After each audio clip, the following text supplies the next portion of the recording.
verse now? Who am I gon' verse now? Show me what it's worth now. I pull up in the can't imagine all these people wanna follow, missing in action. Paper planes on my condos, made it from rapping, and I met role models. Thinking I'ma pass all the monogram on my body, the shit. Shout out to Virgil. Know that I'm gon' beat them like the shit that I put words to. Mama and the internet, two things that I just learned through. Hit it out of the park, so there's nothing to reverse to. I can't entertain. Will you do the same? Cause I've been ready my whole life. Only see my back, I ain't turn it back on them. Wings on me, I'm higher. Who am I gon' verse now? Burn bright, I don't burn out. Crushed out, look at me now, huh? I can never go reverse now. But I'ma spin it back, A-jump. Wait from nada to the crowd, throwing their hands, bass jump. I'ma hit the finish line no matter what. They front, first place, you a runner-up, thumb and none but the red and the blues, going ruthless. 10 out of 10, 11, I don't snooze. I pursue, don't push it, put me in game that I don't lose. I stay cool, depending on my pen and pennants I choose. Ayy, I'ma show you how it got it, now the loudest. Wu-Tang, I'm a bird, love the competition. Told you only way is up, I don't go reverse. I can't entertain. Will you do the same? Cause I've been ready my whole life. Only see my back, I ain't turn it back on them. Wings on me, I'm higher.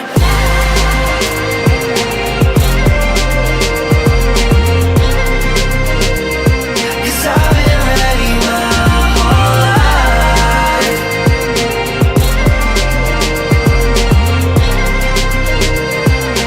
Wings on me, I'm higher. Who am I gon' verse now? Who am I gon' verse now? Show me what it's worth now. I pull up in the can't imagine all these people wanna follow, missing in action. Paper planes on my condos, made it from rapping, and I met role models. Thinking I'ma pass all the monogram on my body, the shit. Shout out to Virgil. Know that I'm gon' beat them like the shit that I put words to. Mama and the internet, two things that I just learned through. Hit it out of the park, so there's nothing to reverse to. I can't entertain. Will you do the same? Cause I've been ready my whole life. Only see my back, I ain't turn it back on them. Wings on me, I'm higher.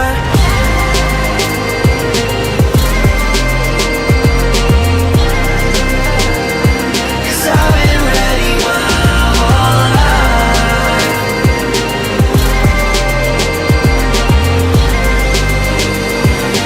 Wings on me, I'm higher.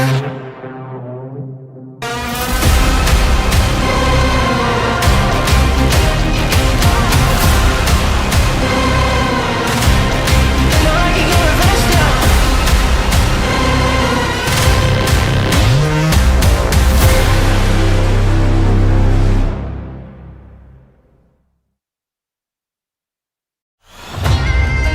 Who am I gon' verse now? Burn bright, I don't burn out. Crushed out, look at me now, huh? I can never go reverse now. But I'ma spin it back, A-jump. Wait from nada to the crowd, throwing their hands, bass jump. I'ma hit the finish line no matter what. They front, first place, you a runner-up, thumb and none but the red and the blues, going ruthless. 10 out of 10, 11, I don't snooze. I pursue, don't push it, put me in game that I don't lose. I stay cool, depending on my pen and pennants I choose. Ayy, I'ma show you how it got it, now the loudest. Wu-Tang, I'm a bird, love the competition. Told you only way is up, I don't go reverse. I can't entertain. Will you do the same? Cause I've been ready my whole life. Only see my back, I ain't turn it back on them. Wings on me, I'm higher.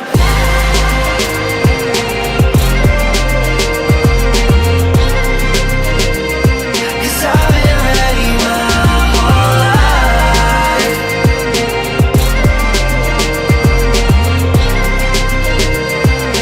Wings on me, I'm higher.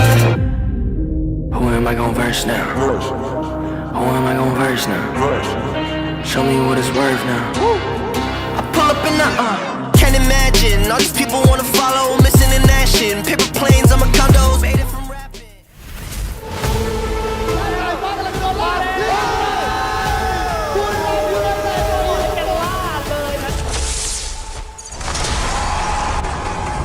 สวัสดีครับนี่วันนี้เราอยู่กับทีมบุรีรัมย์ยูไนเต็ด Esports นะครับต้องบอกก่อนว่าปีนี้นะครับเป็นอีกสุดยอดอีกขั้นหนึ่งของวงการ Esports ของ Free Fire เลยเพราะว่าปกติแล้วเนี่ยที่เราได้แชมป์ใช่ไหมก็จะมีเสื้อนักแข่งเข้าไปอยู่ในเกมแต่ว่าทีม BRU เป็นทีมแรกนะครับที่ปีนี้ได้ทำเสื้อพิเศษซึ่งเป็นการร่วมกันออกแบบระหว่างทีมดีไซเนอร์ของ Free Fire แล้วก็ทีม BRU ด้วยแล้วจากเสื้อเนี่ยก็ยังมีของอื่นๆอีกนะไม่ว่าจะเป็นปืนเป็นไอซ์วอลนะเป็นผ้าคลุมนะก็ไปดูกันได้ว่าจะเป็นยังไงเดี๋ยววันนี้ก็จะมาคุยกันว่าBRU อยากได้อันไหนแล้วก็ Free Fire เราสามารถทำอะไรให้ BRU ได้บ้างนะครับเริ่มกันเลยดีกว่าแนะนำตัวก่อนสวัสดีครับเจมมาโตะนะครับวันนี้ก็จะเป็นผู้ดำเนินรายการของวันนี้นั่นเองสวัสดีครับเจมส์มิกนะครับเป็นคนออกแบบของในเกมครับพี่หมิงนี่สุดยอดมากๆนะครับใครที่ไม่รู้จักนะชุดดังๆอย่างแบ็กก็อตนะครับชุดไวท์ก็อตนะชุดนักแข่งหลายๆแบบเนี่ยพี่หมิงเป็นคนออกแบบหมดเลยนี่ก็เลยได้โอกาสในการมาออกแบบชุดนักแข่งใหม่ให้กับ BRU ก็ฝากน้องๆติดตามผลงานด้วยครับสวัสดีครับผมBRUเด็กหลงครับผมเกตไฮเอ็กแอลครับผมโจนาครับโมชิครับโมชิผมวาสนาครับเริ่มแรกเลยดีกว่าสีก่อนในสิ่งบุรีรัมย์ก็ต้องสีฟ้าครับสีน้ำเงินสีน้ำเงินสีขาวสีดำก็จะเป็นเน้น3 สีนี้ได้นะครับพี่หมิงคิดไว้เอฟเฟกต์บ้าง BRU พี่มั่นใจเอฟเฟกต์น้ำสายฟ้าสายฟ้าแนวชุดกันบ้างดีกว่าแนวชุดอยากได้ชุดประมาณไหนล้ำสมัยครับตัวลายครับตัวลายไล่เวียนมนต์ครับโหมดอีสปอร์ตใส่เป็นชุดแนวอีสปอร์ตนิดนึงได้เลยเดี๋ยวจดไว้นะครับงั้นเดี๋ยวทีมงานขอตัวไปออกแบบชุดสักครู่หนึ่งนะเดี๋ยวกลับมาดูว่าจะเป็นแบบไหน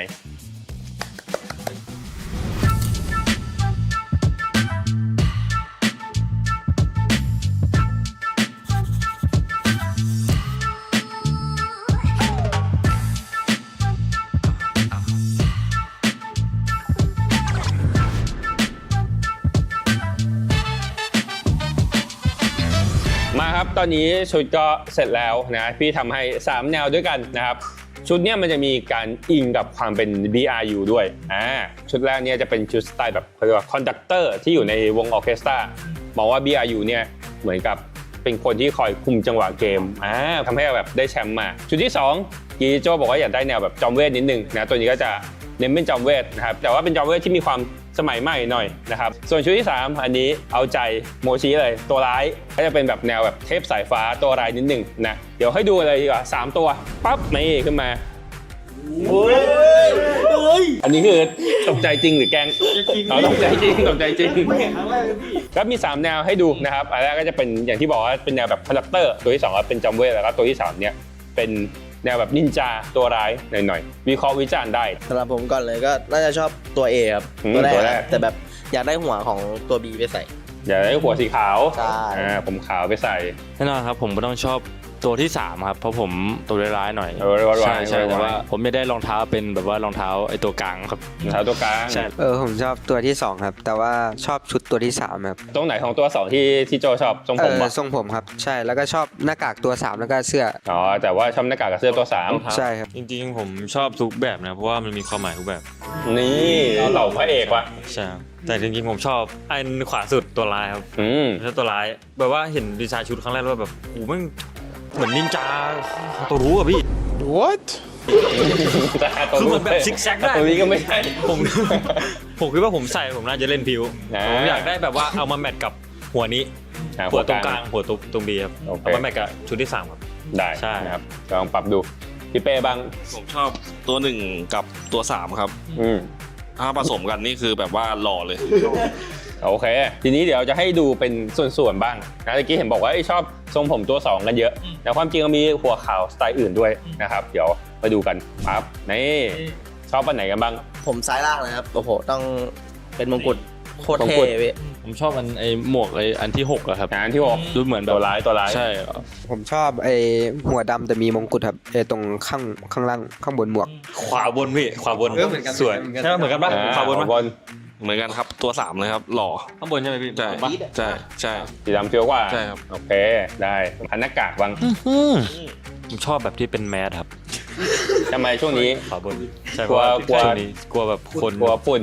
ใช่เป็นห่วง กลั คน ฝุ่ ที่เล่นฟรีไฟครับกลัวติดแบบติดโรคติดอะไรอย่างงี้ ผมชอบไอ้สีขาวครับแต่ว่าอยากให้มีเอฟเฟกต์ตรงตาอะไรอย่างเงี้ ก็คือเอฟเฟกต์เป็นสายฟ้าทั้ง ใช่ ตาเลย ใช่ ผมชอบอันที่2ครับ อันที่สอง ใช่ดูแบบว่ามีเอฟเฟกต์เยอะดีแล้วก็มีแบบมีลาย ถ้าชอบจริงๆก็ชอบอันที่5ครับ อันที่ห้า แล้วก็ สีฟ้า แบบใช่เอาตาของอันที่1มาใส่ ชอบอันที่ 5เหมือนกันครับเหมือนป้อนเลยครับ ต่อมาเป็นเสื้ออันนี้เสื้อเป็นแบบอื่น แต่ว่าเผื่อแบบอยากลองดูแบบอื่นหรือว่าชอบ3อันแรกมากกว่า ชอบ3อันแรกมากกว่า2แบบที่พี่ท อืม ำมาทั้งตัวแล้ว โอเคได้งั้นเดี๋ยวเก็บฟีดแบ็กของ BRU วันนี้แล้วเดี๋ยวเอาไปทำชุดมาให้ดูว่าสุดท้ายเนี่ยชุดจะเป็นแบบไหนนะครับแล้วก็รอติดตามกันได้เลย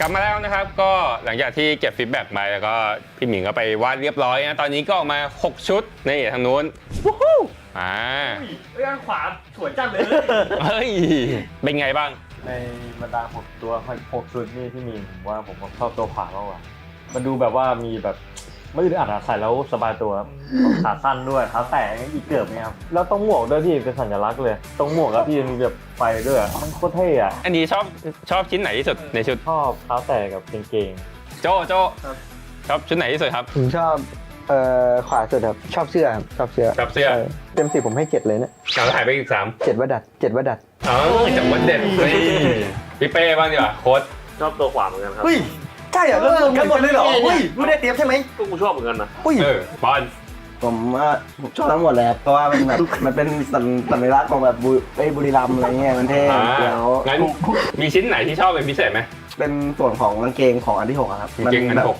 มันดูโดดเด่นอันเดียวเลย อ๋อเป็นขาสั้น ใช่ แบบสบาย ใช่ครับ มีเขียนด้วย ว่า BRU ใช่ คนสุดท้ายชอบอันไหนครับ มันเพื่อนๆนะชอบอันที่ ชอบส่วนไหนที่สุด 6ชอบทุกส่วนนะชอบทุกส่วน อ๋อคือเอาไปทั้งเซตเลย ใช่ครับ โอเค ลงตัวแล้ว ไงก็ฝากหน่อยว่าแบบชุดนี้มันเป็นชุดแรกที่เราทำแบบโคบ e-sport เลยไม่เคยทำมาก่อนครับบุรีรัมย์เป็นทีมแรกที่ได้แชมป์โลกแล้วทำให้ขายของ ฝากซื้อกันเยอะๆนะครับ ก็ถ้าซื้อกันเยอะๆปีหน้าก็จะมีอีกนะครับ ก็ฝากด้วยครับ ครับฝากด้วยครับผมว่าขอบคุณคนออกแบบครับผม ครับ ครับ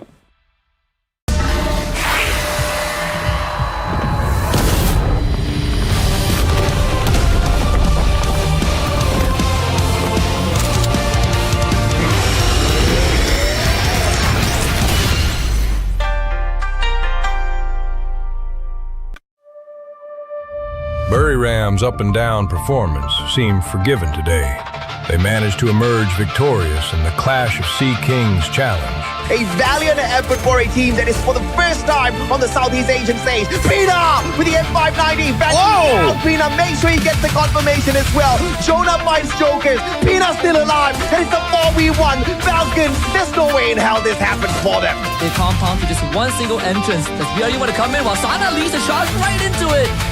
As he is down to play, BRU are going to be separated by the amount of blue walls, but eventually they all fall. Wow! BRU ก็รู้สึกดีครับรู้สึกดีใจที่ชนะครับ แต่ก็ยังไม่พอใจกับฟอร์มในวันนี้ครับครับ ไม่มีอะไรให้จดจำไม่ต้องเต้นครับ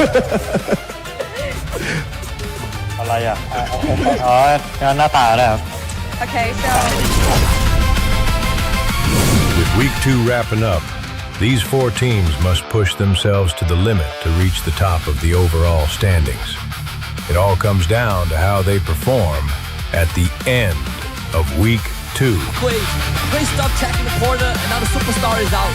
Down on the ground. WAT just needs one more shot to connect, and it's Jinhui that pulls them double. Đội Indo đang thi đấu khá là tốt, nhưng cả ba khu vực Malai, Indo, Thái Lan đều là đối thủ mạnh.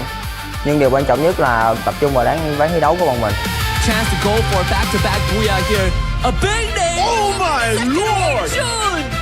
Who have been a dynamic duo the entire game for Team Vamos. Can they make the run happen? Vamos! Pull through! The Tentu sama tim Famos ini fokusnya untuk bisa top 12 dulu aja karena kita target untuk bisa lolos di fase pertama. Down, get that with the double. Wasana comes through with another elimination as well.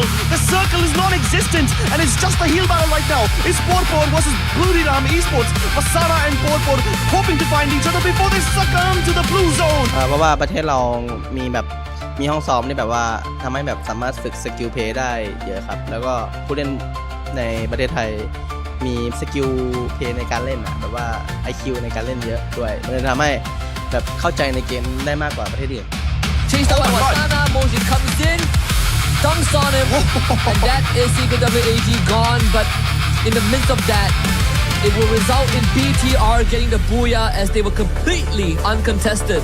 Ya kita bakal main seperti biasa, konsisten, karena kita mau cari konsistennya dulu, baru kita buat ngejar ke atasnya lah. Buat regional lain, ya kalian udah tau lah siapa Bigetron. Failing early is not an option. Much like every other squad, they came with one goal: to dominate the top ranks, not just to mess around.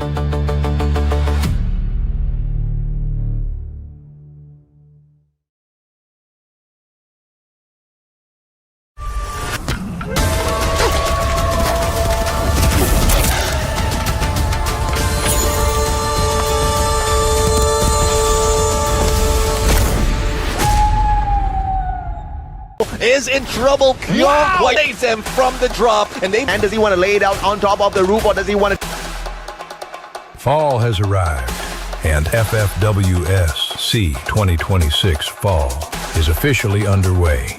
Here's a look back at the standout performances from Week 1 of the tournament.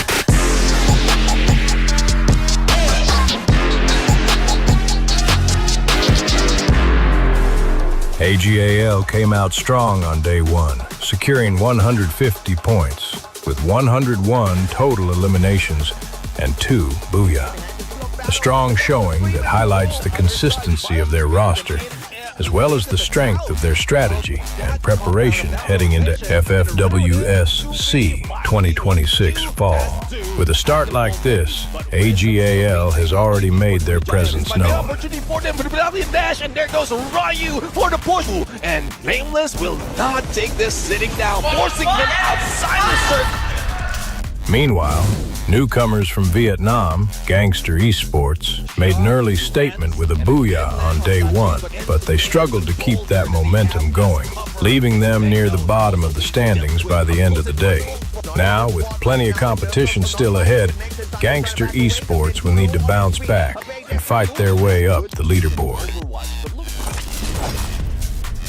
On day 2, MBR turned heads as the first Indonesian team to secure a booyah at FFWS SEA 2026 Fall. As newcomers, they proved they're far more than just a name on the roster list. This is a team that came ready to compete. Solid rotations, sharp decisions, and a performance that proves MBR belongs in this fight. And taking control of the leaderboard is Thailand's Team Falcons. With 3 booyahs and an impressive 182 eliminations, Falcons racked up a massive 272 points to secure the number 1 spot. Their point total puts them well ahead of the competition, showing just how dominant and consistent they've been throughout Week 1. With this kind of momentum, Team Falcons have already established themselves as the team to watch moving forward. And that's a wrap on Week 1 of FFWS SEA 2026 Fall. With strong performances, unexpected results, and plenty of action already on the board, the race is only getting started. Who will rise to the challenge in the weeks ahead? Find out in the next FFWS SEA 2026 Fall.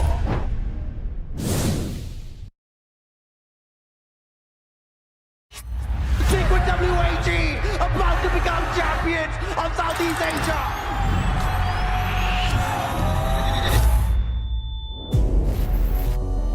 Họ nói chúng tôi chỉ chiến thắng nhờ một kỳ tích. Chúng tôi đã nghe đủ mọi lời hoài nghi. Giờ là lúc chứng minh đó chưa bao giờ là may mắn mà là thực lực của chúng tôi.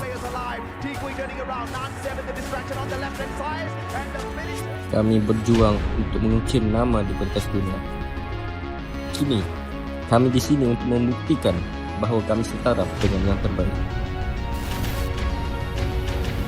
เขาบอกว่ายุคของเรามันจบลงแล้ว แต่ตำนานไม่ได้วัดกันที่อดีต มันวัดกันที่ก้าวต่อไปต่างหาก Menjadi juara dunia memang pernah membawa kami ke puncak. Tapi, kegagalan selalu membayangi. Kini, kami siap berjuang kembali.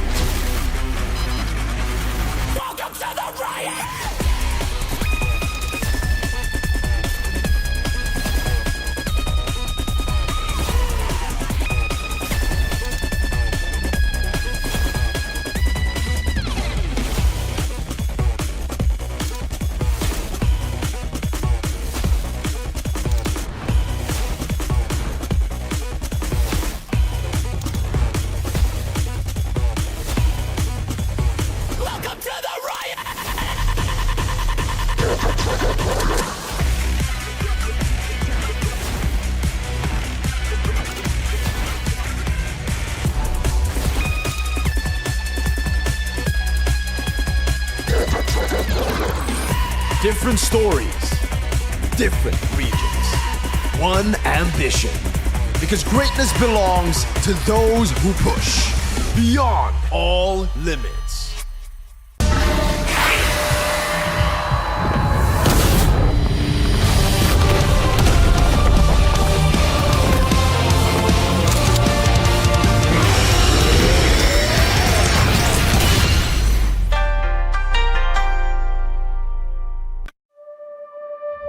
Bury Ram's up and down performance seemed forgiven today.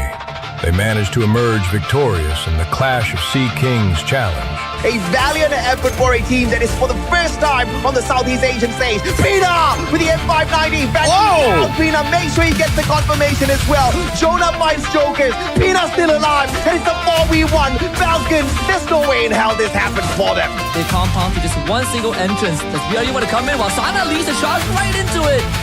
As he is down to play, BRU are going to be separated by the amount of blue walls, but eventually they all fall. Wow! BRU. ก็รู้สึกครับรู้สึกดีครับรู้สึกดีใจที่ชนะครับ แต่ก็ยังไม่พอใจกับฟอร์มในวันนี้ครับครับ ไม่มีอะไรให้จดจำเต้นไหมไม่ต้องเต้นครับ อะไรอ่ะอ๋อหน้าตาเลยครับ Okay, so With week 2 wrapping up, these 4 teams must push themselves to the limit to reach the top of the overall standings. It all comes down to how they perform at the end of week 2.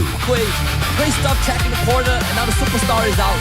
Down on the ground, WAT just needs one more shot to connect, and it's Team Bui that pulls them down. Đội Indo đang thi đấu khá là tốt, nhưng cả ba khu vực Malai, Indo, Thái Lan đều là đối thủ mạnh. Nhưng điều quan trọng nhất là tập trung vào ván thi đấu của bọn mình. Chance to go for a back-to-back booyah here. A big name! Oh my lord! June! Who have been a dynamic duo the entire game for Team Vamos. Can they make the run happen? Vamos! Pull through! Tentu sama tim Famos ini fokusnya untuk bisa top 12 dulu aja karena kita target untuk bisa lolos di fase pertama. Down, get that with the double. Wasana comes through with another elimination as well. The circle is non-existent and it's just a heel battle right now. It's Porpor versus Buriram Esports. Wasana and Porpor hoping to find each other before they succumb to the blue zone. เพราะว่าประเทศเรามีห้องซ้อมที่แบบว่าทำให้แบบสามารถฝึกสกิลเพลย์ได้เยอะครับ แล้วก็ผู้เล่นในประเทศไทยมีสกิลเพลย์ในการเล่นแบบว่า IQ ในการเล่นเยอะด้วยมันเลยทำให้แบบเข้าใจในเกมได้มากกว่าประเทศอื่น Chased out by Wasana, Motion comes in, dunks on him, and that is Secret WAG gone, but in the midst of that, it will result in BTR getting the booyah as they were completely uncontested. Ya kita bakal main seperti biasa, konsisten, karena kita mau cari konsistennya dulu, baru kita buat ngejar ke atasnya lah. Buat regional lain, ya kalian udah tau lah siapa Bigetron. Failing early is not an option. Much like every other squad, they came with one goal: to dominate the top ranks, not just to mess around.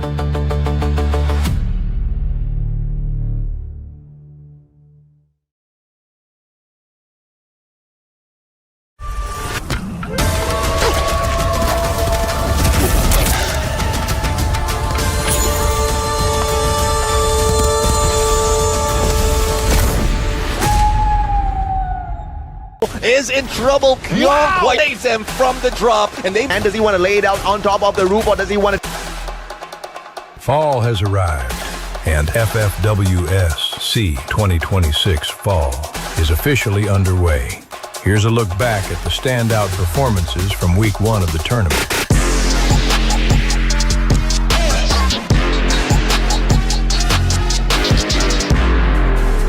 AGAL came out strong on day 1, securing 150 points, with 101 total eliminations and 2 booyah. A strong showing that highlights the consistency of their roster, as well as the strength of their strategy and preparation heading into FFWS SEA 2026 Fall. With a start like this, AGAL has already made their presence known. Opportunity for them for the Brazilian dash, and there goes Ryu for the push. And Nameless will not take this sitting down, forcing him outside the circle. Meanwhile, newcomers from Vietnam, Gangster Esports, made an early statement with a booyah on day 1, but they struggled to keep that momentum going, leaving them near the bottom of the standings by the end of the day. Now, with plenty of competition still ahead, Gangster Esports will need to bounce back and fight their way up the leaderboard. On day 2, MBR turned heads as the first Indonesian team to secure a booyah at FFWS SEA 2026 Fall. As newcomers, they proved they're far more than just a name on the roster list. This is a team that came ready to compete. Solid rotations, sharp decisions, and a performance that proves MBR belongs in this fight. And taking control of the leaderboard is Thailand's Team Falcons. With 3 booyahs and an impressive 182 eliminations, Falcons racked up a massive 272 points to secure the #1 spot. Their point total puts them well ahead of the competition, showing just how dominant and consistent they've been throughout Week 1. With this kind of momentum, Team Falcons have already established themselves as the team to watch moving forward. And that's a wrap on Week 1 of FFWS SEA 2026 Fall. With strong performances, unexpected results, and plenty of action already on the board, the race is only getting started. Who will rise to the challenge in the weeks ahead? Find out in the next FFWS SEA 2026 Fall.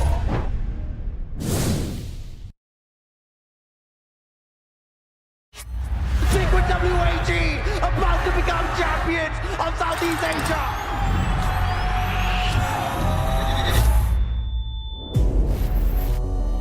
Họ nói chúng tôi chỉ chiến thắng nhờ một kỳ tích. Chúng tôi đã nghe đủ một lời hoài nghi. Giờ là lúc chứng minh đó chưa bao giờ là may mắn mà là thực lực của chúng tôi. Kami berjuang untuk mengukir nama di pentas dunia. Kini, kami di sini untuk membuktikan bahwa kami setara dengan yang terbaik. เขาบอกว่ายุคของเรามันจบลงแล้วแต่ตำนานไม่ได้วัดกันที่อดีตมันวัดกันที่ก้าวต่อไปต่างหาก Menjadi juara dunia memang pernah membawa kami ke puncak, tapi kegagalan selalu membayangi. Kini kami siap berjuang kembali.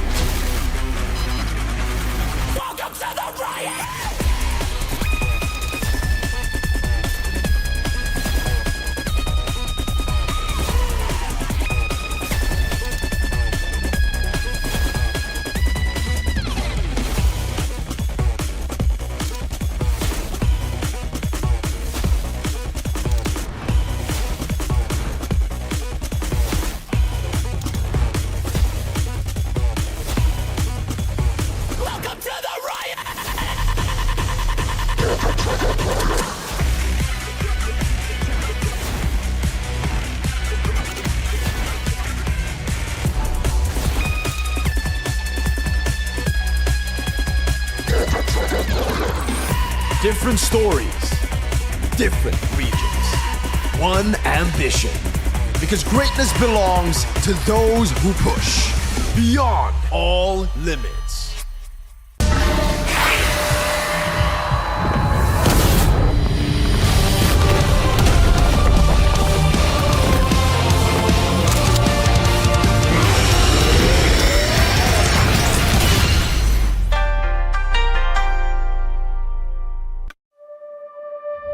Buriram's up and down performance seemed forgiven today. They managed to emerge victorious in the Clash of Sea Kings challenge. A valiant effort for a team that is for the...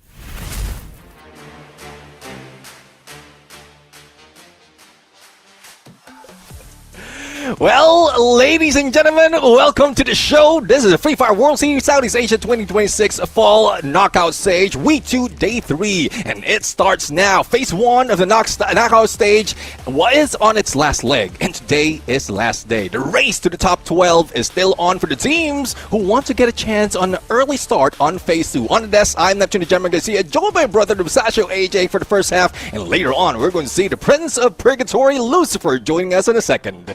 Absolutely. Either way, you get a mustache with you. One's slightly better than the other in terms of how well he rules the underworld. Okay, I'm better with the cold. Okay, the fire is just not for me. I like to switch on the aircon. It's a bit heated these days. They're telling me the El Nino is going to be a little bit crazier next year, but you know what? We'll leave it for that. Ladies and gentlemen, boys and girls, it has been an exciting ride so far here in FFWS SEA Fall. What we have been able to clearly identify, Neptune, is the fact that this is a bloody difficult lobby to survive, right? But what's beautiful is teams who are down at the bottom, teams who are in the bottom 6, teams who are, close down to the bottom of the top 12 teams are still walking away with booyahs, are still walking away with some great matches here for themselves. Today, we have got Group A versus B.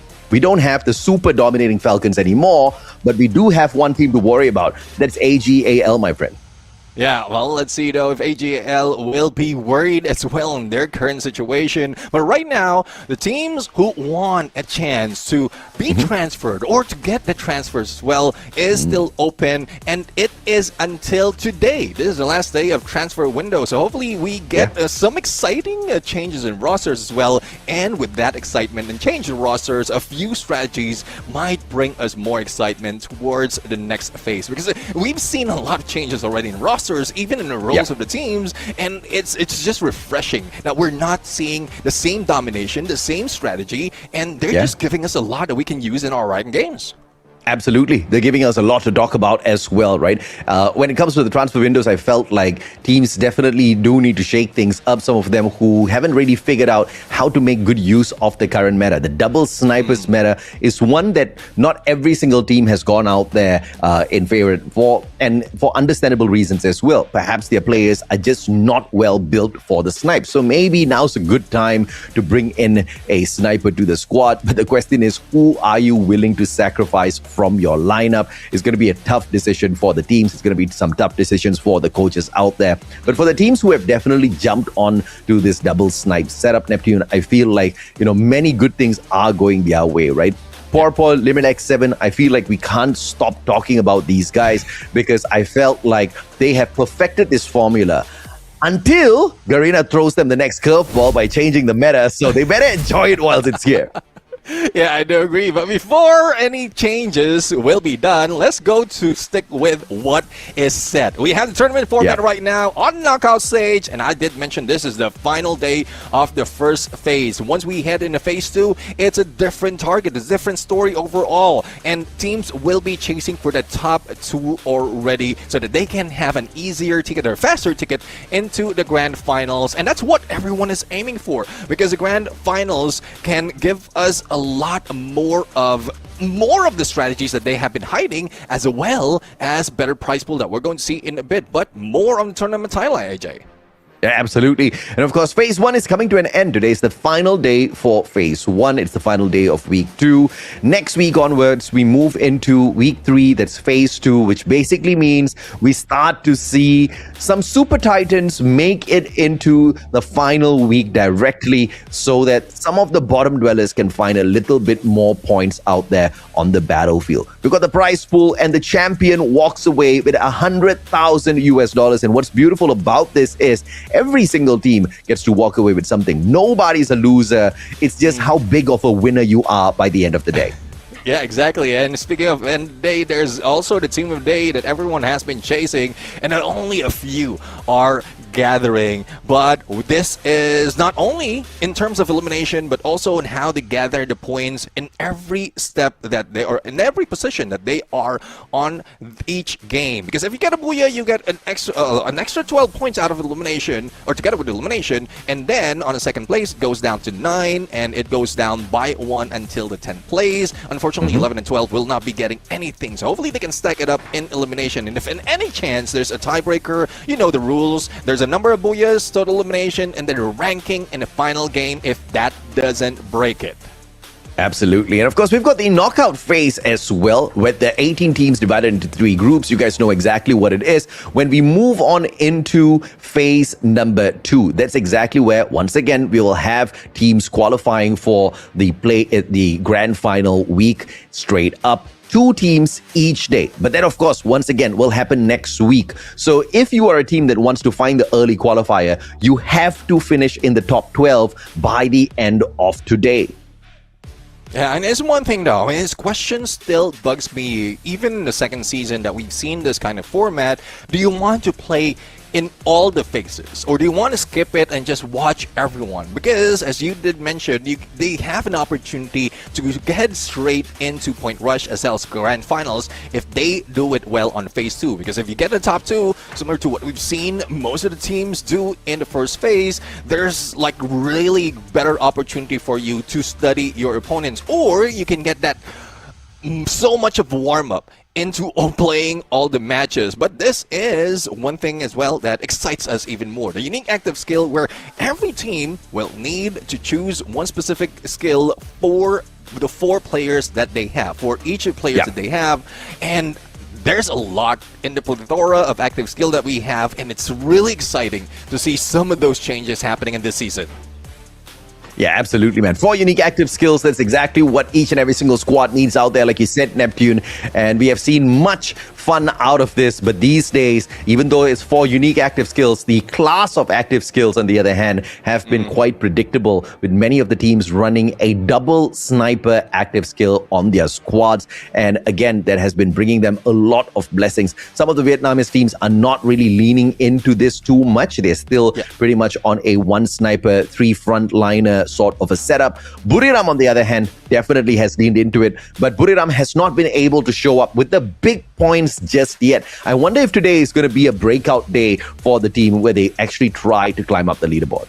Well, we'll have to see though, because we just need to look into the list of how much they want to get out of the day. If they want to get a team of the day, definitely they will want to pop off for today. If not, as long as you're in a phase or in a place wherein you're good on the top 12, then you are all set. But looking at some of the squads right here, there's still a lot of hope, but hope aside, they need a lot of work, especially from what we've seen earlier. Esports Putrajaya being the last on the leaderboard, but again, no relegation, no elimination at this stage here. And speaking of the last, there's also one of the top teams from Vietnam here. It's Team Flash. Team Flash has been doing very well for themselves here in phase 1. Love to see it. They're the best Vietnamese squad that we've got out there so far, and they have got 6 games to play more to continue climbing up the leaderboard. Are they going to be able to do better than RRQ and AGL by the end of the day? RRQ, I think they're not too far away from them, but AGL is definitely going to be a tall task for the Team Flash squad to kind of like overtake, right? But I think there's still a possibility of that happening if they go all out today. And this is today's schedule. We've got Purgatory Bermuda next hour for the first 3 games, and then we switch on over to Kalahari Solara, and of course the randomizer for the final match. Yeah, you did mention AGAL and RQ. They are the top two in Purgatory. So I think with Team Flash, a challenge in there, they will not be easy. But going into Daily Challenge, the best nation in the knockout stage. This is what we're looking for. This is what we want to see. And 1 will reign supreme, 3 will kneel. The only question though is literally kneeling on the interview, because we've seen a lot of those from the past. I don't know how I feel about this, man, but the one team that reigns will definitely be smiling year to year by the end of the day. The rest of them, well, I hope they take it with a smile as well. It's not really a fun thing to kneel down and acknowledge your opponents by the end of the day sometimes.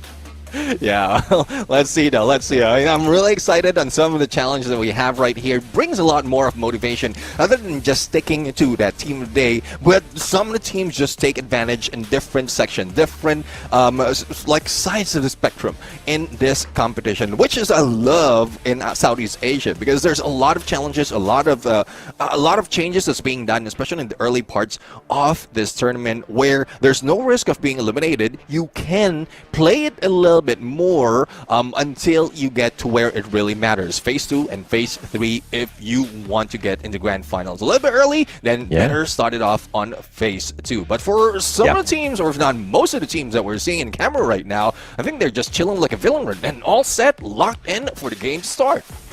Absolutely, man. And of course, you know, Secret WAG not too high up the leaderboard, right? Nowhere close to what Flash is doing right now in terms of performance. But I think they're just holding back. I think one thing that Secret WAG has been hyper-focusing on is those fights, those eliminations. And they have not been really looking for the final circle, because there's no loss. There is no risk whatsoever of not doing well in Phase 1. Of course, you kind of like have a later opportunity to find the qualifier into the finals, which I don't think Secret WAG is really going to complain about. Yeah, I mean, Secret WAG is just following MBR Omega, who will now be playing for today, so it's easy enough for them to overtake them with just 1 point. And if we remember the overall standing, that's 251 to 250, so there's a big opportunity for Secret WAG as well, not only to move against MBR Omega, but a lot of teams who will be playing it, or who will not be playing it for today, because we have Onyx, we have Twisted Mind, Evo's Divine, who's not that far from those at the bottom of that top 12. But let's check out the casters' predictions right now, and let's see if this falls through. You have Buriram United Esports, and I have AGAL. Hey, that's not fair, bro. You're taking the best team on Purgatory as your prediction, which obviously I can't blame you, right? They are literally the best team right now on Purgatory. Buriram's not too far away from them, but of course, with the two Booyahs equalized up against AGL, I feel like they'll stand a good chance. Today, I expect Buriram to wake up. Today, I expect Buriram to kick some butt. Well, let's see though who's going to be kicked or who will be doing some kicking, because neither heaven or hell will be saving those who will be kicked at the moment. Purgatory, first game for today, and teams really looking forward to get plenty of points. But will they be aggressive? From what we've seen, and every time we jump into Purgatory, even if it's not a skewed flight path, they're always in a mindset that it is skewed. A lot of early engagement has been happening, but let's find out though. The final day of the first phase of the knockout stage might be different, but I think I spoke too soon. We have AGAL Esports Pudijaya, who's already dropping in Brasilia, and let's see who's going to win. And Marvel works for the side of Buriram, with Wasana dropping a little bit further away down here at the dock. So it is going to be a little bit of a split drop here for Buriram. Clearly on a hunting mode today.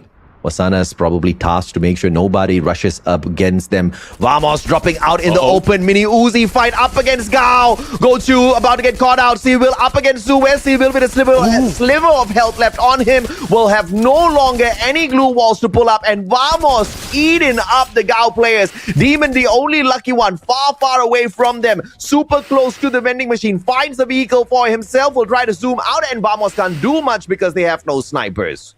Bro, Vamos has been going Vaminos all throughout, even from the last time we saw them play, and they did quite well in the previous days for this week. So I'm really excited to see what more Vamos can do. But let's switch it up a little bit because Demon might be caught off guard. He's a sole survivor of GAO Esports right now, but he's passing through RRQ through Central, and I don't think there's an easy way out of this island, so he needs to find a zip line, pull away from the rest of the squad, but still don't know where because there's still potential of threats from the get-go, especially in how spread out the teams are on that drop.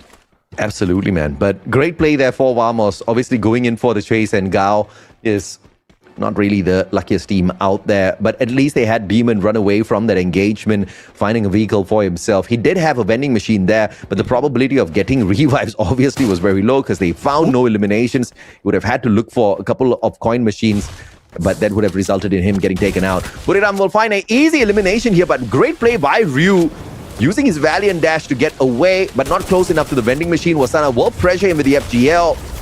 And the shots are a tad bit slow here, and Moshi has to get involved with Getna getting the knock. Bro, I mean, denying Wasana of that early elimination is good for Ryu. I didn't expect that. Ryu is one of those that can bring more of that aggressiveness out of Esports for Jaya, but in most instances they have been too aggressive, thus being eliminated a little bit too early. But that's a good sign for this team right now, especially in this final day. There's still more chances until next week if they don't make it the top 12. But Leong being eliminated, and earlier there was only one survivor for Team Aki, and now that they made that revival, hopefully they stay safe for the moment. But BE Esports against AGAL Team SR Charge Buster managed to go and charge in, but unfortunately he gets taken out.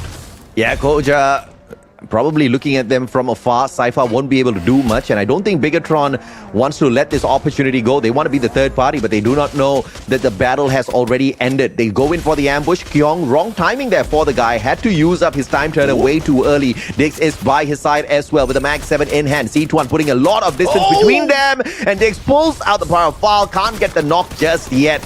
Now one after the other, glue walls all melting down. LBD gets knocked down to the ground. Sibeng spraying them down from afar, and PE Sports thought they had the number of AGAL, but unfortunately what ended up happening was Bigatron ran them down.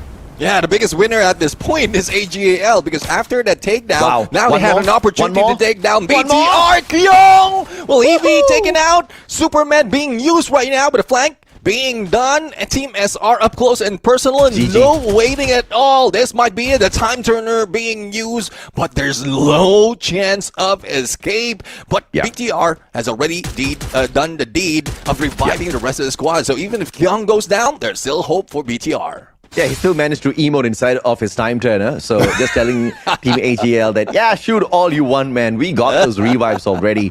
So a bunch of you guys think AGL is actually going to walk away here with the Booyah, which means you are on Neptune's side. I think it's going to be Buriram. Drop your predictions in the comment section, guys. We want to see exactly who gets this one right. Now, Jonah with a quick reposition here using the stealth bites. It's going to be Buriram up against the Malaysian squad of Vamos this time round. Now, it looks like Jun has already spotted out Jonah. Takes the first shot with the Kar 98. No knockdown just yet. Zuez now with the backstab. Jonah, good glue walls to barricade himself in. 2v1 and Jonah still standing. Wasana finds Zuez instead. Now the best rusher on the side of Vamos taken out already. Vamos about to be in trouble.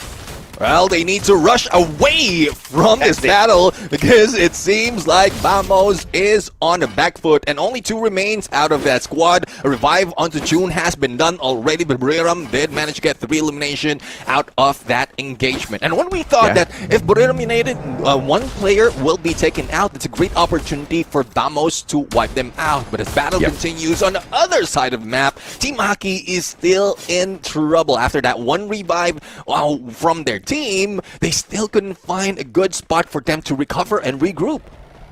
Rakshan Murugesh in our YouTube chat says that Buriram's downfall needs to be studied. Brother, how? What downfall? Downfall. Okay. Great minds, Neptune. Great minds. What downfall is this guy talking about? But you know, sometimes it's just fun to trash talk other teams, right? So. I do understand where they're coming from, because if you compare the performance of, say, previous years out of Brim United compared to what they are showing up in the current years, some standings are lower, and also the performance not that much. They couldn't eliminate a squad as quickly as possible. Like most of the time, it's 10 to 20 seconds, and that's done. But no, now this time they're being very tactical right now, spreading out a little too thin, which doesn't give them that much eliminate. Probably, it's not a downfall, it's more of a reduction of performance.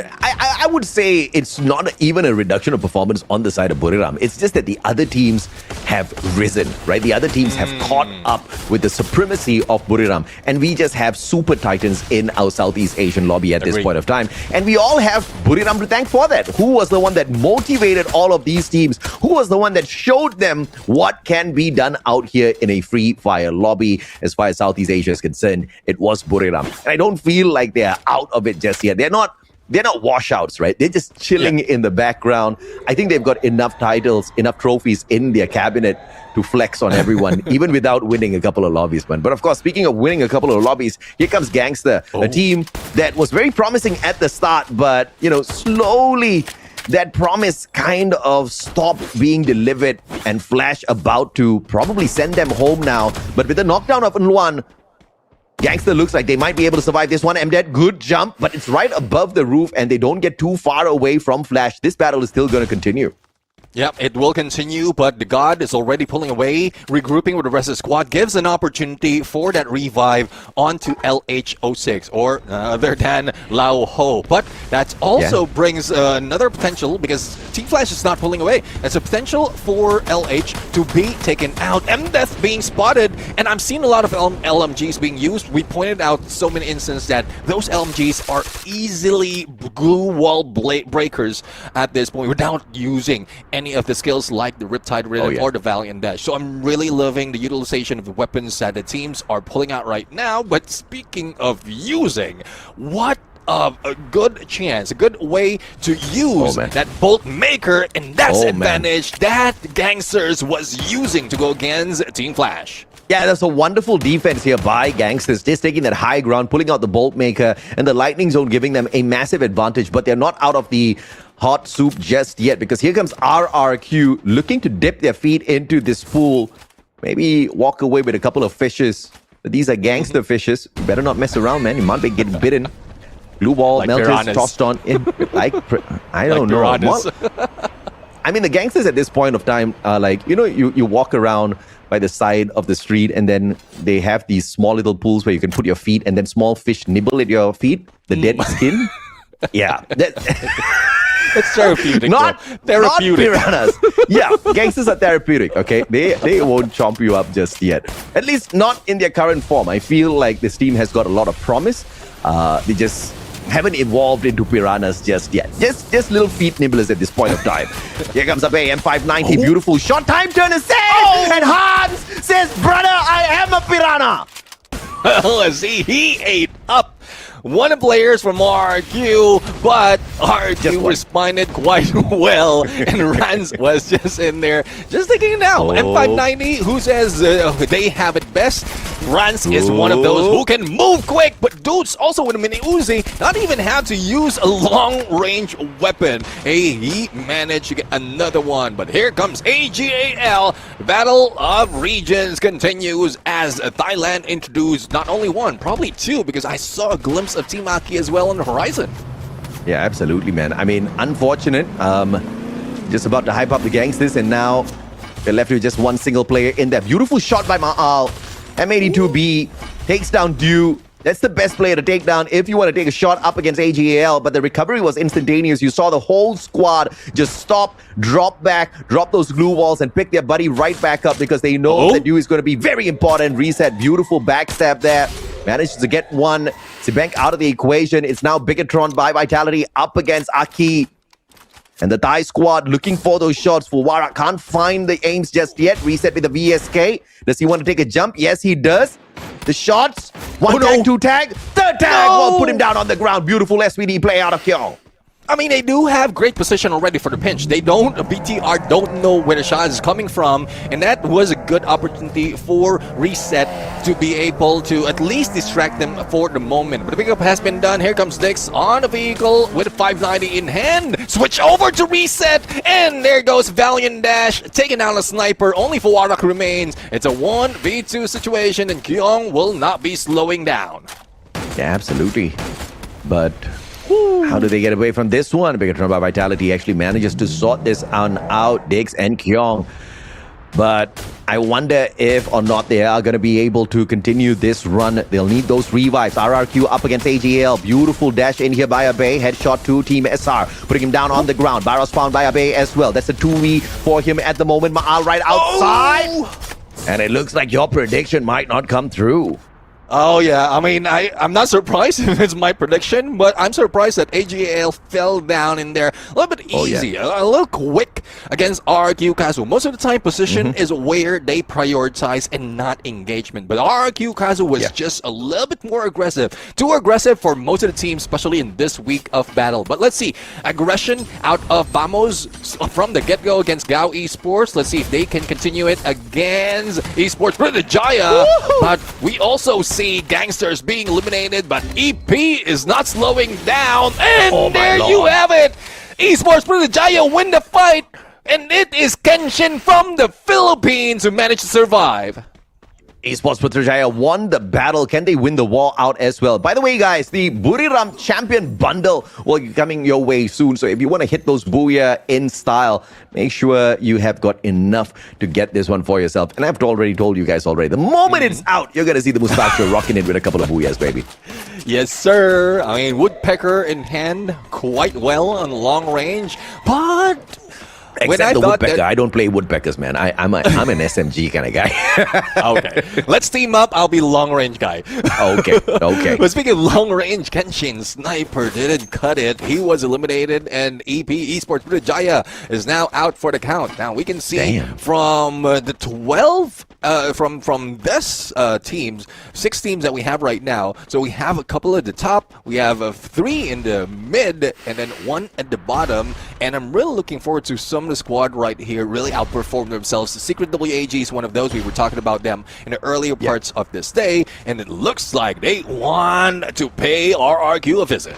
Yeah, I think it's safe to say that RRQ has just woken up, but is this where they go to sleep? WAG, non-7, this is a big threat. He's got the M79 in hand. He puts it back into his pocket right after taking a knockdown, make that 2, and RRQ, 19 eliminations, but only walks away with 24 points in totality after Secret WAG wakes up. Now, this is a point that we brought up at the start of the broadcast, with Secret WAG being very close to the bottom of the 12 teams, but I think this was very intentional from the Vietnamese squad. They just wanted to focus on their gunfights and not really the circles and the booyahs. And I think they've been doing very well at that. Now, Jonah's going to find a shot onto ABCD from afar. It's going to be Flash and Vitality clashing up against each other, with Bigatron by Vitality biting the shorter end of the stick there. But Flash already lost 1 to Buriram, which means the chances of Flash walking away with a solid booyah here might not be that strong. Well, let's see. They still have that M82B in combination with the AWM. The god would definitely be a god of snipers if he can land it against 1, if not 2 players of Buriram United. They have a slight elevation, and here comes the rest of the squad. And look at this. 3 from Vietnam, 1 from Thailand. And Buriram United, judging from their position, they don't want to go all out just yet. They're waiting for the shrink of the circle. They do have the monster truck to help them, and they're saving up their resources, waiting for the rest of the squad to fight against each other. And this is the best thing for Buriram. They just need to sit this fight out, allow the civil war to break out. With Gao, WAG, as well as Flash taking each other on. Shiryu will take 1 out of the equation here for the side of Flash. Flash left now with just 2 more survivors on their side. The battle between WAG and Gao cannot be avoided. Buriram needs to focus on the circle, and they will have a big blessing here because Flash, who are right behind them, do not have enough numbers to take a big fight, which means Flash will be looking for the silent entry into the next circle. All-out battle between between Gao and WHE comes to nothing because those shots do not find the perfect connections. Blue wall melts, and then comes the split blitz as well. Tags up no players from the side of Secret WHE, and still the barricade between Gao and WHE keeping both sides safe. And as I say, that flash is annihilated by Buriram.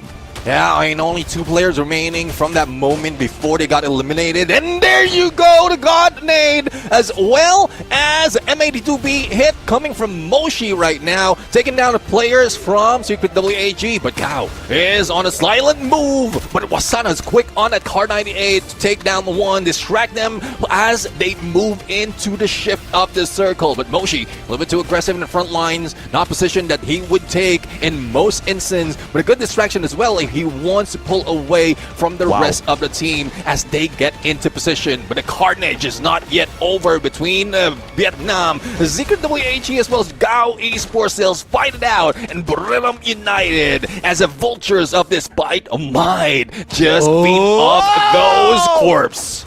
A beautiful circle read here by Buriram, and that Riptide Rhythm breaks down the defenses of Gao, forcing them to panic, giving WAG a big advantage in that fight, and a double knockdown onto the Gao player. Seawill trying to go in here for the save onto Pichu. Demon knocks down Tikui in the meantime. Shiryu sorting out Demon. Again, the civil war between Gao and WAG, but it is WAG that falters, and Buriram takes the fight up against them. Wasana outside the circle, and a team wipeout too easy. Buriram walking away with the first booyah of the day. Yeah, you got your prediction right, Buriram United. No slowing down at all. I'm really loving that they're going back to their usual ways. They were not seen in the first half of that map, and then towards the end, they just know exactly how to position themselves. And even with the threat of 3 Vietnam teams against them, it was Team Flash who sought them first, tried to fight against them from the long range, but BRU was just silent. They don't want to be heard, they don't want to be seen, and they just want to take advantage of that situation, and this they did. Yeah, so who was that wanted to analyze the downfall of Buriram again? Can you please drop a comment in our YouTube chat?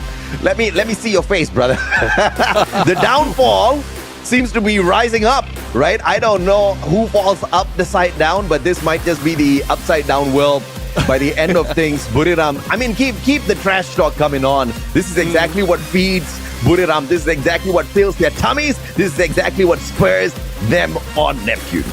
Yeah, exactly. I mean, coming from the toughest region, Buriram United has led so many of those booyahs, and it's not a very high in terms of elimination, but they did get that additional 12 points out of the booyah. So good enough, double digit on the 20s. It's a good start for BRU, and it's similar to what we've seen from yesterday. It was like from yesterday, it was also purgatory. They did get the booyah, but only 8 elimination, which is a good run for the squad right now. Yeah, but of course, on the eliminations leaderboard, it's all out RRQ, right? 3 out of 5 from RRQ, 2 out of 5 from Buriram, so Buriram can smile easy as well. But I feel like it was just a high-octane match for the Indonesian squad, and they're not gonna... Honestly, I can tell you this, RRQ doesn't care if or not they get the booyah. Buriram, at this point of time, they do care because they've actually been slacking off throughout the whole phase 1 and intentionally slacking off, right? Because they've obviously been practicing their rotations. They just want to get into these final circles without a lot of eliminations. And they're finding out that, hey, that's actually quite difficult, right? And now they're trying to find a little bit of a balance. They're fighting their way in as well. And I feel like they're finally being gifted that.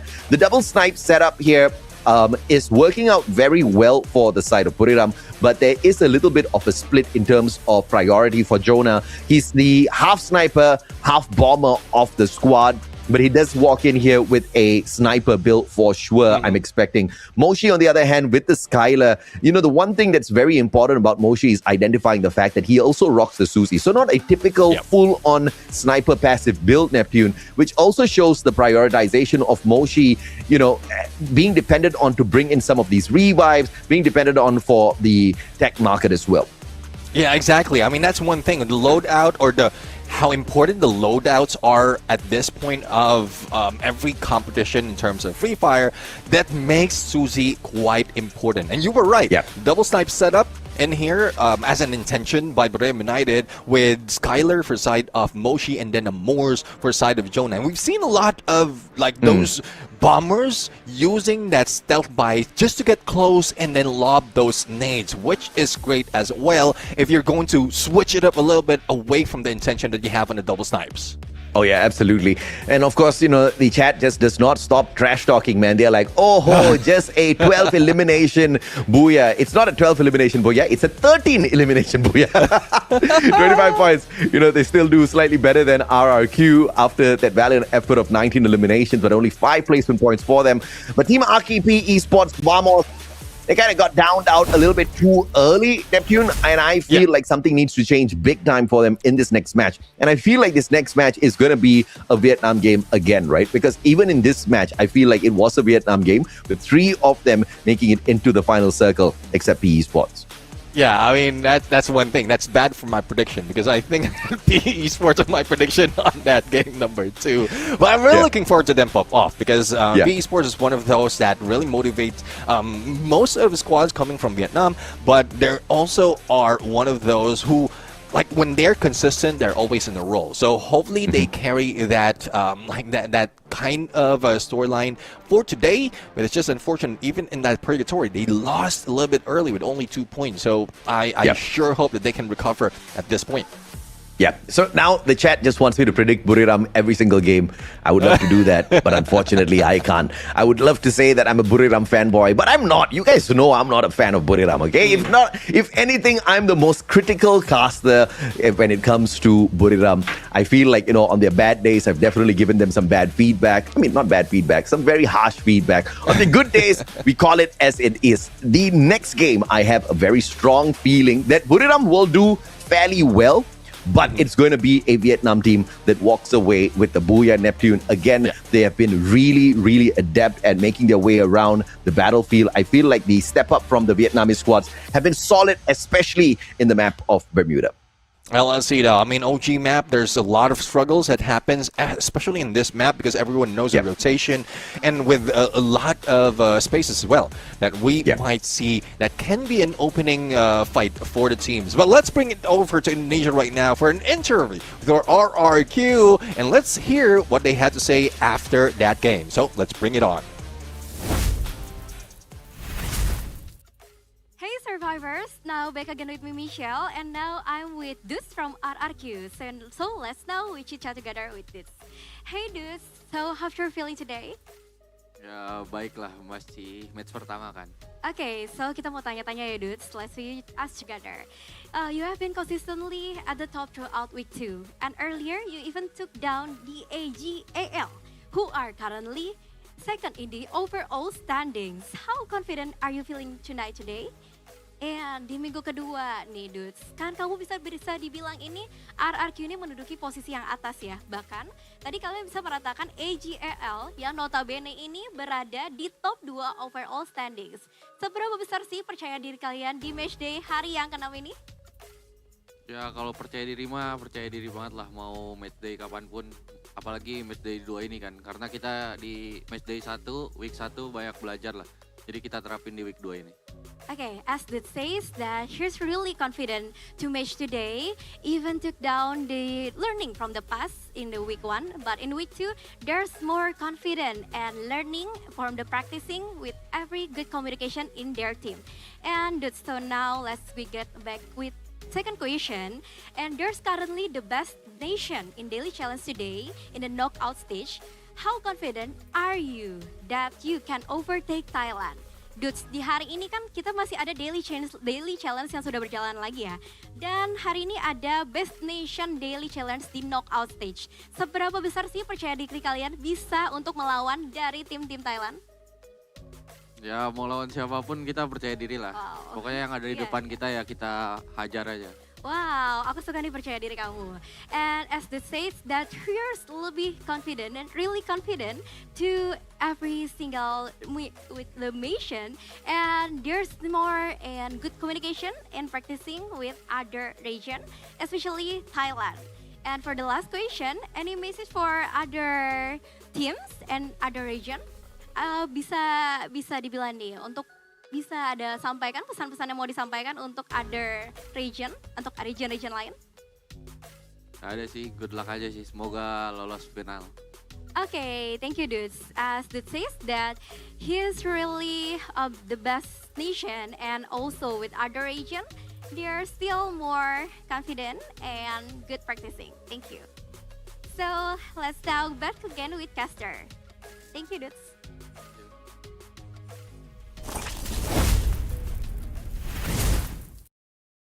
Much, Michelle. It was a wonderful interview, and I feel like I truly love exactly where RRQ comes from, right? It really doesn't matter who we take the fight up against. It really doesn't matter which team it is. We're going to walk away with a victory. You got to appreciate, you got to respect that confidence, Neptune. Yeah, exactly. I mean, as long as they know exactly what the goal is for the team, and that's what they're only aiming at in most instances. It's just that there's a few tactics that they're... It's just stating this. It's just a fact, okay? Please go. Yeah, I mean, I know they failed a lot of times already, and this is where they were trying to like mix it up from the previous season. Yeah. You saw how Dudes is just switching it up on the sniper, attacking up with Maal, and Maal is just moving quite quickly compared to what we've seen him do in other season or other years of tournaments, especially in Southeast Asia. And I'm loving that they are confident enough to make the adjustment, because not everyone can do that in this level of competition on Southeast Asia. Absolutely, man. I mean, true enough, right? Although I do feel a little sad for RRQ. They're one of the best teams in the world, hands down. I think they're capable of even becoming world champs. Problem is, they just haven't become world champs just yet. They always get close, right? Second spot. But just even when they have enough points, even when they have activated the champion rush condition, they have never been able to bring it to a close. They have never been able to hit the booyah when it's most definitely required. That is going to be a very big problem for the team if they can't figure out how to fix. I feel like at one point of time, they kind of figured out how to dominate these competitions, and then we just brought in the champion rush condition, and then they just went back to like the starting point. So my heart goes out to RRQ, but they need to get this thing done eventually, man. Well, let's see though. I mean, judging from which map we are going to play, especially in this game number 2, RRQ really needed the number of points that they have from that purgatory, because they were not doing that much when it comes to Bermuda. So well, we just have to find out if this is something that they have fixed already, because first week, yes, it's quite different. First day of the week, it's even lower. But right now, they have an opportunity to still maintain that aggression, but be better in positioning. And I think that's where they are failing right now. And look who's topping the board. And that's one reason as well why I put NP Esports as my prediction, because they're, with the 2 booyahs and the number of points that they gathered in this map, it's like easy enough to dictate that they might be able to do it. You keep picking the best team off the map for the Booyah, Neptune. I feel like your strategy is a tad bit off. The strategy is off because they have already performed well, and we know the consistency of these teams, right? Out there, them being able to go out there game after game after game, walking away with the Booyah is obviously going to be very difficult. Hence why I have gone for Flash. But of course, let's see exactly which one, because either way, both you and I are on the same page with Vietnam doing very well on this map.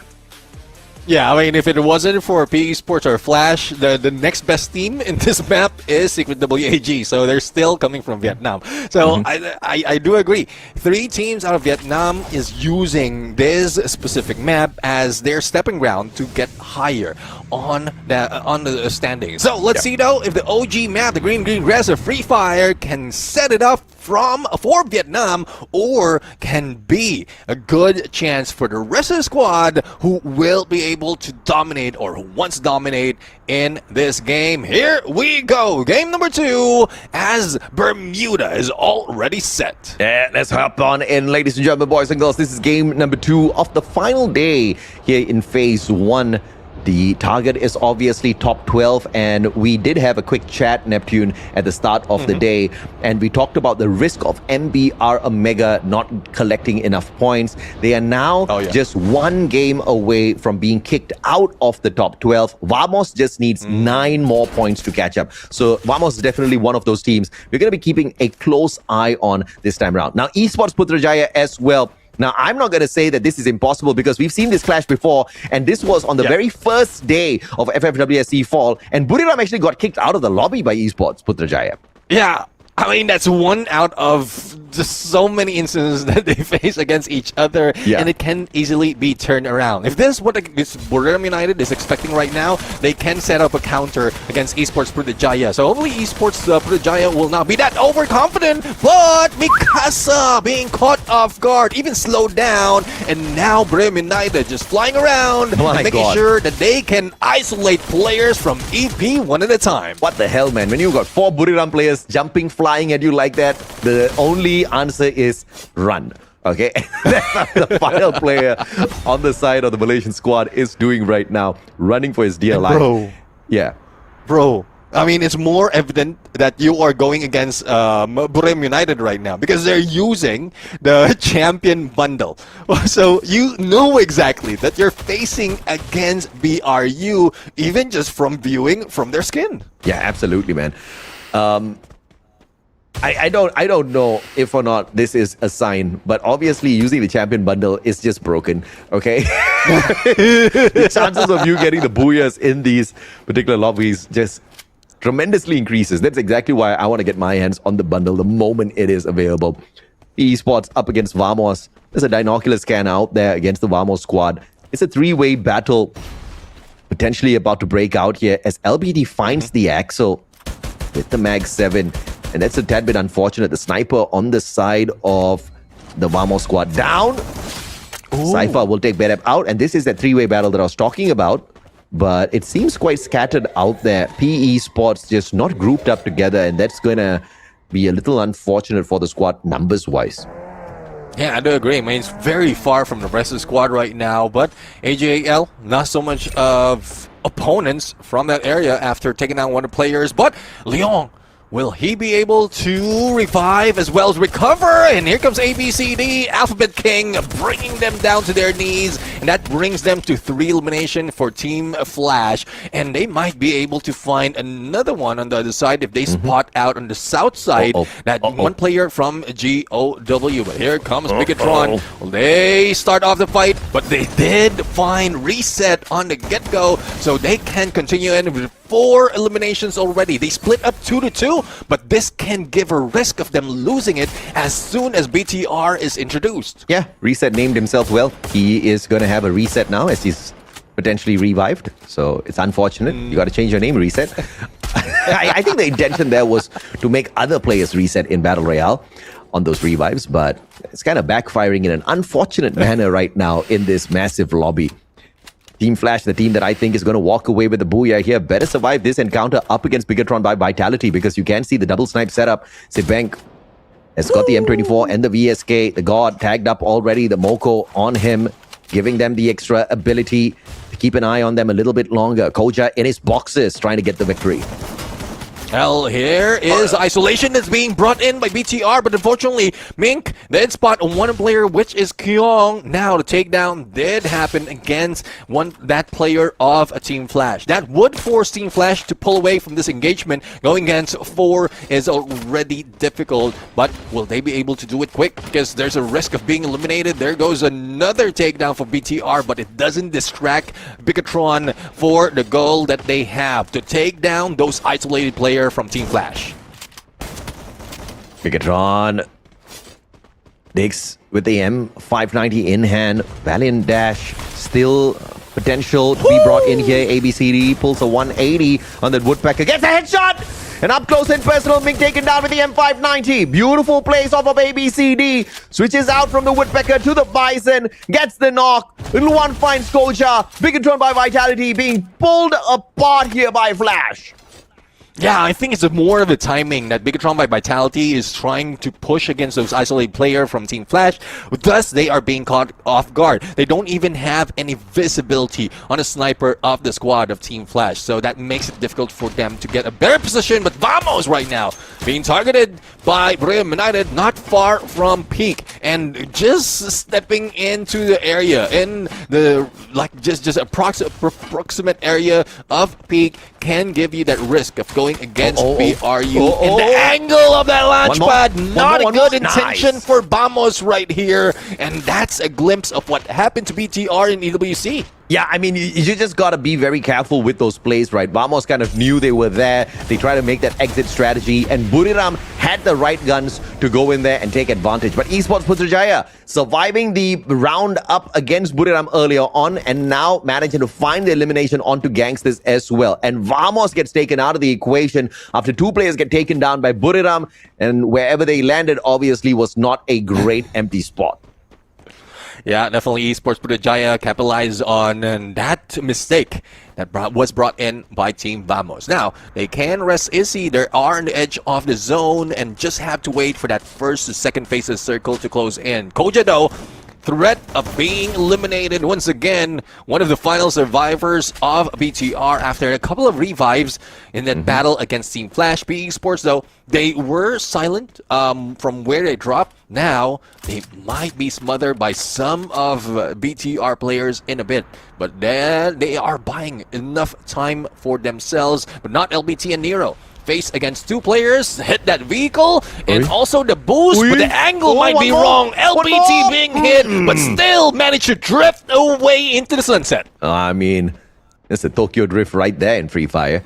Flash with the 10 eliminations. Bermuda Drift, bro. The Bermuda Drift in Free Fire. You gotta rebrand it, huh? And Flash now trying to pull a little bit of Doom in there. RRQ, dudes down on the ground. M24 play by Reset. Looks like he found a perfect reset. Well, let's see. AK, Team Aki, struggling after a lot of engagement or losing a lot of engagement, but here comes RRQ. Can they make it to that vending machine? Because it seems like even RRQ is aiming for that. They do have the cash to work on it, but Team Aki might not have enough to be able to revive their teammates. Thus, they're trying to hit that revive platform. But now, Rans have them in their sights as well as a buy, but that Valiant Dash from Fix will not fix what they are feeling right now, and thus being eliminated once again, player after player. Even Vawadok will be hit from downtown, and they are now on the last leg. At least they can hop around on one leg. On the last leg. RRQ, man, good run from them so far. I felt like the previous game they were explosive, but it came to a very quick end. This time around, they're looking to play a little bit more safer and at the same time pick up some solid points through those eliminations. So it's a great run, as a matter of fact, for the side of the Indonesian squad. And if you guys want to have some great runs as well, perhaps you are just one bundle away from achieving that. The Buriram Champion bundle will be coming soon. And if you are a smart cookie, you'll be picking it up. Yeah, start saving up. Start making sure that you have enough once that has been released. And yeah, same as you, I will be grabbing that for myself. But let's see who will be grabbing more elimination for themselves in this map, because a lot of teams are soaking it out outside of the zone, probably capitalizing on those revives that's happening. And BTR, after being revived, is putting so much of pressure against Team Aki. Again, still on the final leg, seems like they are a pirate right now. On the stump leg, and I couldn't walk that fast to the next phase of the circle or to the next vending machine, and it is getting difficult, more difficult for Team Aki to revive with the zone closing in already. Yeah, absolutely. Big run by Vitality. Good recovery though. Buriram. See, Buriram, I love you, Buriram, but you know, I predicted a Vietnamese squad to get the booyah this time round. So perhaps, maybe now's the time for you to get kicked out of the lobby. AGAL, Cypher moving in, but it's a 2v4 though. Cypher, are you sure? Team SR will be able to catch Jonah out of guard, but they do not go the right-hand side. They choose the left flank instead. And AGAL try to set them up. Buriram tossing all of those glue wall melters against the AGAL players, and that will just mean that the defense will be slightly weaker for AGAL. Come on, Team SR, move towards the right. Jonah is looking for that flank, and that will be a big punisher if AGAL does not take him out of the equation early. Well, let's see though. I'm pretty sure Ju has an angle on him already, just waiting for the go signal for the rest of the squad. Here comes Saifa, Karnt 98. Will he be able to land that blow against Getna? But they are not being careless. They are definitely careful on their movement. M249 from Moshi, unlimited ammo, unlimited breaking down of those glue walls, and a good combination with his Riptide Rhythm that he has on his active skill. But WAG, BLS1, disrupting the flow of AGAL, and they're knocking on their doors right now, even before they take down any players from BRU. Yeah, boy, you gotta watch your six, man. This is Secret WAG. This is the map of Vietnam, and they will take every advantage they can get out there. And now it's Flash versus PE potentially being set up here. Buriram inside of the next circle as well as they quickly disengage with AGAL. They did not want that fight, and Secret WAG trying to get AGAL into a battle as we speak. The Esports rotation out in the open. Nero gets tagged up, but will find a good defensive cover here with the rest of his team members. A great defensive spot found by PE Sports to hunker down for the time being before they get engaged with again. Well, so far, this might be a slowdown. Third or fourth phase of the circle. Everyone's intention would be to move into the next phase. Gao Esports being stuck in one corner as BTR already grabbed the place that they are aiming for. Probably placed a good spot already to angle their shots against BTR. There's no one else that is close to the area other than that one who is in the middle of the circle, which is RRQ. But I don't think that is a very safe place. The safest would be the high ground, and the pressure from AGAL has been diminished for the moment, especially with the introduction of Secret WAG, as BRU is just waiting for this shrink as well as that shift, and it's not too far though, but AGAL might still go for the backstab against BRU. What is Dew doing out here? Getting tagged by the circle all alone. Thank God we did not predict AGAL. They kind of split up. But we've seen this move coming through from AGAL in the past as well.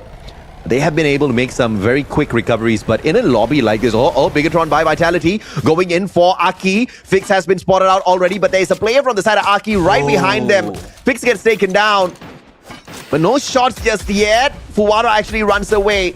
Bigatron by Vitality and AGL, as expected, shut down. There you go, Neptune. Thank God. He did not predict that one. But, you know, unfortunate with the positioning of AGL. I felt like the rush towards Buriram was just played very, very poorly by AGL, and they are paying the price for it big time. RRQ up against Gao on the other hand. RRQ wanting to make sure it's not an all-out Vietnamese final circle here. Demon taken down, and it is Esports Putrajaya taking advantage of this battle between Indonesia and Vietnam from afar. Malaysia being third party from a very safe spot. But RRQ will make sure they get the final two eliminations to their side. Oh, definitely. The RRQ has recovered already for the first few games that they played in Bermuda, and now they're finding the perfect formula to find the final circle. We still have 8 teams remaining at this point, and a battle between Flash and PE Sports is now ensuing. On the grab for this compound. PE Sports, my prediction after the count, Team Flash can recover, and no much of pressure because of the blue, but they have to be careful because here comes the rest of the squad trying to take that spot away from them. Hey, you missed a point. Your prediction got taken out by my prediction. That's the best. All right. So Flash somehow hanging on for their dear lives there. But PE Esports, great play by them, just unfortunately ambushed in that particular situation. And Esports Putrajaya waking up in a big way here, snuffing out Bigatron by Vitality on that rush. Phenomenal stuff out of the Malaysian squad. 9 eliminations in hand, minimum 17 points that they can walk away from in this lobby. And I feel like half their job's already done because, you know, honestly, no matter what Esports Putrajaya does, they're not going to be making it into the top 12 by the end of the day. And as I say that, they are left with one final player thanks to RRQ. Well, let's see if Ryu can do it, because definitely if he can, sure you can, but unfortunately he can't. 16 eliminations. Damn, man. I mean, what is RRQ on? Back-to-back games here. Massive eliminations. And this time, a ton of placement points for them as well. Now WAG trying to make the big rotation run out in the open. What a unfortunate move that was. And they will get punished for that. And Flash taking advantage of RRQ's rotation as well. The spray down. Ma'al taken out of the equation already. It's a 2v1. Shiryu will not survive that, as Flash takes advantage of that rotation. Overall, it's now Flash up against RRQ. The recovery on Ma'al was fantastic, but now a sliver of health left here. The God trying to flank around from the left. He must have the Morse on him, but the God has been spotted out. Grenade straight towards him. Finds no tag as the God dodges it with the monster truck. Well, let's see though, the flurry of glue walls is saving them from those nades being thrown. But RRQ is a little bit spread too thin compared to the positioning of Team Flash. Here comes a monster truck, and the shifted circle will be happening in a bit. Now, all they have to do is wait, or probably get an advantage. Valiant Dash gives Reds an opportunity for a takedown. Time Turner, though, is being used for the pickup, and RRQ is falling down one at a time. 2v2 situation. And Ma'al still in position, and Luando couldn't get out from the glue wall but can finish Rans. In the meantime, it's now a 2v3 situation with quickness under pickup, and seems like AJ is on the roll right now, trying another booyah, and Team Flash did do it. It's 2 for 2, baby. You gotta know it. Oh yeah. You gotta love it. And Team Flash rising up to the top. This Bermuda map is definitely owned by Vietnam. And you gotta love how they executed it. Not just Flash, WAG as well. Esports was looking really solid on this map. Before Flash happened to them, Flash took PE out of the equation. WAG wanted to get the defensive spot of Buriram, but that was a very careless rotation out of Secret WAG. They did not use enough blue walls to cut the distance. They were on a high ground trying to approach the lower, which means it is a vantage point for the side of the Buriram players, who were obviously stuck in a situation where it's a do or die moment for them, and they got into this engagement, spraying down WAG players. And who took advantage? It was Flash that took advantage. Flash with their positioning, I tell you, they played the final circle very well, because they had a great sight onto Buriram, RRQ, and WAG Neptune. And also the distance between each player, making it easy for them to go for the pickup. And with that 2v2 that happened between Flash and RRQ, the game changer definitely is how close that, like, one of those who have been knocked down is from the rest of this team, making it a 2v3, making RRQ panic a little bit towards that final moment, and made Team Flash sure enough to grab the booyah. But valiant effort for RRQ, their position as well as the timing against RRQ, against Buriram United, as well as CKWAG was just enough. And that how CKWAG stalked BRU from the moment they were shooting against AGAL, flanked against Buriram United, and waited for this specific moment to take them down. Absolutely, man. And of course, the playmaker for this game was definitely Minku and ABCD. ABCD for his capability to just go in there for the rushes, and he was great with the knocks. And Minku with the prioritization of picking up his fallen members on the battlefield. And at the end, it's going to be ABCD with the MVP. He's the one with the Valiant Dash. He's the one with the Nikita, Olivia, as well as Joseph. There's only surprising thing out of the passives out of Flash here is the fact that they run the Olivia on their rusher, right? And it's very surprising, but it also shows the mentality of the Flash squad, where they understand survivability is the core of their team. They wanted to be aggressive. They also knew how important it was going to be for them to continuously recover on the front lines. And every time he tops up his health, obviously it's going to have a little bit of an effect on the rest of his team members as well. 16 eliminations just between the support and the rusher. ABCD and Minku definitely owned this lobby. Yeah, definitely. I mean, they are always on the front line, and Luan and the God just waiting for opportunities to damage most who are going against ABCD and Minku. I'm really loving what else has been brought in terms of active skill out of the squad, because that might explain a little bit more of that final moment. Again, double snipers being seen without Morse, as well as Skylar, and that, like, similar on the passive, so no question there. They are dominating on distance, but I do agree with that, Olivia, because you have them on both ABCD as well as Minku, making them more aggressive and more likely to survive the front lines with a time turner, one just in case that Valiant Dash fails for that elimination. And this is why I feel like Buriram is still experimenting, right? With the Suzy being run on Moshi, I feel like they're just trying to force the issue here to see if or not they can kind of really make their comebacks in all of these lobbies. But clearly it's proving to be a tough one. And what's impressive here is not the booyah. What's impressive is the way they did it with the number of eliminations they had in this lobby. Team Flash whooped some good butt out there, man. 22 eliminations with the 12 off of the booyah for 34 points. And right behind them, again, and this is classic from RRQ Kazu, the second spot, they are no strangers to it, Nep.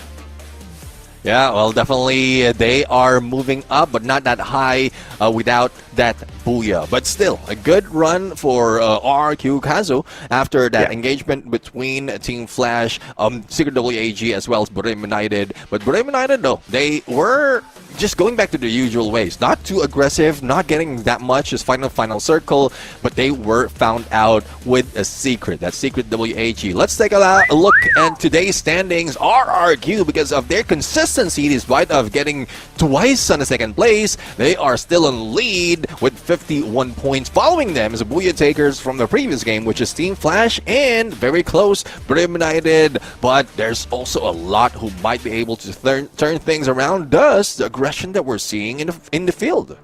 The thing that we need to stress out of the consistency of RRQ is the C. It's a C-grade performance in terms of them being able to close it out. Because we've seen this version of RRQ time and time again, but they're never able to walk away with the trophy. They have not been C champions just yet. They have come close. They have not been Global Finals champion. They have not been the EWC champion, but they have come close, and close enough they have gotten so many times. Is this going to be the season, though?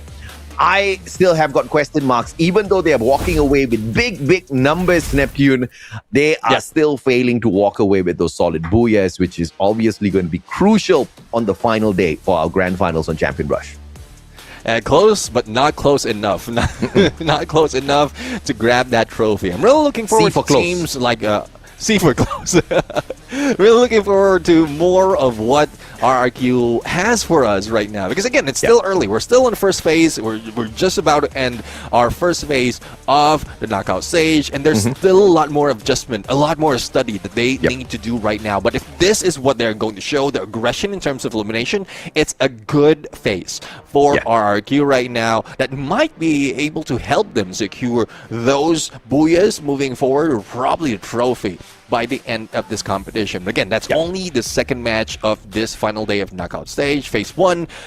Still looking forward to more, because we've seen as well, not only RRQ, Kazu, Team Flash, Buriram United, but also BTR slowly trying to move away from double snipes, trying to be aggressive in close range, and jumping against opponents that they lost already from the when they were introduced in Southeast Asia, because they're one of the squad who is always on the launch pad, jumping against Team Falcons, and then after one season or a couple of seasons going against Giants, but they're not going for that strategy anymore. And I don't know why. Probably they started off with double snipes and like making it difficult for them to get back to their aggressive ways. Yeah, I feel like I still want to chat a little bit more about RRQ, mainly because as critical as we are with RRQ, their performance has been mind-blowing. Just like that, through the matches that they have played so far, Neptune, they are almost catching up with the performance of who? AGAL.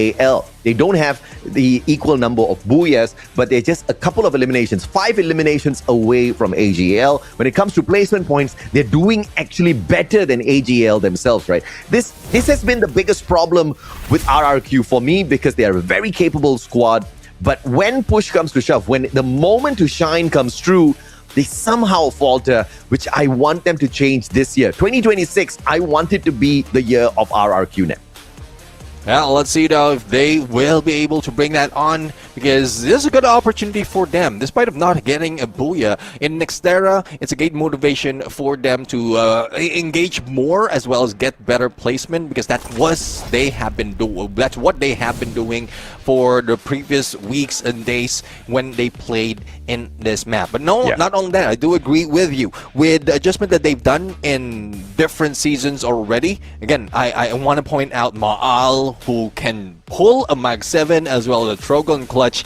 It's rare to see a slow sniper. When I'm saying slow sniper, he's not the ones who move around, jump and shoot, right? He's the ones who has a steady aim, wait for the opportunity and then shoot. But you give him a shotgun, he managed to pull it off on the CQCs, and then switch it back to a sniper wherein he can make all those moves that might be able to give them those opportunities of booyahs as well as championship. Absolutely, man. There's a substitution here for Sanjit's jumping in for the Min on the side of Gangsters. I don't know if or not that's going to be making a very big difference for them, but we'll obviously have to see exactly how that impacts their gameplay. But for the daily challenge, the best nation in the knockout stage, we have got Falcons clearly leading the fray. And Neptune, I feel like this is a little bit of a unfortunate situation, because catching up with Falcons is going to be a tall order, especially for teams like AGL as well as RRQ cars, who are both more than 60 points behind them. But for you and me, this time you take the blue brand. You are going to be on the side of Buriram. I think RRQ is finally going to get the job done. Yeah, I mean, I'm ready to fail and succeed in case I know what result will be. But I'm always looking for that, like any teams to counter my prediction, because that only shows that they're going against the data, they're going against the number, and studying as well how they can take down those who are doing better from the previous days. But that is the theme of this map right now. Moving forward, this is the future of Free Fire, and this is game number 3. Let's see who's going to get that booyah this time around. I think I've thoroughly confused the RRQ fans. I trash-talked RRQ, and then I predicted RRQ. And then I talked about this being the year of RRQ, and then I keep talking about how they failed year after year. RRQ fans, I love you guys, man. Let's see hop on into game number 3. Let's see if I can get 3 out of 3 on the predictions. It's going to be a rough one, because obviously RRQ is a good squad. But consistency-wise, when you truly need them to shine, when you truly need them to show up, like the Avatar, he disappears. Well, let's see if they can show up this time around. Before we look at RRQ, let's take a peek of the battle between Gangsters and BTR. And BTR is the one losing this fight. I guess Sanjit definitely deserves their spot right now after that substitution. And M-Death from behind. Now Sbank on the stealth by trying to pull away in a good angle as well. Not to be shot, not to be spotted by the Gangsters. Run, Sibank, run. That's all I can say. And Sanjit's coming in here for the Gangsters side clearly has made a very big difference for the squad. And Lao Ho, the worst player to spot. Nani? Okay, there you go. Sanjit's now Winchester, information given away. Sibank, you can swim, but you cannot hide. Megatron by Vitality snuffed out so early in this game 3.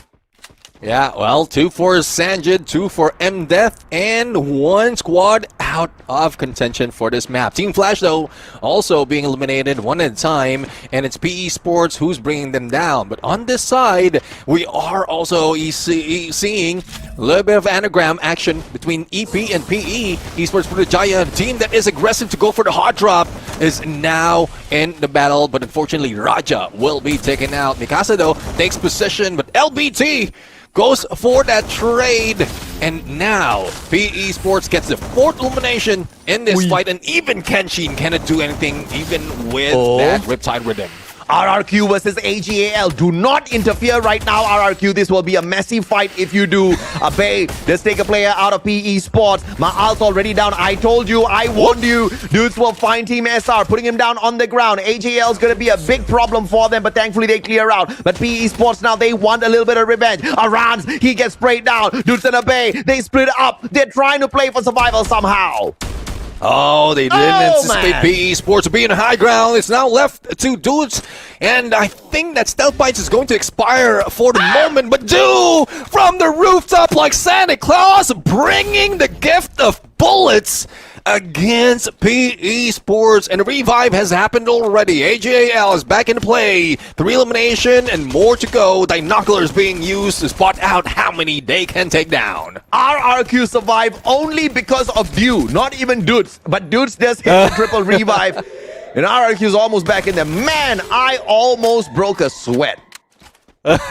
Almost broke your streak as well. Hey, if they get eliminated don't say that. early. Sway stuff. Don't say stuff like that. Well, let's see. Team Flash in the fight against some of the players of Gao Esports. Now moving away from Rushdown. Will they be able to spot out Goku? Goku is one of those quick guys.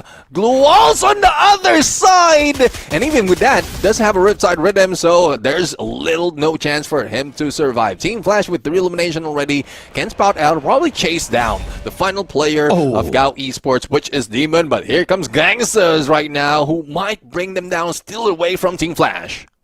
Lahore? I mean, LH06. Why would you name yourself LH06, man? It's so difficult to say it, unless you say it in a different way in Vietnamese. But either way, Lahore is what I'm going to call him for the time being. he will look for a way to survive as Goku gets brought right back in by Pichu. Gao on the recovery play and still on the hunt. Demon! Easy one, Lahore, bye-bye, says Demon. VSK, easy shots. And Sanjit as well, going in for the rush. Demon trying to back away, VSK in hand. It's a 2v1. Demon trying to put a lot of distance between himself as well as Sanjit. Sanjit has got the Winchester. Demon now on that high ground. Can you survive though? Iconase tossed up by Sanjit. Gets the tag as well. Holy Lord, Sanjit is too damn good.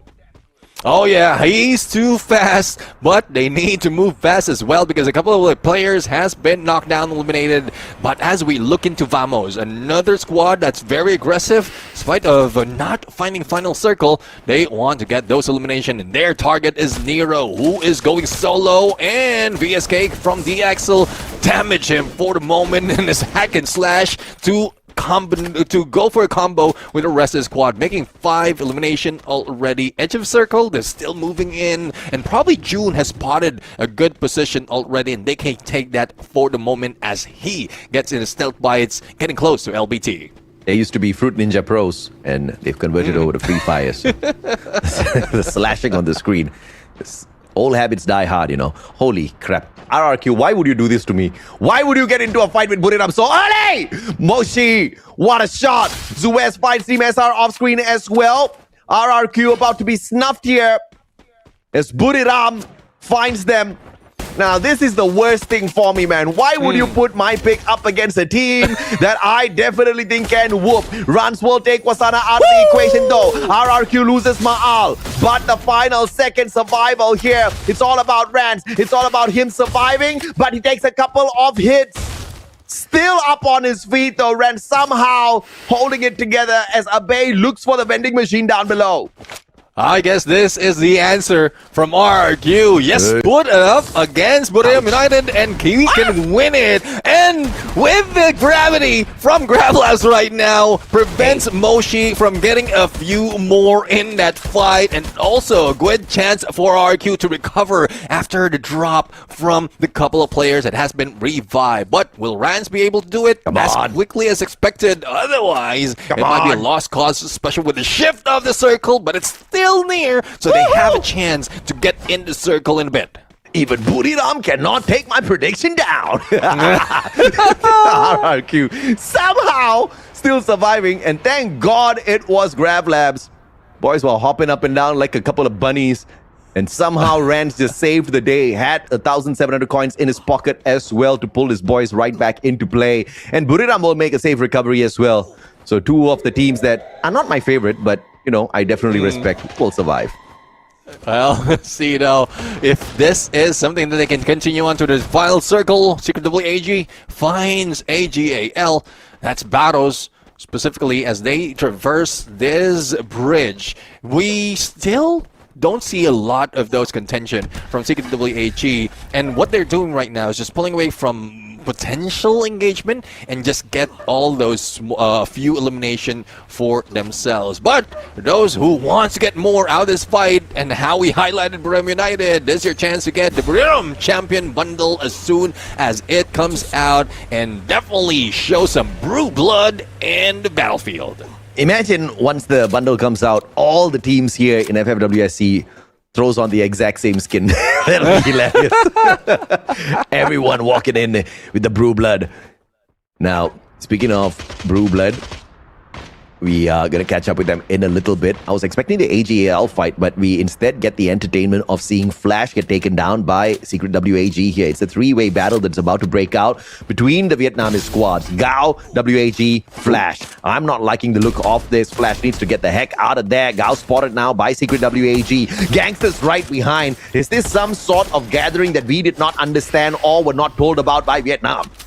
Now, this one thing, going against the region, especially in scrims that they've gone through, they understood what rotation everyone is taking. Thus, what a shot, they might meet up in more instance than not. But I do agree, from far away, he had a capability of taking down, especially with the Car 98. But let's see if they can control this, because they are not the ones who bring down a Bolt Maker, and they might be the ones in trouble.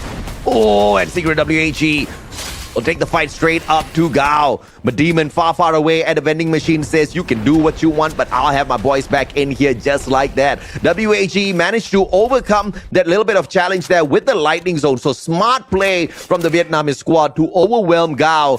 And they are obviously too smart to take the fight up against Gangsters as well, because it's the open grounds rotation that they'll have to make up against the Gangster squad. Civil won't be able to survive a shooting squad of AJAL that managed to surround him. That's a 3v1. No way in hell you win that.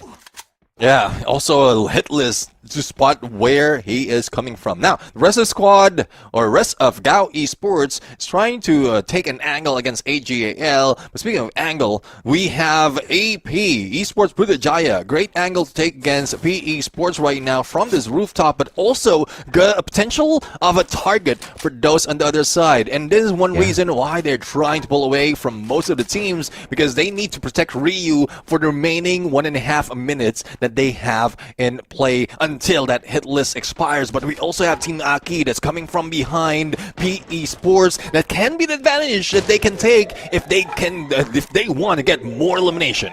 The biggest threat for RRQ is going to be AGAL as well as Buriram, who are both very proficient at this map. They love those CQCs. They love obliterating players on this map, and they are very proficient at finding those rotations. Like you saw the survival play out of Buriram, when things got a little dicey up against RRQ, they managed to quickly disengage. But AGAL, they have seen a little bit of troubled times, but right now they've got one small mission, that is to annihilate Gangsters. Lao Ho is going to get caught outside, but they do still have MDED and the Car 98, which means Team SR needs to watch out. One good grenade can take Lao Ho out of the equation here, but Team SR focusing on the recovery. Both teams playing outside of the safe zone.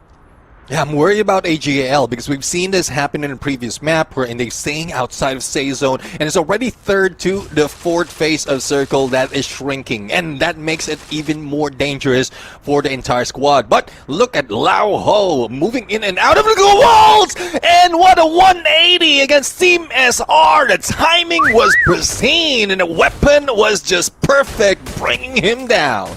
Absolutely beautiful here. And now PE Sports up against Esports Putrajaya with their final survivor. Woo! Beautifully done here by C2 on the Car 98, making sure Raja does not get that pickup there. Yes, he's losing the battle, but he will try to keep the advantage to his side. Gacha will bring Ryu back in. It's a 3v1, and it's just a matter of time before they go in there for the rush. Now, Zuez gets caught out. Axel knocked down as well. Dudes and Rans. But Jun will find the counter against Dudes. Shot from afar, but Vamos packed up, sent back to the lobby by a aggressive RRQ. And Gao showing up out of nowhere. It's a 2v4. This might be the end of RRQ. How do they survive, Nap? Well, it's very difficult to say right now. Vehicle from Rans might not let them get away.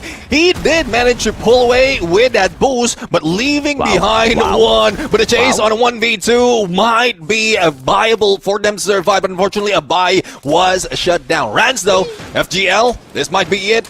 pressure from the blue, pressure from Demon. The shot was just perfect to damage him even more. But what troubles me is not just Gao, but also Ryu, who might be able to take shots on Rance and steal it away from Gao Esports.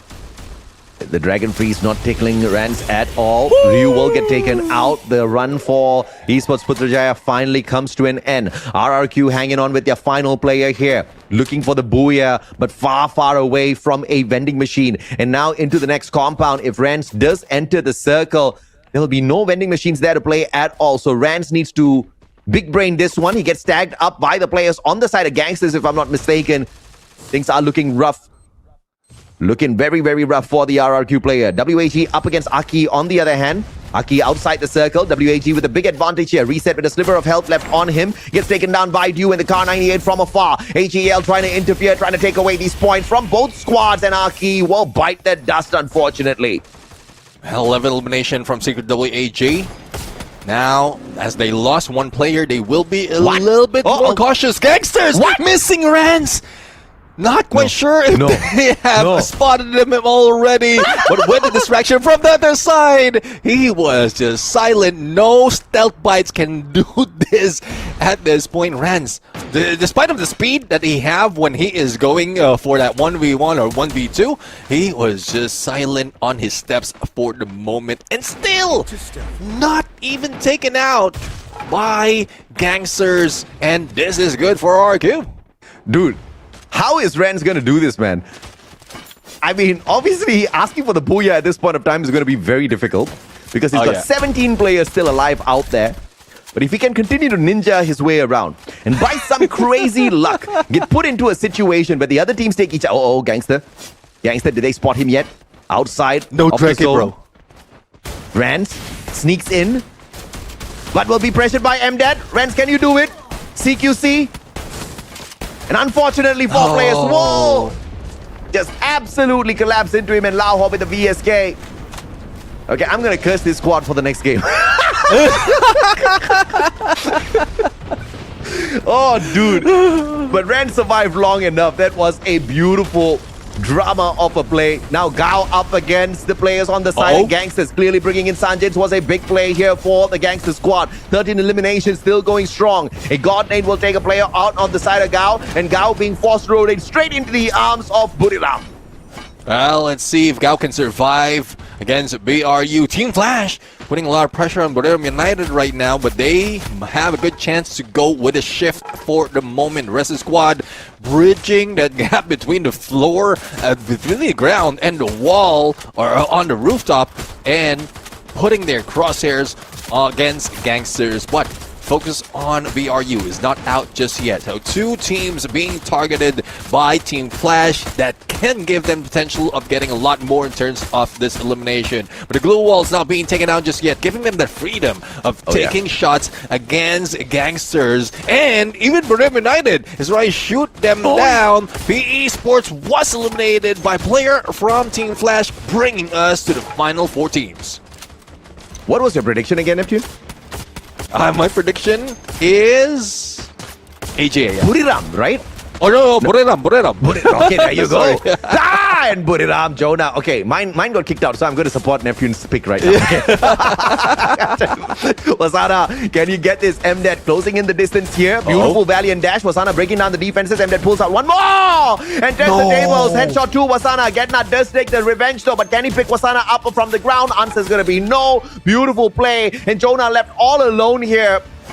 And that was still a phenomenal play by Gangsters. And this is going to be a Vietnamese lobby once again. 3 games in a row, Vietnam has proven to be dominant. And they are rising up to the occasion here in a beautiful fashion.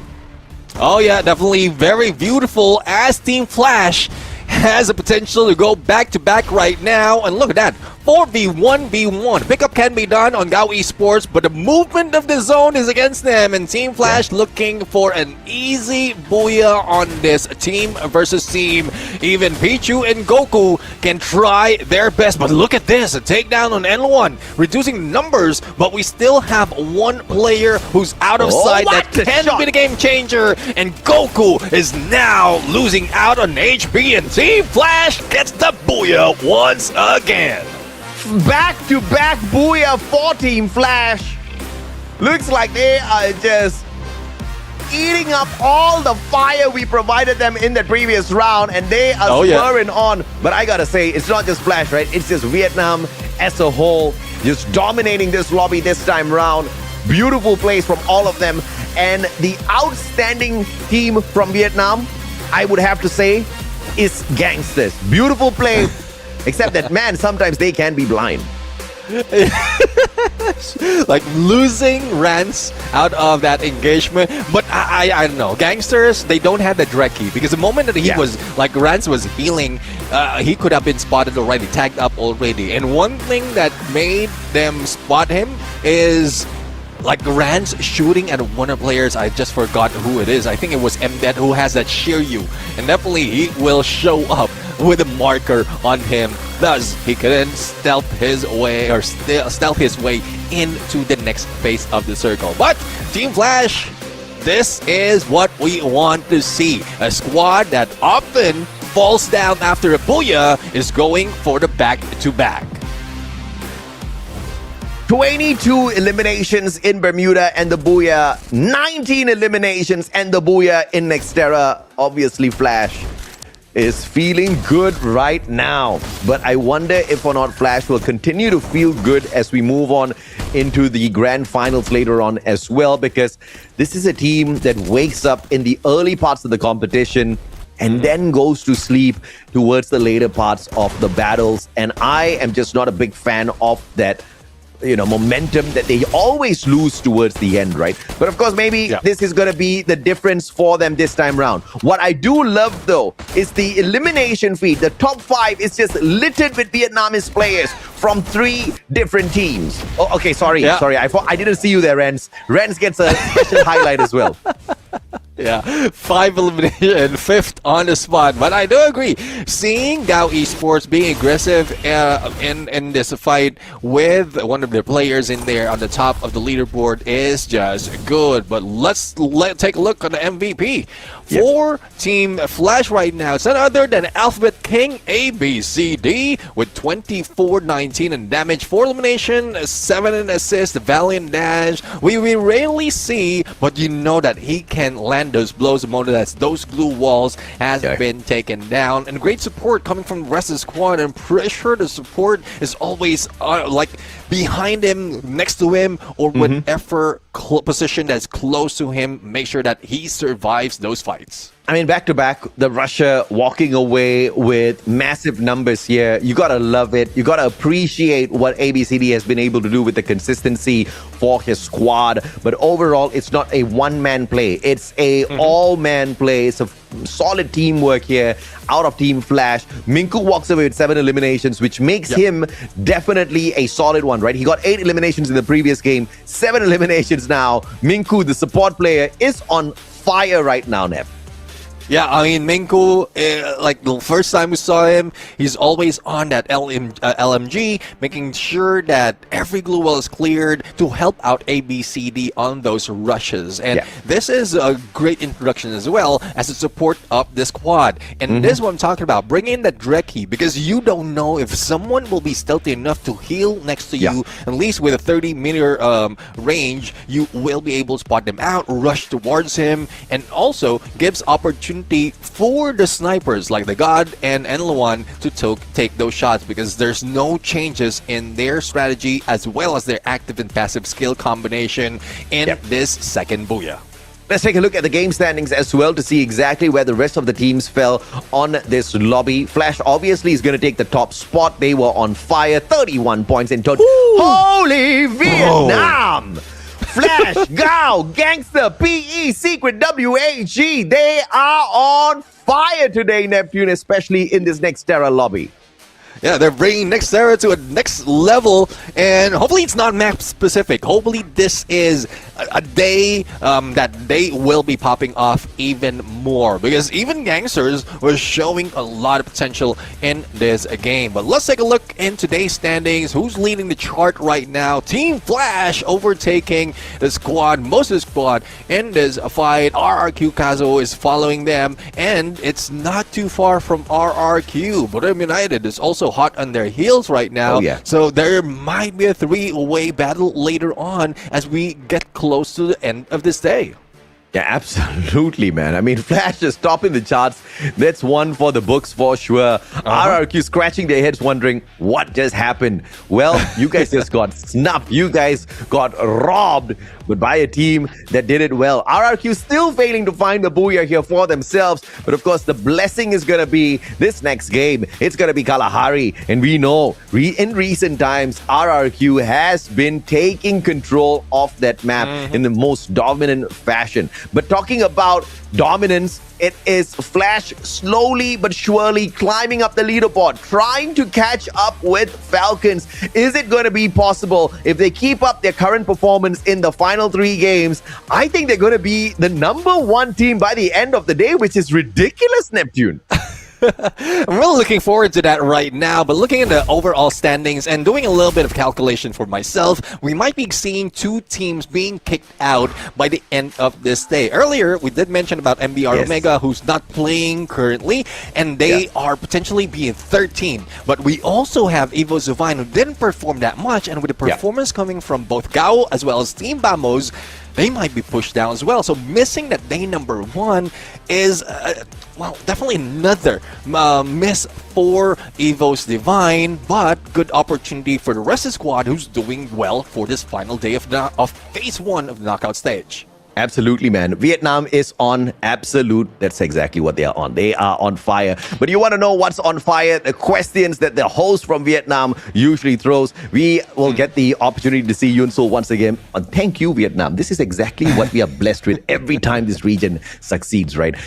The interview segment, I can't wait to see exactly what the Flash players say, because they have been on a roll today. So I am delighted, because this is the kind of change they need, as well as the kind of boost they need before jumping into the next stage. We'll be back with you in a bit.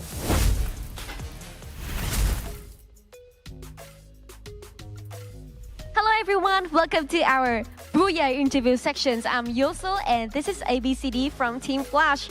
Very happy that we got 2 Booyah side to side from Team Flash. Xin chào tất cả các bạn khán giả, mình là MC Yosul và đây là màn phỏng vấn giữa mình cùng với tuyển thủ ABCD đến từ Team Flash. Và thật sự rất là vui khi chúng ta có liên tục cú đúp Booyah đến từ Team Flash. Rất là tự hào đúng không ạ mọi người? Vậy thì bây giờ hãy cùng mình đến ngay với câu hỏi đầu tiên nhé. So into our first questions. On the first day of week 2, you were in the second place, losing to RRQ only 2 points, and it is a similar story today, but you have managed to place a higher ranking from RRQ today. So how confident are you that you can hold on to that spot and finish them above in the today's final? Thì mình nhắc lại một câu chuyện cũ một chút xíu là với ngày đầu tiên của tuần 2, mình đã thất bại trước RRQ và đạt được vị trí thứ 2 ở trong bảng xếp hạng. Nhưng mình thua RRQ có 2 điểm thôi à. Và ngày hôm nay có vẻ như là câu chuyện đó đang được lặp lại một lần nữa, nhưng mà lần này khác một chút là Team Flash đang đứng ở trên RRQ. Thì hôm nay ABCD có tự tin rằng là mình sẽ giữ nguyên được cái vị trí này cho tới cuối ngày không ạ? Có khi là sẽ đánh bại được RRQ giành cái bật ở đây. Wow, tự tin đánh bại được RRQ và giành được Team of the Day. Rất là tự tin đúng không ạ mọi người? We are confident that we can defeat RRQ and get the Team of the Day spot. How confident is him? So our second question, you are currently the team with the highest point in the Vietnam region. How confident are you that you can carry Vietnam to the best nation title in the knockout stage? Thì ngày hôm nay chúng ta sẽ có một cái thử thách là các khu vực sẽ thi đấu với nhau để trở thành khu vực xuất sắc nhất. Thì không biết là ABCD biết rằng là mình đang là đội tuyển có số điểm cao nhất thuộc khu vực Việt Nam. Thì đến với cái thử thách lần này, ABCD có tự tin rằng là mình sẽ cùng Team Flash gánh tất cả mọi người lên để trở thành khu vực xuất sắc nhất của thử thách này không ạ?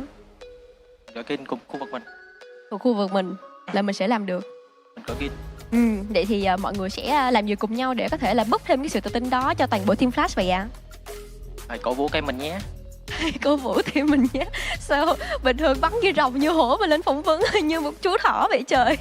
We are very confident again, repeat again, that we can become the best nation title of the Vietnam region, and please continue to support for us as well. So, is there anything you want to send to other regions since we are in a very competitive scenes, right? Thì đến với câu hỏi thứ ba cũng sẽ là câu hỏi cuối cùng, bởi vì chúng ta cũng đang trong một cái màn cạnh tranh khá là căng thẳng á. Thì ABCD có lời nào muốn gửi đến các khu vực khác không ạ?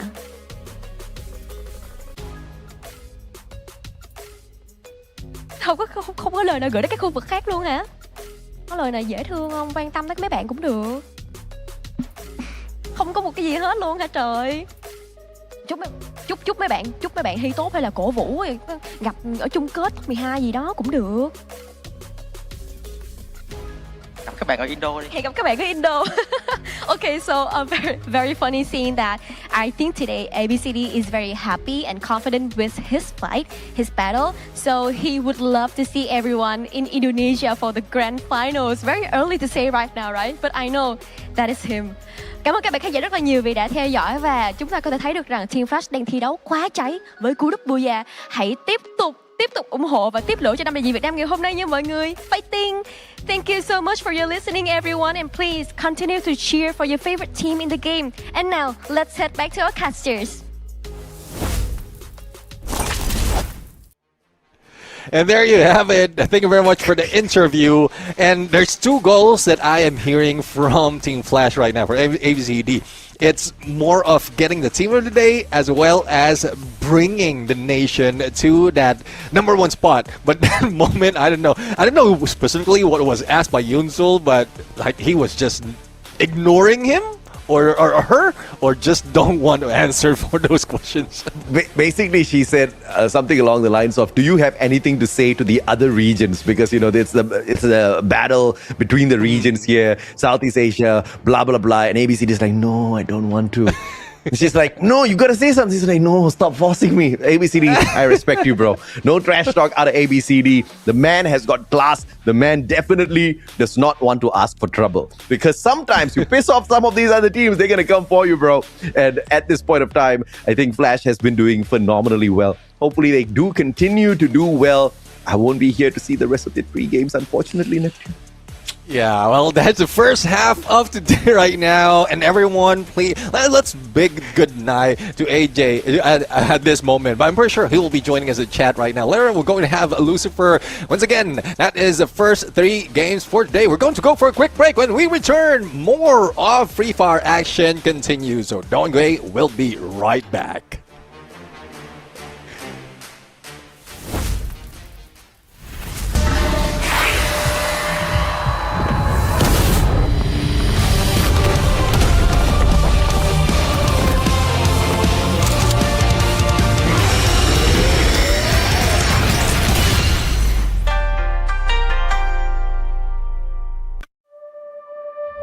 Bury Ram's up and down performance seemed forgiven today.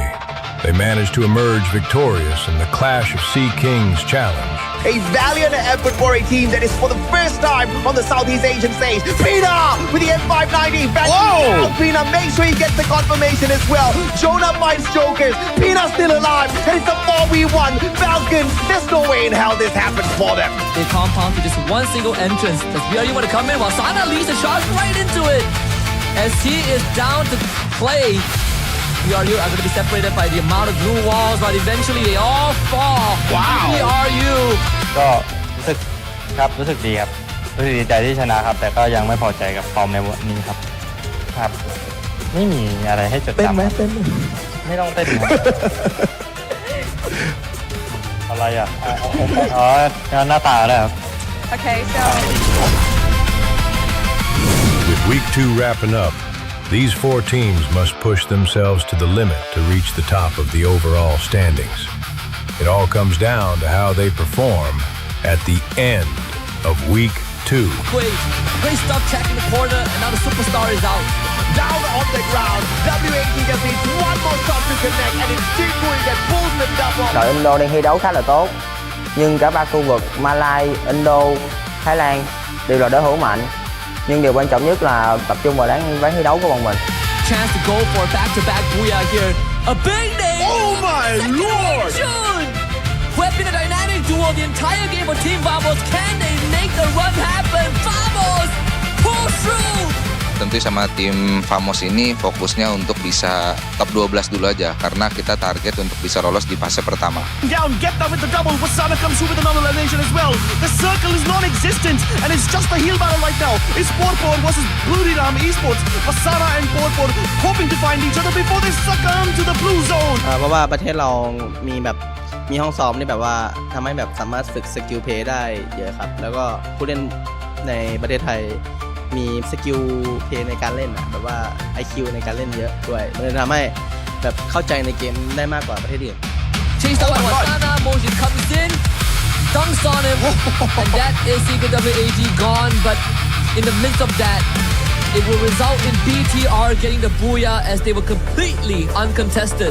Ya kita bakal main seperti biasa, konsisten karena kita mau cari konsistennya dulu baru kita buat ngejar ke atasnya lah. Buat regional lain, ya kalian udah tau lah siapa Bigetron. Failing early is not an option. Much like every other squad, they came with one goal: to dominate the top ranks, not just to mess around.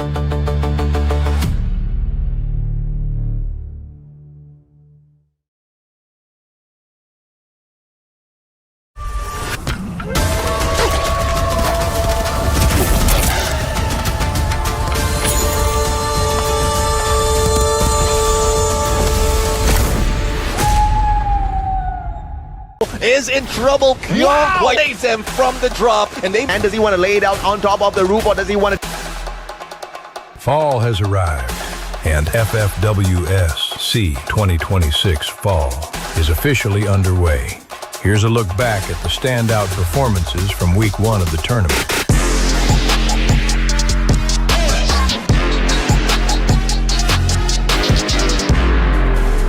AGAL came out strong on day 1, securing 150 points, with 101 total eliminations and 2 booyah. A strong showing that highlights the consistency of their roster, as well as the strength of their strategy and preparation heading into FFWS SEA 2026 Fall. With a start like this, AGAL has already made their presence known. Opportunity for them for the Brazilian dash, and there goes Ryu for the push. And Nameless will not take this sitting down, forcing him outside the circle. Meanwhile, newcomers from Vietnam, Gangster Esports, made an early statement with a booyah on day 1, but they struggled to keep that momentum going, leaving them near the bottom of the standings by the end of the day. Now, with plenty of competition still ahead, Gangster Esports will need to bounce back and fight their way up the leaderboard. On day 2, MBR turned heads as the first Indonesian team to secure a booyah at FFWS SEA 2026 Fall. As newcomers, they proved they're far more than just a name on the roster.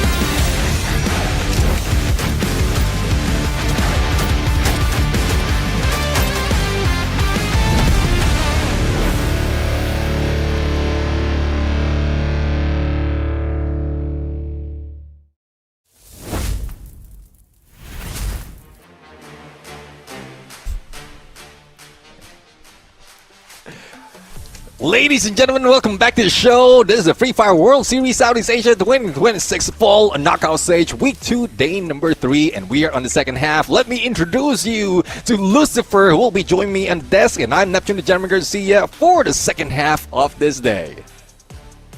Very excited, and don't worry AJ, the mustachio is still going to be repped here on desk in the second half of the last day of phase 1, but an exciting one. I really enjoy what I'm seeing. This is what I was kind of, when we started, right, our week 1 of phase 1, that the Vietnamese teams were looking good, and towards the end of it, in especially the last game, all the Vietnam teams are in the game standings looking at top and especially getting towards the top 12. Very exciting last 3 games is going to be Neptune. Yeah, I guess this is one thing about the challenge that we're getting for this day, because they are slowly stepping up, or really stepping up. And this is another exciting bit, because with some motivation, some of the squad are really performing in most of the maps that we don't see them from the past. So if this challenge, these kind of challenge continues, they would come to realize that they can do it, even without a challenge, even with just themselves challenging themselves. But it's difficult to say because they have a few squads right here who are still performing despite of not only worrying about more of challenges or daily challenge, it's more of what they want to try in these matches. But for those who want to try to have different rosters, the transfer window is still open. It's up until today. So hopefully that surprise of who will be joining which team would blow our minds on what strategy will be shown. It's going to be exciting to see if there are any transfers that will happen, and especially this for everybody. Today is the last day to make the final changes. When the clock hits the 12 or zeros, if you're in the 24-hour format, it is going to be the next day, the 24th of August, and that's when the transfer window will be closed. Then you have to look forward to a door. There's nothing else. But coming back into the game, we have to think about what our phase 1 still sticks towards, because Gao Esports, we saw their start off on day 1 when we see the week 1 performance, but after that they were slowly tipping down. But finally it seems like they are also picking up, and we could see in the previous game made it to the top 4. On the other end, yes, Malaysia, we wanted to see from them a lot, and I think one team at least from that lot has given us some hopes that maybe we see them be in the top 12. That is going to be Vamos, and I expect if they also make a jump, it's going to be an exciting last 3 game run, Neptune. Yeah, after yesterday's performance, I think what they're doing right now is changing the average and the potential of them getting to the top 12. And we talked about that earlier. They can push down MBR Omega, but there's also a risk of Evo Divine being pushed out because Gao Esports is also performing. And this is what we love. Remaining 3 games, Team Vamos can bring in an average of 18 points out of the 3 match. So I'm really loving this kind of numbers. We've seen aggression earlier in the first few games in this day, but they did falter a little bit, not finding the final circle. So hopefully this next map, which is Kalahari, they can bring back what they did yesterday and they can capitalize on that with another Booyah.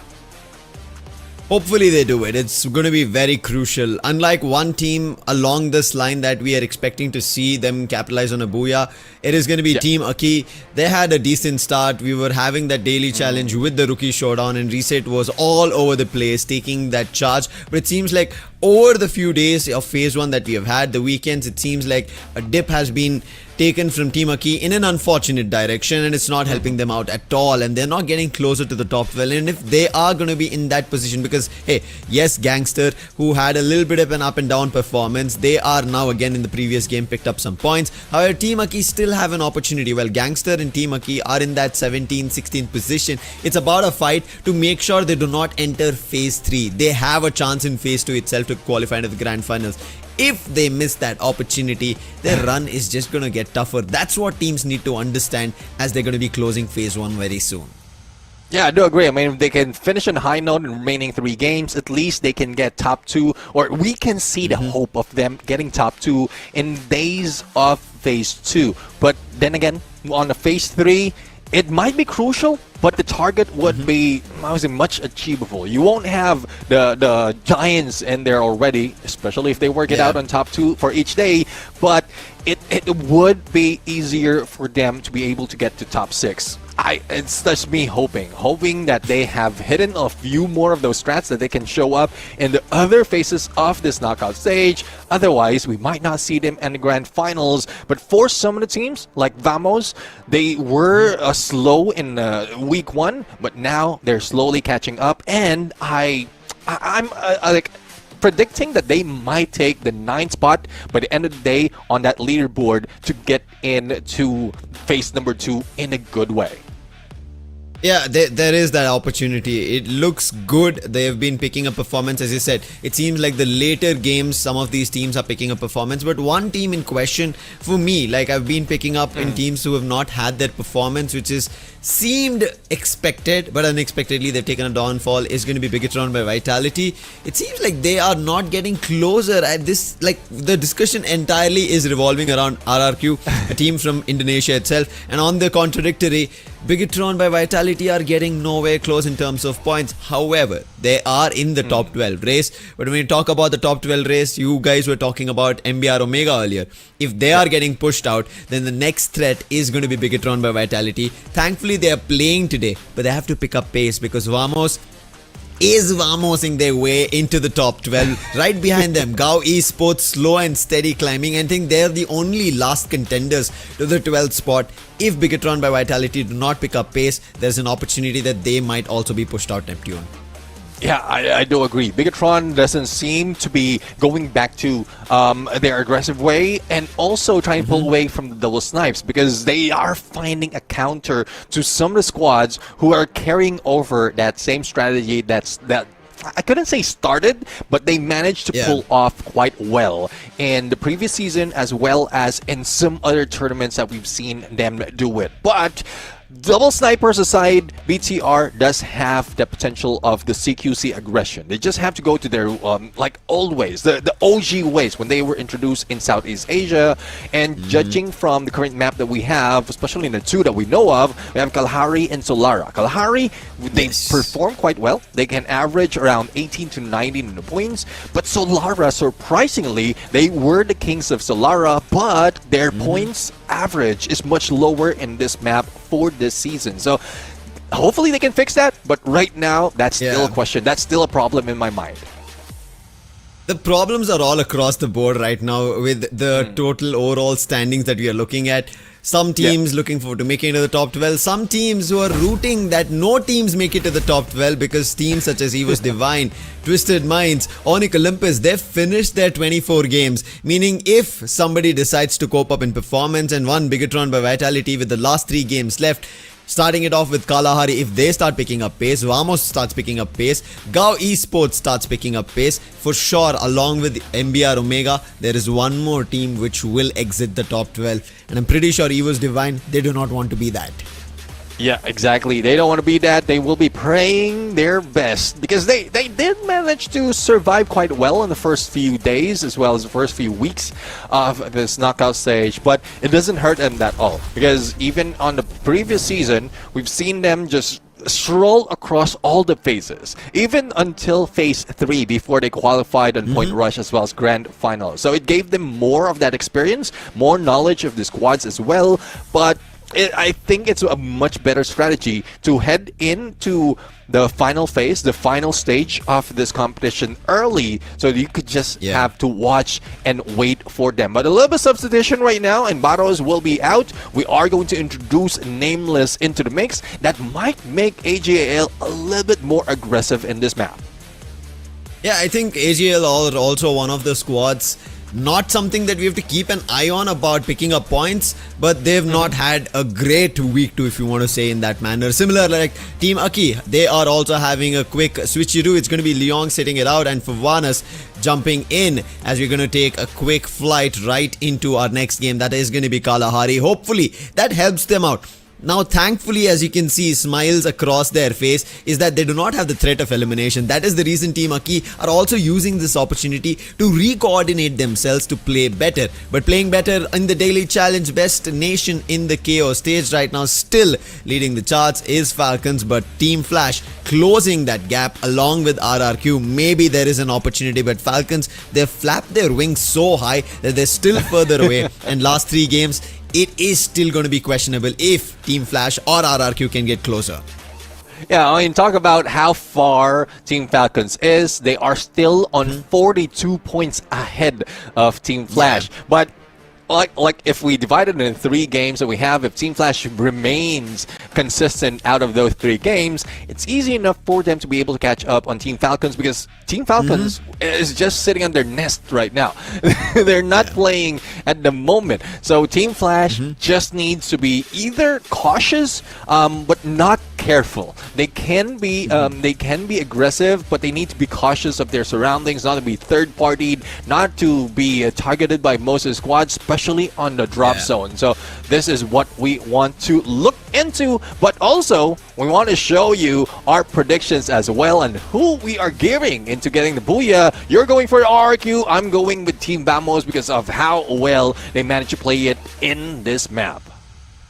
Yeah, and yesterday as well, they managed to grab themselves a Booyah on Kalahari, so that had to be a pick. But RRQ, this is just repping Mustachio right as of now. He was looking forward to them getting a Booyah. He mentioned a lot that going into Kalahari, it should be RRQ's play. And we've been expecting that. RRQ have gotten their Booyah in other maps, but being Kalahari and then still not getting the Booyah it feels like a little missing of an opportunity. So hopefully RRQ pick up that pace and maybe they get themselves in the daily challenge ahead of Vietnam and put Indonesia up ahead. Take it away from Team Falcons, take it away from Thailand itself. But it's time for the game as well. Beyond all limits, let's see if it is going to be RRQ. Is there going to be Team Flash getting themselves a triple Booyah on the record, or is it going to be somebody else completely new as we start Kalahari? Well, the desert sands of Free Fire is here, and let's see where the flight will be coming from, as well as where the teams will be landing at this moment. Team Flash being targeted by a lot of teams to prevent them from catching up on Team Falcons is dropping into shrines, and the potential target for them, it's either Team Aki or BTR who will be fighting their against themselves in Counting Hall. And this is not good for Team Aki because they are somewhat bottom of the leaderboard. But look at Sibank dropping near foundations, probably in Old Hampton or somewhere in Bayfront. But here comes the fight of Team Aki. It's a 3v4 situation, I believe, that BTR has less firepower or less manpower compared to Team Aki. This is going to be interesting. Both Bigatron by Vitality and Team Aki have not had the best so far in terms of performance. But Team Aki, they would want to set themselves up as they will be getting ready for Phase 2. Couple of throwables being used but nothing being worked. But on the other end, it's PE Sports who get the first blood, the first elimination picked up on Vamos. One is your prediction here. Could be in trouble. The Axel, a couple of shots being taken. And I think this could cause trouble. They decide to separate. And look at this, closing the distance. Zuez gets closer, has an opportunity on the CQC, trying to deliver. But it looks like the Trogan switcheroo is troubling Zuez. Oh, there goes Valiant Nash, but unfortunately Zwest was caught off guard with a Trogon coming from Sichuan, and it's a two-way push as well coming from BE Sports. The Axel, will he be able to go for a revive? Unfortunately, doesn't make it. Nero on that flank who was able to take him down, but here comes Hu Yuan. Will he be able to hide out, heal up, and probably get away from harm? LBT for the chase, not giving him any leeway, and there you go. Yuan, or Yuan, I would say, will be taken out, but Vamos is not out of the game just yet. We still have a view of their players after that revive coming back. Now let's head over to Council Hall to watch the battle between Team Flash and Team Aki. It seems like the parties have changed, but the fight has not at Council Hall. Charging in for Warwick against Minkuk. Let's see if it's going to work out. Time Turner pulled out to try and defend and hold his front. And it works out as ABCD jumps in to help out. And now they're doubling down their chances, rushing towards Reset. Reset isolated. Couldn't join his teammate to back off. Now Fix is in trouble. He's also been spotted. He's making a run. Wants to get to the vending machine. Look forward to see an opportunity. But he spots the god, and now Fix, troubled, cornered by his own glue wall. Still tries his best with the AUG. Good only for a single knock, and instantly Luan gets him put down and confirms it for his team. Well, Team Aki in a bit of a trouble right now, and even Reset would be confirmed. Now, we have 3 elimination out of Team Flash, and we saw a glimpse of BTR who's getting closer. Kenshin, though, has been taken down by the players of Gangsters, and Ryu tries to force himself against Gangsters, but unfortunately, he gets taken down. So, 2 of the teams, or new brands in the competition, fighting it out in Mammoth, and Raja might be in trouble as MDET gets close at Card 98. Would be trouble. Also have a Max 7 with control. Fortunately, Max 7 doesn't work. Good thing that Sanjid will be in there for the backup, and they stay alive. That was a little closer than they expected, but getting closer in terms of battle is RRQ with AGL, and Maal was trying to run with a hook gun. It did not work in his favor, and confirmation with the Kar 98K for Cypher. That's the first elimination for AGL, and RRQ are right up ahead, so they can move in that direction. Seems like Bigatron did leave Council Hall's building, but they moved to another compound. Diggs tried his best to take a player out in the corner, but Minku, he puts him down instantly. Confirmation to follow. A lot more eliminations that Team Flash is picking one after another. Let's see if they can pick a few more in that fight. AGAL though against RRQ, and the lightning zone being triggered by RRQ, pushing Nameless as well as Team SR aside. Nameless was just introduced into this game after the sub-in. Now, let's see if they'll be able to at least bring down the couple of players that is the front line for RRQ. But Dutz is the troublesome person that might turn things around. You gotta have a better angle against Team SR and Nameless. And these couple of players from AGL has nowhere to go. There goes Valiant Dash, and at Mag 7 takedown from Rans. The same goes to Nameless, and Cypher even tried to tag them up, but with that Shiryu, he got spotted, marked, and now being chased.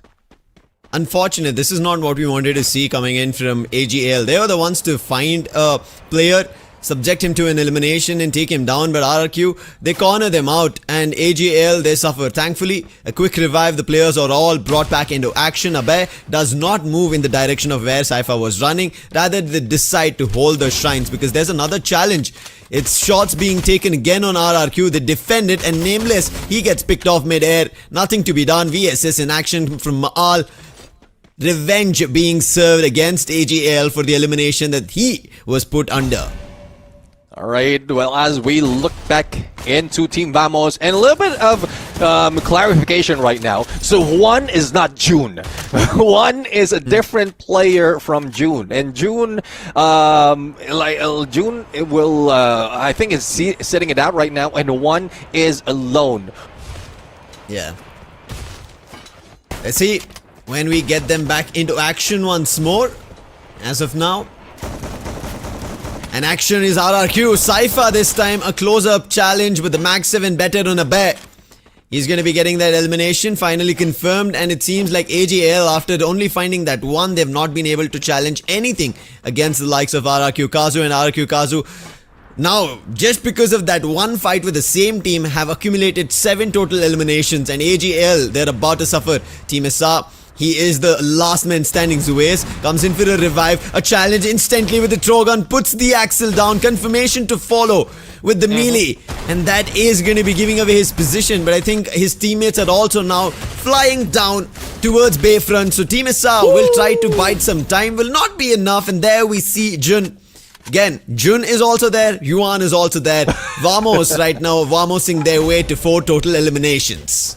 Yeah, I mean, Jun and Juan is confused me for the moment, because in the Philippines, Jun in Tagalog is also Juan. So actually, that's John. Oh, okay. But anyways, kidding aside, AGAL, well, Cypher, not spotted. Potential backstab onto Dutz. Shots, but unfortunately missed the headshot, and now tries another way, but he might have been baited to the rest of RRQ right now. And Dutz just waiting for the opportunity, still have that car in his hand, and one shot against Cypher might bring him down, but also shot on the other side. It's Maal with that flank, not spotted. No need for a stealth bite. He just needs that Riptide rhythm to break down the glue walls. It felt like AGL, they were the ones who wanted to start this war, but they end up getting a complete vanquish from RRQ Kazu, and they're unable to stop. And you just saw Dew just trying to hide, do not give away his position, because he knows that if that happens, opportunities for AGL to survive or get a footing is going to be troublesome here in Kalahari, and therefore they do not want to give away a chance. But Gangster also do not want to give away a chance of stabilizing themselves in performance. They're close to Buriram. Now Buriram, Vasana and Getna are moving in the other direction. Zones closing in the other direction. Seems like Gangster have an idea, and that's the reason they're going for the chase. They want these 2 eliminations, want to get the players out. And Buriram, they might be ready if their other teammates are getting closer, but it doesn't seem like. It is only these 2 to hold off for the time being.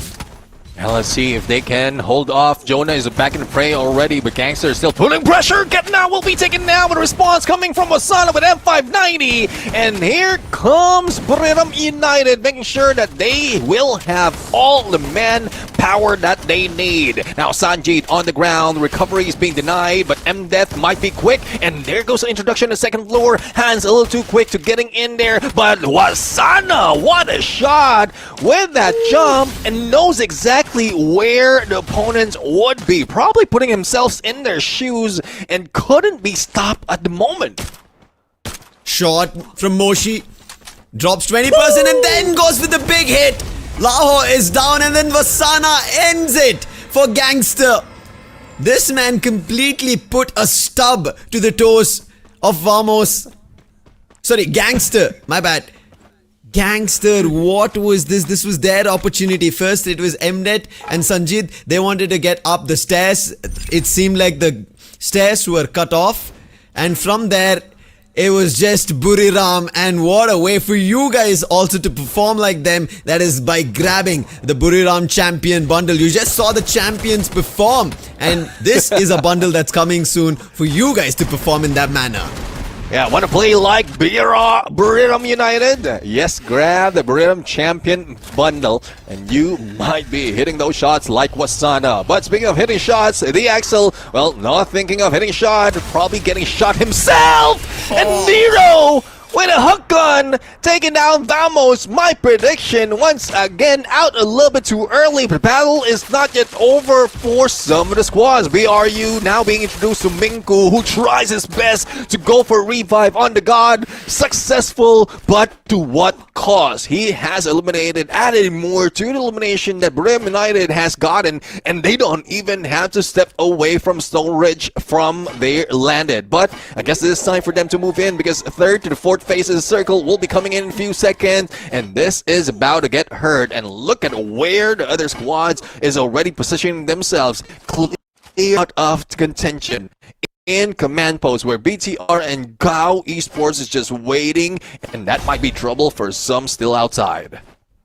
Yeah, and you can see Buriram United Esports, they're closing the gap from the zone's edge to the circle, but they're not directly jumping in. They're making sure the edges of the zone are clear. And Team Flash, one elimination that they managed to pick up, they have more now if they don't act smartly here against Buriram United. And I'm pretty sure as soon as Buriram get an idea about it, they're going to go in charging in, because this is still the third, and therefore damage is still could be withstood and not much to be worried about. But Team Flash, this is not the fight they want to take, especially looking at how Wasana just played out against Gangster. Took 3 of their players down, and it was only 1 player who was outside picked up from his teammate. And if they again go in charging in that direction, it could be troublesome, and you can clearly see are peeling themselves off in that direction. But Gao Esports, they will be completely peeled off from command post as RRQ Kazu make a jump on this tower. And instantly completely wiped, because all 4 players were in the same position. Yep, definitely. I mean, before they make the jump, they, like RRQ even pulled out that bolt maker to make sure that no one will be going away unscathed. And I do agree, the position that Gao Esports was taking is most of the time where RRQ are hanging. That is their nest if they're not in refinery. So I'm really loving this performance coming from RRQ at the moment. But as we look at some of the teams right now, who's going on to the next phase of the circle might be in trouble, because Buriram United have one edge, one corner on this area that they are guarding so dear, and they can get a lot of elimination, especially when they meet up with PE Sports. Wasana already has gone 1. It was not from PE Sports, but still playing at that edge. He's looking like a menace. PE Sports, they also are looking forward to making sure they stabilize their position in the overall standings in the top 12. Not much to be worried about that they'll be put out, but these last few games are about confidence moving into moving into phase 2. RQ Kazu, just like Gao Esports, holding the same position, have a sentry gun as well. Ooh. And the god from Team Flash being chased by Aki, and on another end, RQ was also peppering them, and it's going to be the final elimination, as the Team Flash this time are not going to be able to repeat their booyahs. Well, this is a battle that we're waiting for in the edge of the circle right now as it closes in. It's being used by PE Sports to capitalize on their position against Buriram United. That forces BRU to move to the other side, and PE Sports is slowly targeting Bigatron by Vitality. If they will be able to eliminate them, at least they have a safer position on the next phase of the circle, but still, eyes on BRU. Not done, but Nero lands a shot on Wasana. Lil follow up though, and they will stay alive. But it's Secret WAG might be waiting for them, spotting as they step into this small compound, but at least they are into the next phase of the circle, making or marking them safe for the moment. But PE Sports are making sure they mark everybody as opponents and take them down. There are 15 eliminations around, and now Bigatron by Vitality, who have not looked good, are trying to hold control of a vending machine compound here in command post. It's not going to work out in their favor. Nade being cooked, but timing on that glue wall. Nero's throw will be shut down, and PE Sports want to make sure that as they move around the edge of this compound, they do not give an opportunity for somebody else to take the fight or take hits on them. But it seems like somebody's already taken a spot, and that's going to be some player from AJL who's just moving around the block, and he will be finally picked off. That's going to be coming in from Dutz, and Cypher out. That is AJL also out. Yeah, they move into the block, into the chopping block, and they got chopped real quick. And Team Aki, well, being pressured by RQ, and you don't want Rans to be stalking you. He is a guy who will not be seen and might be hitting you from a blind spot. But for Dutz, no blind spot for him. He got a great potential on an angle take, and now moves in behind Team Aki as the rest of the squad is scrambling. Pawana's final player, but it is BTR who stole it away from them. All that effort, all those shots, and RQ denied. This might make them angry. Biggest round by Vitality seems like a wake-up call coming in here. It's given them an opportunity. Many eliminations quickly picked up, and it seems like RRQ are not happy about it. They're rightly charging in on the other direction. PE Sports, a grinder about to happen, a sandwich situation. Bigatron by Vitality have to decide which fight they want to take.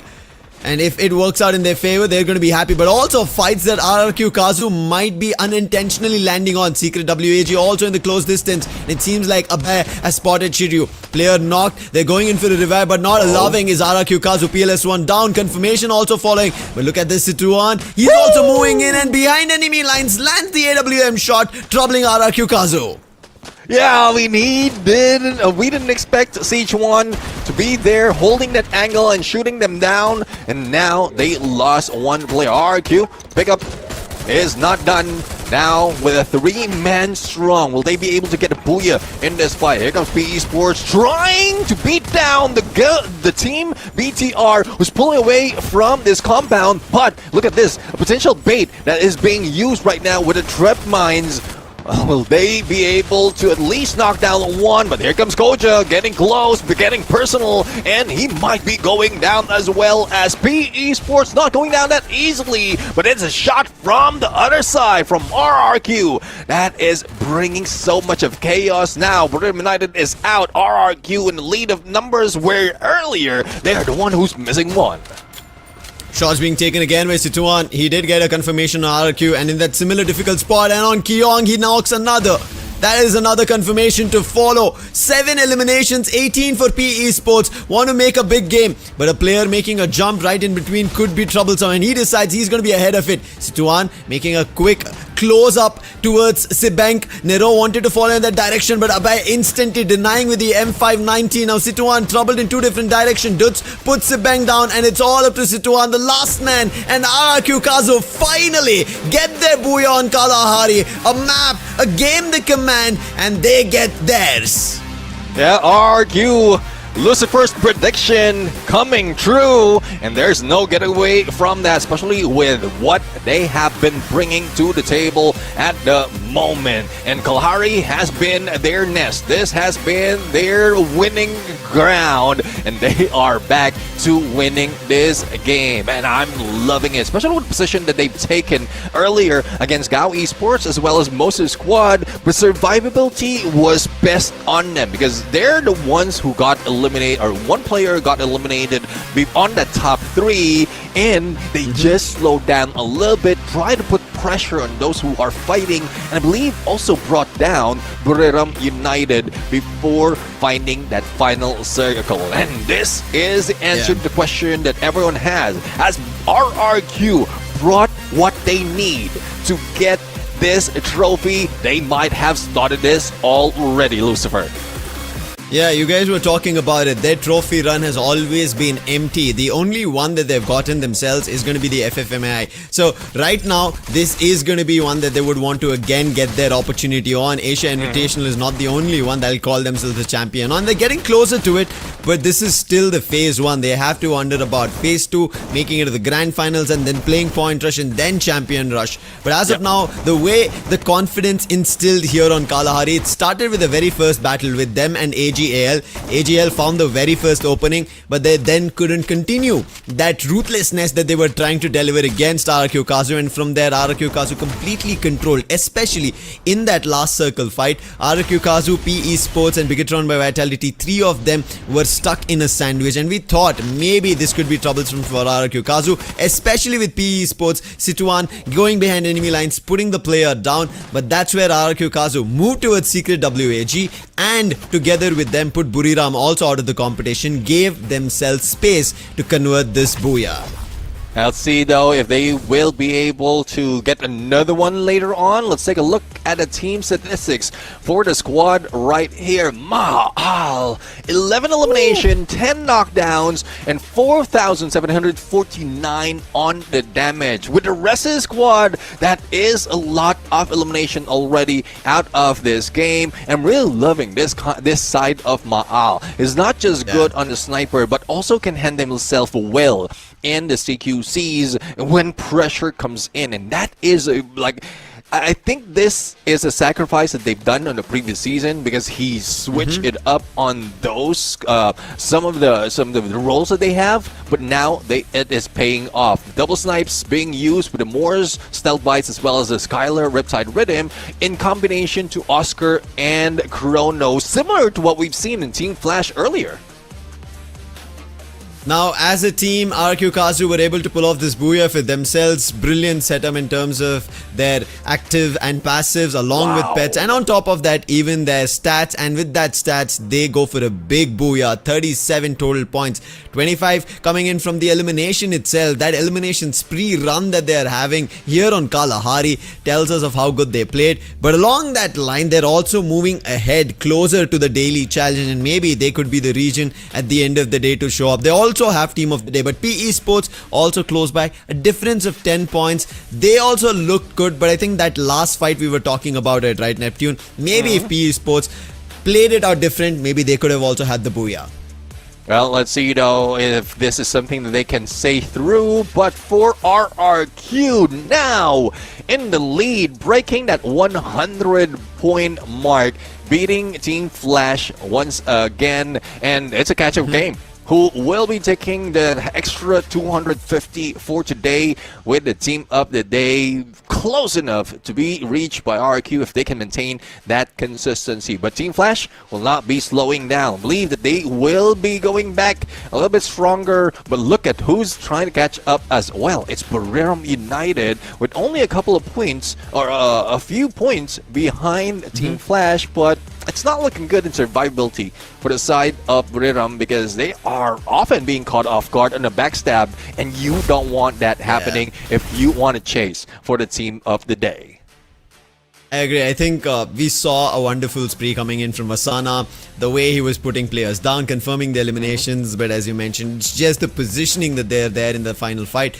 Too many bullets being taken in terms of shots, and they don't know where to fight it out with. But nonetheless, hey, we were also thinking about the top 12 race, right? It's about moving in that direction, and one team, Gao Esports, losing opportunity here and there, making a little bit of a mess. However, they've closed the gap, so I think them missing this opportunity completely out of making it to the top 12 should not be a problem. But do we see anybody else also getting closer is maybe something we can talk about or think about. But for the time being, I think Gao Esports, their performance is a little, how would I say, not very consistent. Now, on the very first day that they played, they acquired around 87 points, and the next day that they ended up playing, literally half those points. They were only able to acquire 44, and then week 2 came in and they were able to somewhere in the mix get to 66 points. So it's not completely stable for Gao Esports. Whereas when we end up seeing teams from their region of How Flash, hey, do not beat them on the previous game, unfortunate for them. However, they took a back-to-back booyah. So great stuff that they've done so far.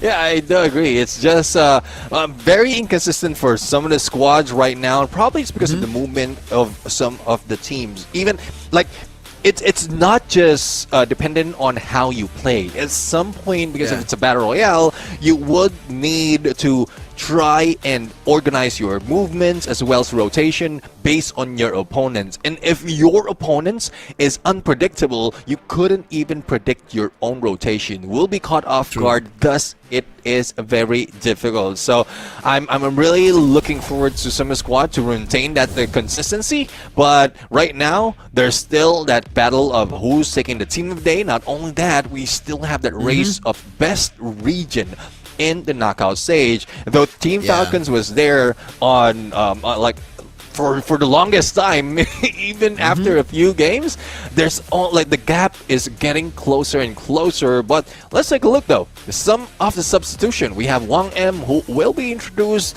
against Shiryu, who will be stepping out right now, and let's see if Wang M will be able to make that game changer for Secret WAG, because like, if you know my prediction, this is one of the squad that I have my eye on, especially on this specific map. Yeah, I agree. I think Secret WAG, especially after them getting their spring champion title, they're a team to watch out for. But from their region, there's another watch out that Team Flash are making a run on. But we were also talking about the best nation in the KO stage, and you can see Falcons, they are still at the first spot, but the race has gotten closer now. RRQ Kazu, especially with Falcons not playing, the distance is only 15 points. And RRQ Kazu, they have 2 games. For Team Flash, it is still gotten a little further away because of the previous game, unfortunate. And then we end up seeing is Vamos. And Vamos is going to be too tough on this catch-up game. But I still have them as my caster prediction moving into this is they should be the one looking forward to maybe getting themselves a booyah. They're at the 12th spot. This will secure their position that somebody else will not be able to take it over. For example, if Gao Esports end up having their run, they might be able to run it away with it, and that is the reason I hold it away from them. But you have Secret WAG, as you already mentioned, as one of your predictions as you're watching out for them. Yeah, well, specifically on Solara, this team, Secret WAG, has got 1 booyah together with Gangsters as well as RRQ Castle. So you can go either way out of this squad that we have, but let's see on how it's going to start. Because Solara is one of those that might change us, like the mindset of most of the squad, because we still have BTR into play.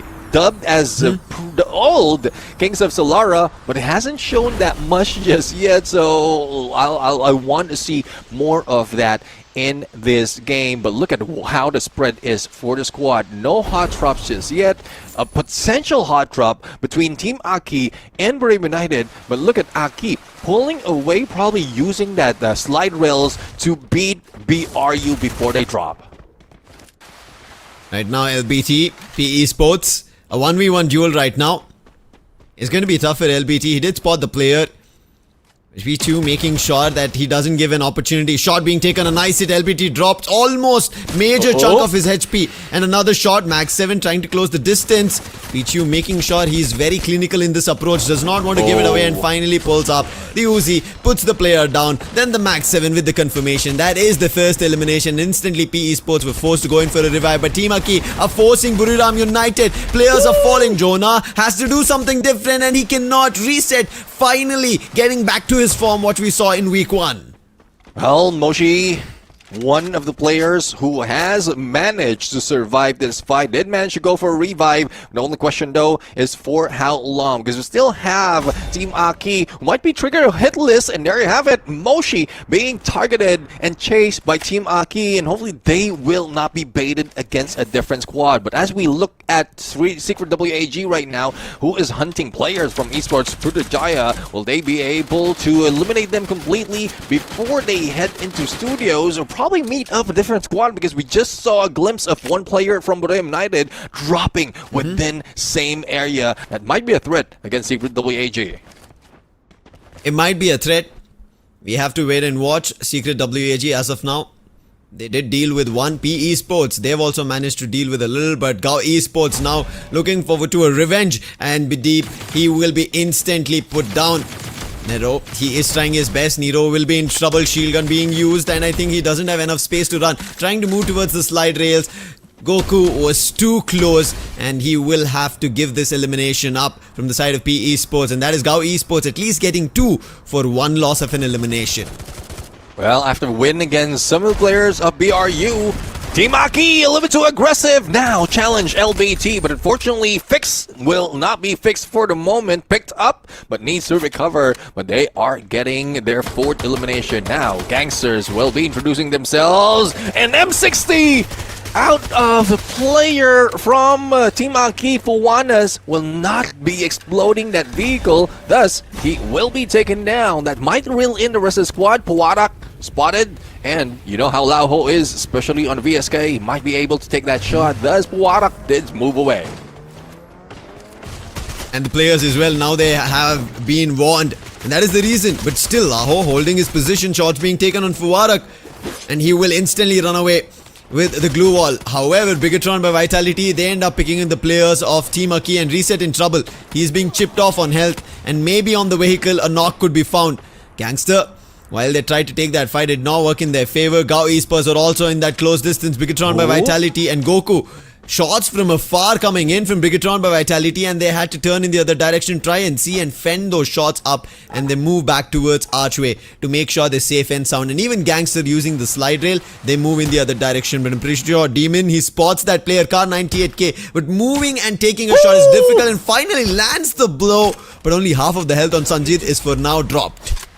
Yeah, I guess like players, snipers, just like Demon, are more used to jumping and shooting instead of sliding and shooting. And look at how they manage to force their fight against P Esports. Now, for elimination for Gao Esports, they are heading to Bloomtown, but going back to the hub where Buriram United and Team Aki started their fight, we are seeing Secret WAG as well as Gangsters and Sanjid being shot at now, exploding with M79. The finisher, taking out 3 players from Gangsters. Now, we still have 1 player from Esports Jaya.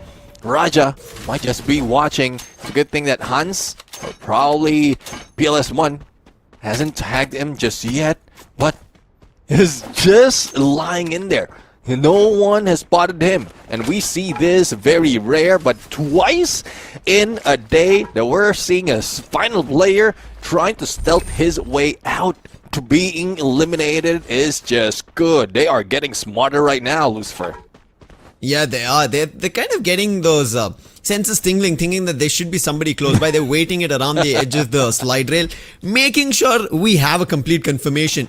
But because Raja was also surviving there, his teammates are back up, and therefore there is a second chance for Esports Putrajaya. We'll wait and watch, but the time being a second chance in the battle. Can AGL prove better right now against Arkukazu? Abai gets back with Rans, using the time turner for defense. FGL being used, and now the charging coming in from Rans as well as Abai. Nameless is down, the opening found. There is Dutz as well, and Mahal, who are helping out from afar, and Dew, who is further away, has no vision of where his teammates are. And look at Abai taking an advantage of this and even putting Dew down. Damage being done. Team SR also in trouble, and Rans, he takes shots and then calls in Abai, and they try to close the distance, and yes, put Team SR down, and Dew has to tuck the tail and make a run.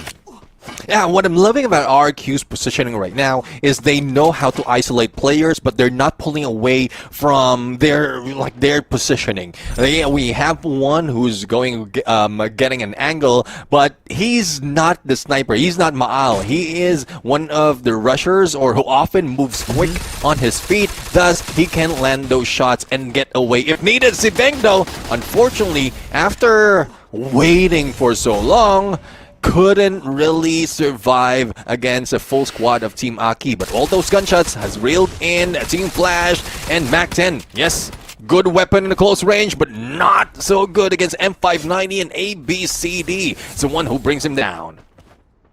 We've been seeing Team Akia just playing with any weapons that they could grab on the land. They've not been able to stabilize themselves. Even Reset, right, playing with the M4. That tells us that these are not the actual weapons. Before that, I think he was having a Scar. He's just trying to see if there's an opportunity to get Team Aki back in motion. But so far, at least this week 2 has not been Team Aki's. And now you can see Fix in another direction, his teammate in a complete different direction. Everybody too spread around. And this should be a cause of concern. However, Fix with the cord, 2 players from Bigatron by Vitality jumping around here at Funfair. And Fix wants to see if he can land both of them together.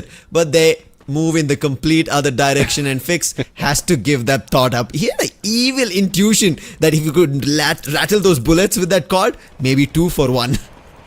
Well, I don't know. I mean, cord is a good weapon if you have a little bit of distance. And I guess that's what he was trying to consider at that moment. Not really getting too close unless he does have probably a shotgun, Mag 7 or an SMG that as a secondary that makes him more viable on a CQC. But speaking of CQC, well, HEAL not really performing that well on CQC, reviving their teammates and pulling away from the rest of the squad. Let's see if they will be able to make that rotation. But Kenshin from Esports Prudijaya landing that AWM shot, but puts them in the crosshairs of BTR, and Ryu didn't expect that shot to come from that ledge, and now the rush is on.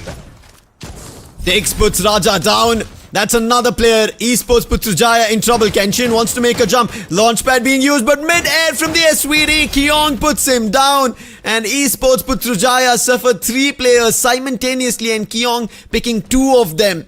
And Bigatron by Vitality from the previous game, they've had a quick comeback in eliminations. It seems like now the last player, Mika, he's also been spotted out. MDET going against him. Esports Putrajaya down to the last leg. Chase being done. MDET will finally put him down, and that is the end for this Malaysian squad here on Solara.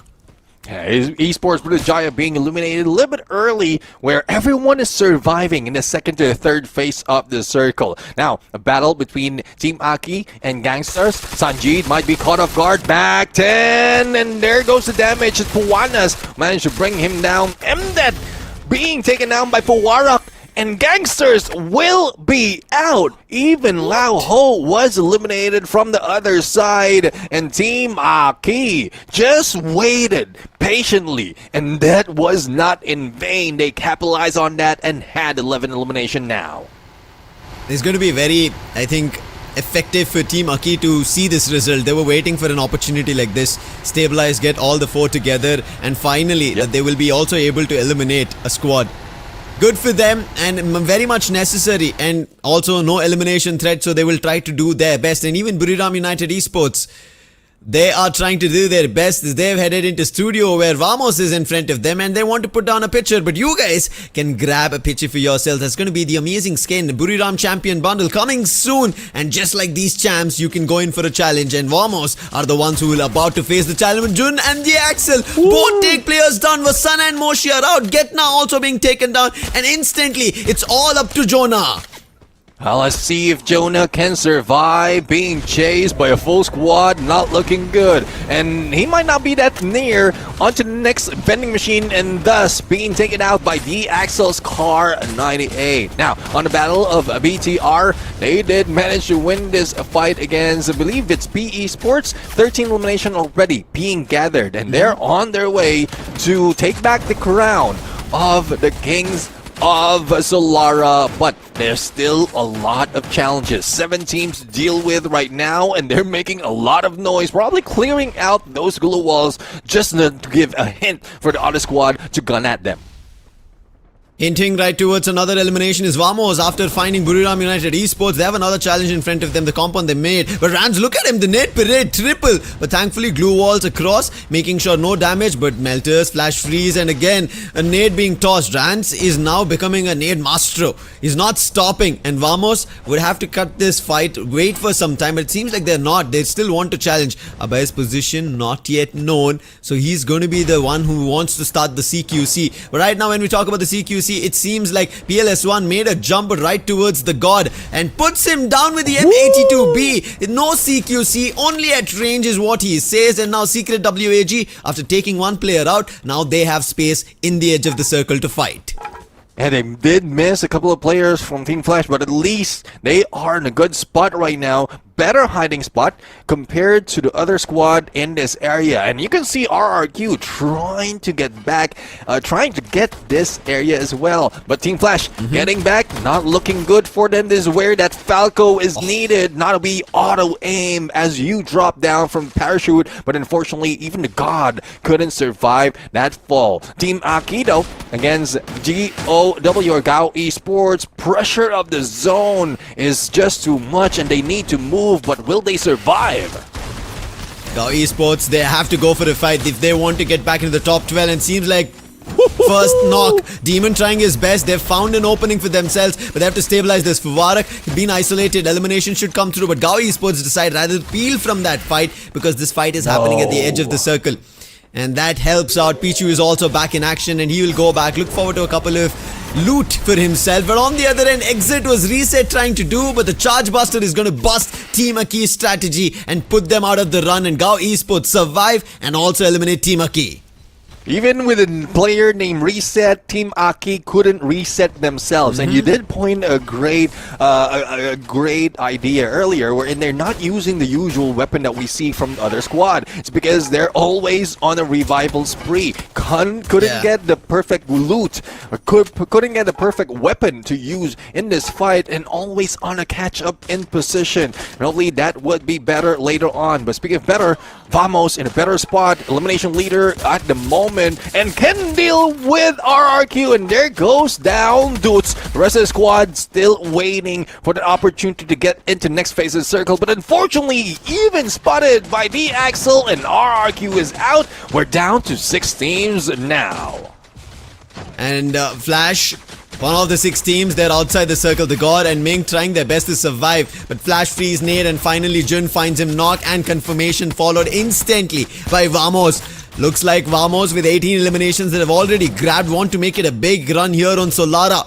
Bigetron by Vitality, same intentions, no Booyah, still date here in phase 1. This could be their very first, and they have a really good position, height advantage as well, as they're holding the platform right next to the slide rail. And Secret WAG Hongam being spotted, and more teams as well across. One picks up the God, but stolen is Koja on that elimination confirmation, and Sibang finds ABCD, and Sibang will confirm that, and Team Flash are suffering problems. Now let's see if they can get away from this problem. Secret WAG will be eliminated on 6, and BTR now is dealing with 7 players of Vamos and vice versa. But AGAL will be in a safe spot right now as long as they will not be naded and keep themselves in the same position. But the pickup has been done on Team Vamos. Great distance though to pull away from all of those chaos within this compound, but is this enough for them? Because the shift is about to happen and 3 teams will be in front of them trying to stop them. Ooh, the Axel with a shot on Kyong, but as you said, the platform, Riptide Rhythm being used. Is there an opening again for the Axel? Not as of now. His teammates will help, and Sibang will put June down, and that is going to be a problem for Vamos, as you already mentioned, the shift of the circle. But AGAL, they are just buying time. They could be the ones also in the mix. GAO Esports, they are in a better position ahead of all the other 3 teams because they are fighting amongst themselves. GAO Esports on the other end is waiting, and Vamos read into it. They want their glue walls being laid down, and Cross, they are trying their best. Riptide Rhythm was used, and finally Koja being knocked. Bigetron by Vitality will be stalled for the time being, and Vamos can reposition. This is feeling like a penalty shootout right now because the duel is very isolated and every shot is carrying the weight in this match. But no one is going down that easily. GAO Esports Demon, will he be able to make that jump ahead of the rest of the team that is in here? Because AGAL might be able to snipe them down. Even BTR, you know how it is with BTR. They're looking for those jumps, making sure that they pay back to what they experienced from the global stage. But Riptide Rhythm from Vamos might disrupt that rotation. That might force BTR against GAO Esports. GAO Esports making a quick jump using the launch pad. No players getting knocked, and Bigetron by Vitality lands the last blow. Pichu also falling. Confirmations with Vamos helping out, and Zuez also gets one with Sibang. And that is problem for GAO Esports. Held it for a little too long, and Bigetron by Vitality, they get that opportunity to move away from the zone. Wicketron by Vitality as they've moved ahead. They have to be worried about AGL. Dew being spotted, Melters being used, and there was a nade, big one. But thankfully, Koja did not take much of a damage. Saifa closing the distance for the CQC. Diggs has the throw gun ready. Saifa still trying his best. Damage taken. And on the other end, Saifa somehow still surviving on the edge. But he'll be finally knocked. Nameless also follow. Team SR also in trouble. Dew not able to help. Only a knock. And now Dew becomes the last man standing for AGL.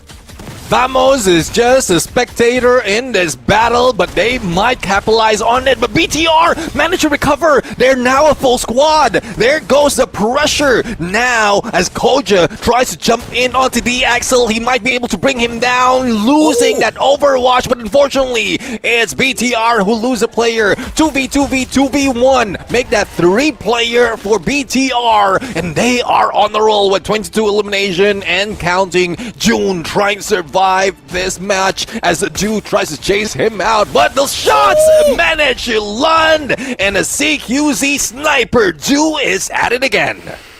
What a call coming in from Dew to understand that he is in a very big number deficit. Don't challenge the players with numbers. Go ahead of the game. But he puts down, digs down, causing trouble. Time Turner instantly pulled out from BTR, making sure they survive. And with Dew out of the race, it's only the Axel, the last player from Vamos. An instant challenge coming in, and Diggs with the throw gun lands the last blow. And Bigatron by Vitality secure their very first booyah of Phase 1.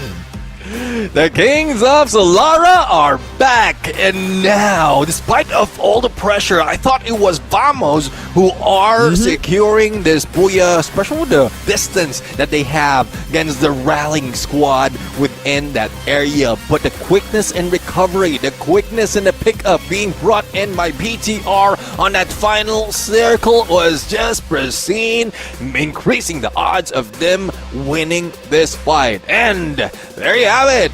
Our Solara game booyah takers, Bigatron by Vitality. Really good game played from their end. We saw it was from where they were standing at the platform. Right behind, below them was AGL, Gao Esports on the corner, and ahead were Vamos. And we saw they were trying to pick the players of Vamos very early, even before the zone was shifting. But Vamos somehow, with the glue wall run that they made, they were able to safely get towards a corner, and they look like, as you mentioned, they should be the ones getting the booyah. But the timing of how AGAL went around, and then Dew decided to isolate the battles, even though he was in a number deficit, put Vamos in big, deep troubles. And Bigatron by Vitality, all they did was capitalize on the teams who decided to take the fight. You even mentioned once, Vamos were almost just the spectators. But as soon as the spectator thing changed to a fight, it seemed like they were not ready for it, and Bigatron by Vitality just caught right into it for this booyah. Oh, definitely. And I'm loving this side of VTR. The aggression was just on point. The priority and the pickup is also pristine. And even before that final circle, they already grabbed a lot of elimination. It's not that they are just sitting in one corner. They held one of the compounds within that area around the fourth phase, I believe. And they just stuck in there, stuck themselves in there and waited for the rest of the squad. And that's where they gathered as much point as possible before the shift did happen. But the pressure from Vamos from that angle before they jump in, even the slide rails is not a viable option for them to get in, but they still made it work. And I'm loving that BTR is getting back in their usual ways. Their usual ways on Solara, the Kings, they get their throne back, and the Booyah team starts saying it was a complete team game. Yes, we saw a lot from Sebeng, and that is the reason he has 5,000 damage, 7 eliminations, 2 assists and 8 knockdown, but everybody else playing a part, they average around 2,600 and 700 damage, with also everybody around the high number of assists. As you can see, 7 from Koja, 8 coming in from Diggs, and 9 coming in from Keong. Everybody played the part together, but I think the biggest was coming in from Diggs. In that final battle, we saw multiple players being knocked, and that is where Bigatron had that opportunity to get themselves this booyah, secure it, and take it away from everybody else.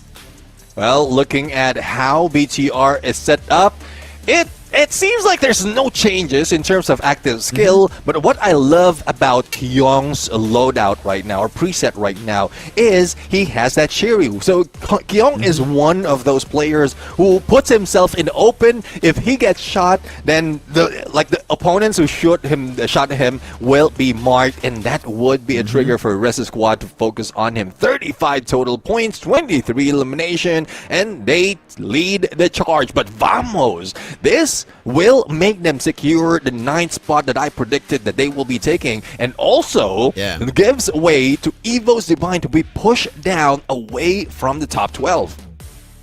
The teams who are not playing today, it's affecting them a lot, Neptune. They would have wished that they put better numbers, better points today, because if teams are running away with points like this, Gao Esports as well, being or playing a part to pushing teams out of the overall standings. But before we jump there, let's talk about today's standings of how many points teams have secured. Team Flash slowly are picking up pace. RRQ Kazu in this game, they did not also do much, and that's the reason they're sitting only at 110. Flash joined them at 102 points, triple digit. Bigatron Vitality, they make a jump at 78 points. Esports Putrujaya on the other end at the bottom at 38 points. Team Aki with 43, and this is them almost getting to a position which is more points compared to their entire 3 days of run that they've played, including week 1 and now week 2 of phase 1. And it seems like with game number 5 they have another opportunity to put up a little more better score from their run. But the highest that they did, right, was 79 points. But it seems like Team Aki, in the direction that they are in, it's not helping them to get back to that form. 30 points is not we would want to expect, especially if you are thinking to get to the top 12. But now moving to the last game, top 12 should not be the intention, as we clearly also see how Team Aki are trying to play. Is about making sure they get a lot more confidence here, Neptune.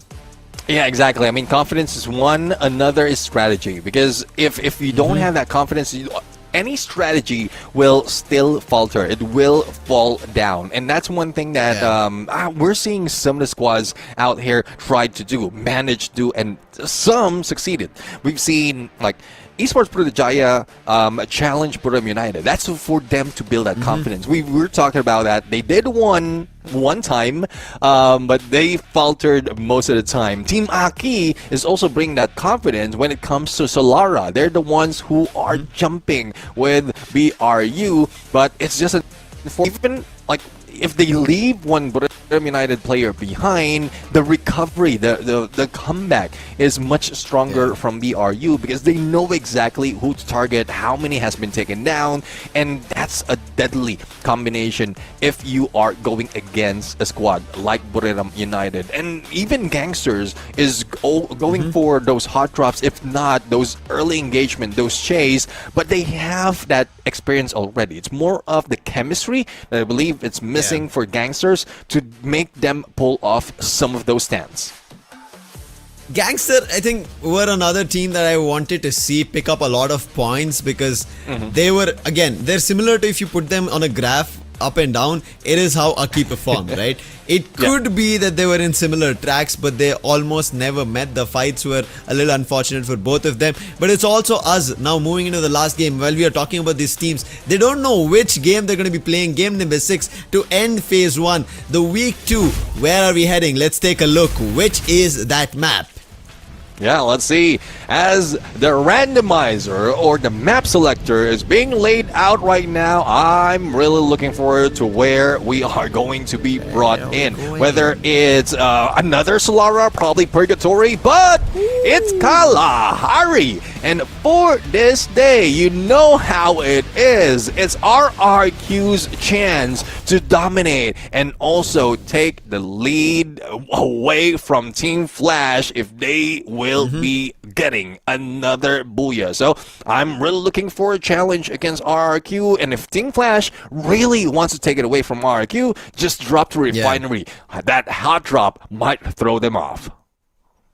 I really like how this entire opportunity of getting team of the day is now brewing. It's such a close combat for both RRQ Kazu and Team Flash to grab this for themselves. So this last game will be a decider. Yes, Kalahari having a better result for RRQ Kazu. Everybody of us will be expecting that it should be RRQ Kazu. and it could work out in their favor. But Bigatron by Vitality, after them getting their booyah, that's confidence being instilled in their team. They pick up their Solara, they're back again on the run. We had a little bit of doubts because they were very close to that 11th and 10th spot, but now them getting a booyah, we don't have to be worried about them. As you already mentioned, EVO's Divine, they will suffer the hit because of them picking points and teams making their way up. But Best Nation, the last game as we go to the daily challenge, you can see the distance. Because of RRQ Kazu's opportunity of 15 points was not grabbed in the previous game, there is still a chance here and they have to get just 7 points. But same for Team Flash, they still have an opportunity, but they have to get around 20 points to get to be the best nation in the KO stage. Well, let's see though if this is something that Team Flash is going to break. First is break the team of the day, take the team of the day away from RRQ, and if they can take it away, the regions, our best regions in the knockout stage, if they can beat both RRQ and Team Falcons. So I know I was teaching Team Flash to go against RRQ, but they are on my prediction right now, and you are going with BTR, who did manage to grab a booyah earlier. So I guess it's a good choice of a prediction. Yeah, I wanted to get BTR speed prediction for the last game because I've not seen any recent booyahs, but they ended up picking on Solara. And to correct myself, they did get a booyah. It was not their very first booyah of knockout stage. They did get it in Kalahari in our week 1 day 3 performance. So now moving into Kalahari once again. So Bigatron by Vitality, they have another opportunity. Seems like it just fell through for me in terms of predicting them and looking back at the charts. Moving into Kalahari, let's see if they are the ones to take it or the chase between RRQ and Team Flash will come alive.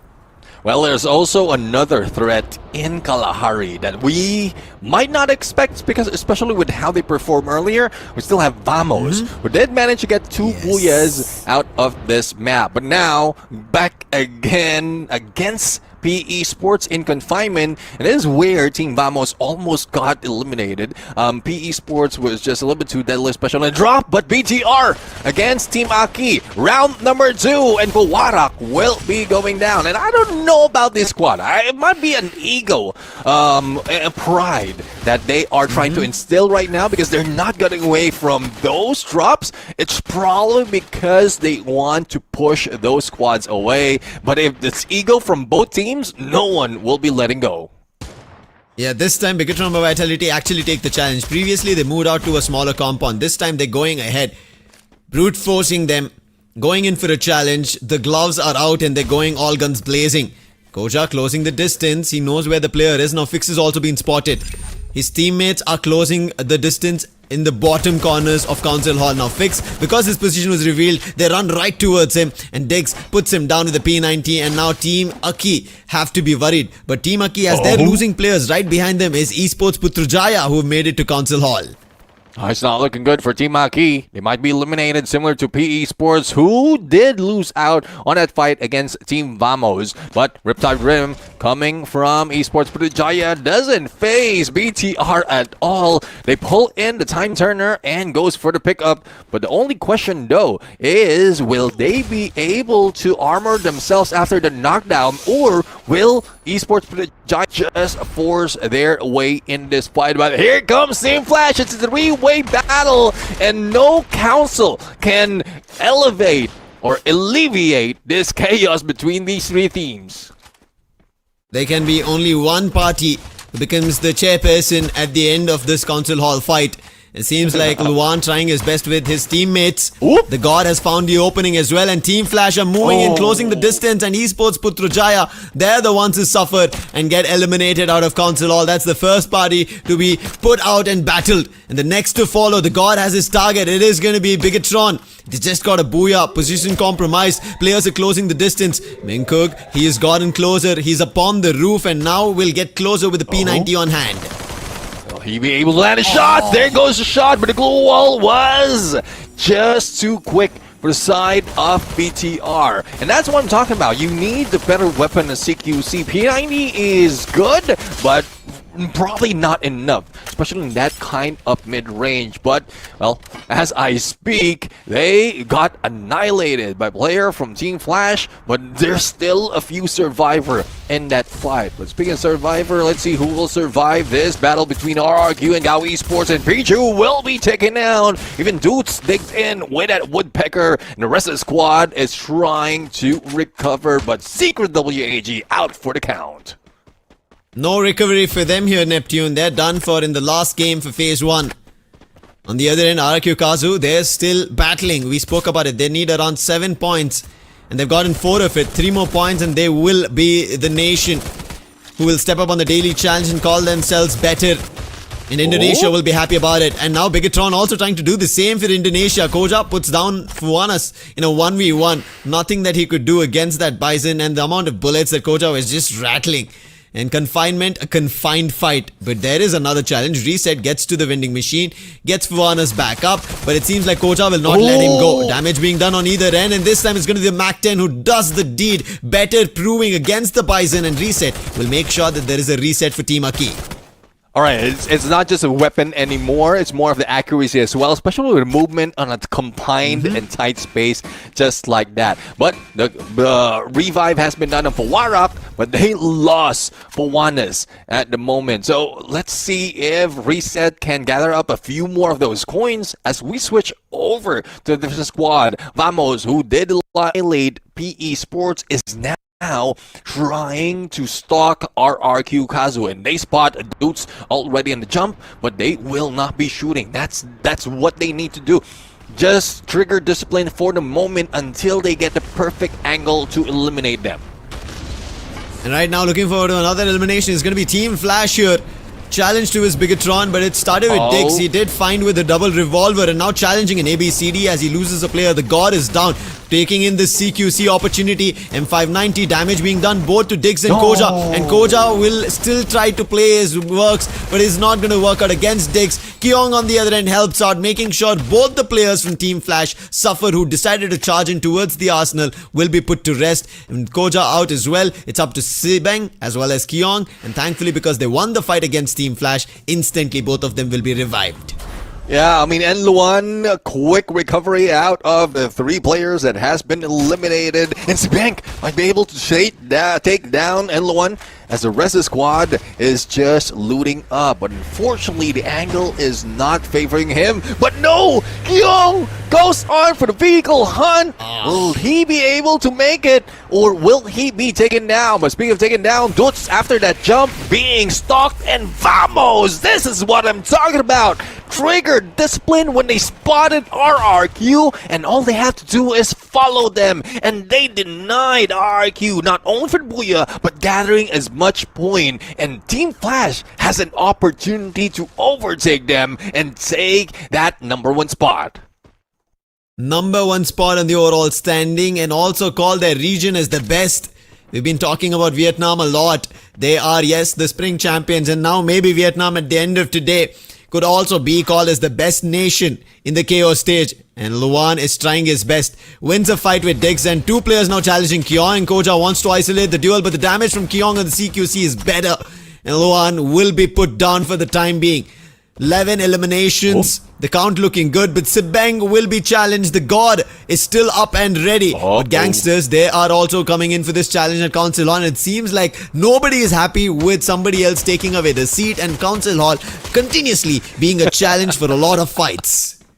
No one wants to give up the boat in Council Hall right now, and there's always a 3-way battle. Gangsters try and capitalize on those engagement, and will they be able to take down even Kyong, who managed to survive with a time turner and quick movement, and M-Death being pressured, no problem at all. And it's just Gangsters who's winning out those gunfights because of the number that they have brought into this battle. And Team Flash L1, will he be able to make that quick recovery once again, trying to heal up, and that blue wall will not hold much longer. But Hans missed that corner, another instance, but not Sanjit. He is checking the corner and bringing them down, and that gives them 5 elimination in total.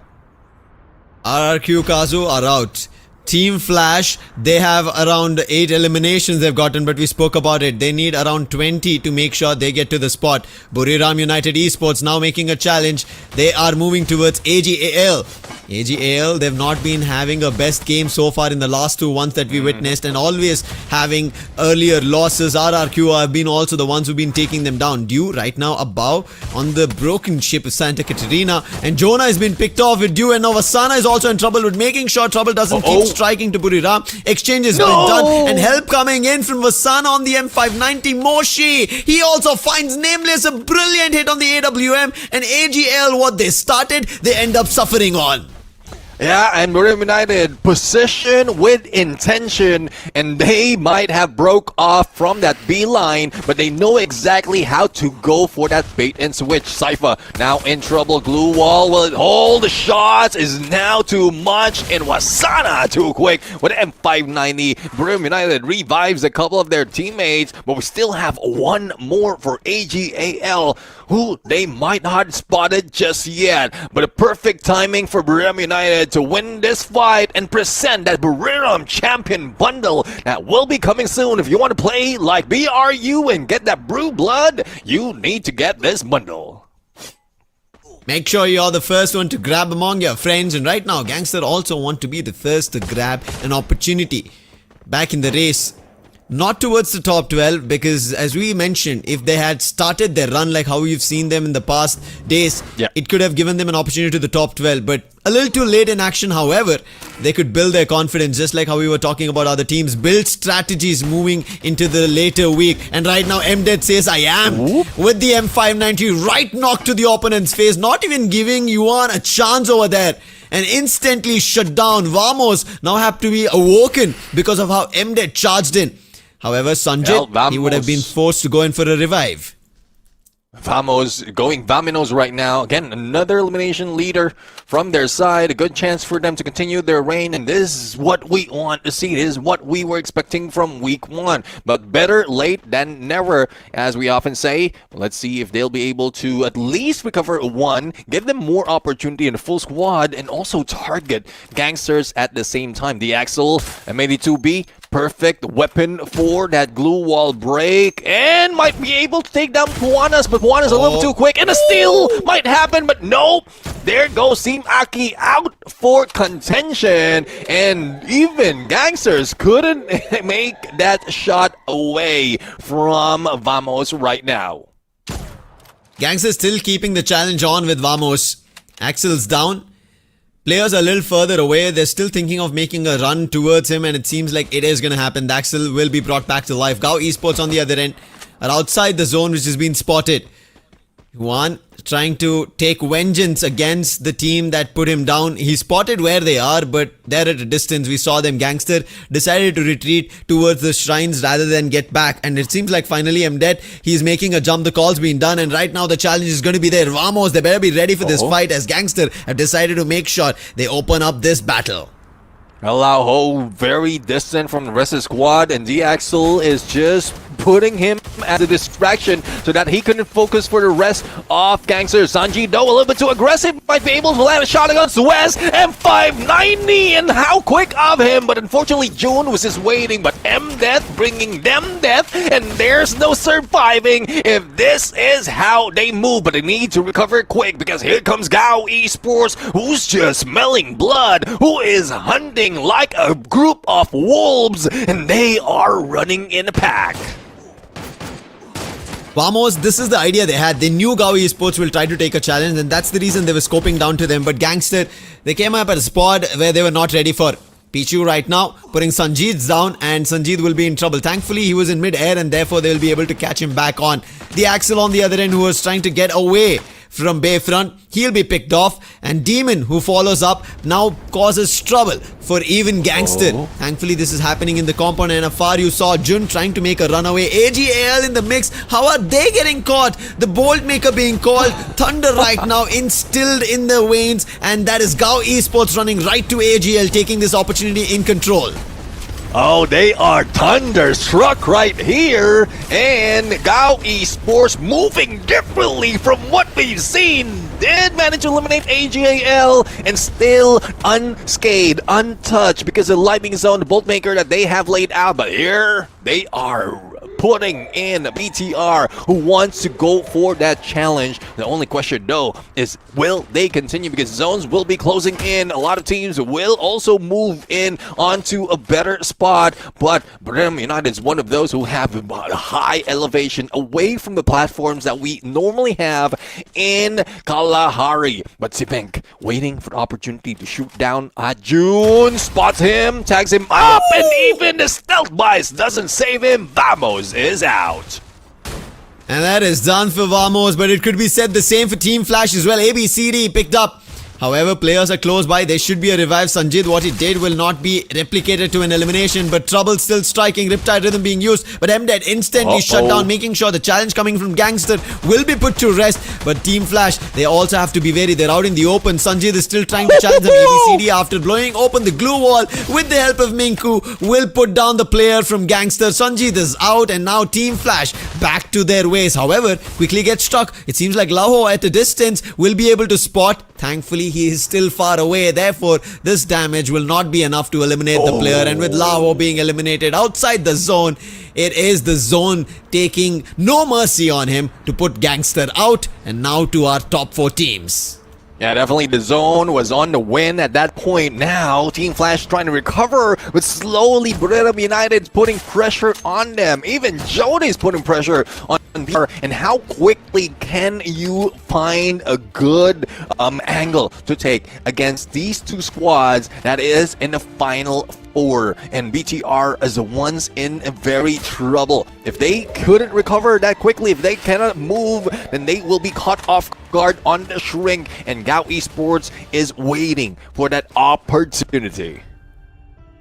Now, Esports, we spoke about it, around 15-20 points. If they manage to get themselves, they will be happy about it. And also now looking with the numbers that they have an opportunity for a booyah. Team Flash, if they get that 15-20 points, they will make sure they make their nation proud, and that's what they're intending on. Buriram, they spot them out. Melters being tossed. A fight between Team Flash and Bigatron is the first to start. Riptide Rhythm on the other end coming in from Gao Esports, and maybe right now Team Flash might be in trouble. Minkuk will be dropped instantly. Time Turner pulled out to make sure the player survives. Let's see if they can survive right now. They're heading into compound where BTR has been guarding, and Buriram United wants to take away. And Gao Esports are the ones in trouble, being forced not only by the blue, but a lot of utilities, a lot of gunshots, and being dealt with Lidicilin all across the battlefield. But as the zone continues to close, there's no getting away from engagement, and Buriram United takes the lead on another side of the circle. But unfortunately, the shift doesn't favor them. But one good story on their way, on their movement, is they've managed to recover and can maintain the full squad. But Team Flash capitalized more on that, takes down BTR, and they might be able to bring down BRU if they can pick themselves up. But unfortunately, they have been targeted, they have been hunted, and BRU is going for the kill. They are taking players down after another, and it's down to Mink. Can he do something? No, says Getna. And he will get another elimination. Push it to 12 total points, and the last one, Demon.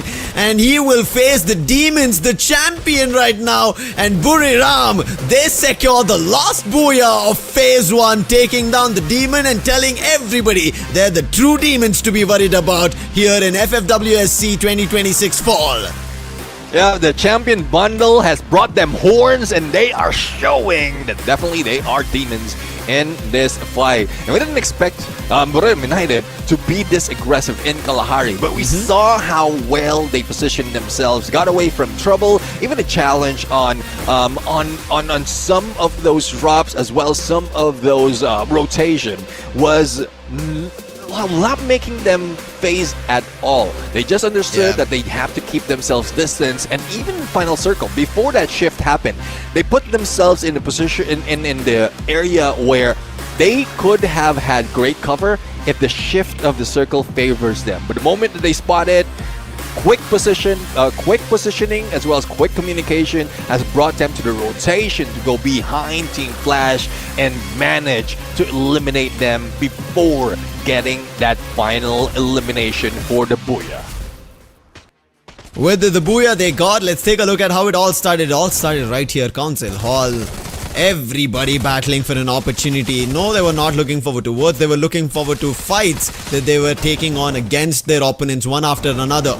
Team Flash, they were also in a situation a little vary from how they would have wanted to play it out. It started, yes, at Council Hall. Then we saw around the Arsenal. Thankfully, there were recovery opportunities for Team Flash, and that is the reason they made it till the top 3. But unfortunate, the last fight they took. But Vamos as well, they were looking good, but holding a position, having Gao Esports on the horizon, and Vamos then get completely charged by Gangster is not something that Vamos were ready for, and that surprise took them down, and Vamos could never stabilize from that. And with that last player, as you can see, Bigatron picked up the elimination. Team Flash in the next, they saw them making a run, taking Bigatron out completely, but that time is when even Buriram charged in, and that's where they couldn't hold it off. However, you can see top elimination goes to Vamos, the Axel having the highest at 9 eliminations. Unfortunately, Vamos were not the ones who got the Booyah here.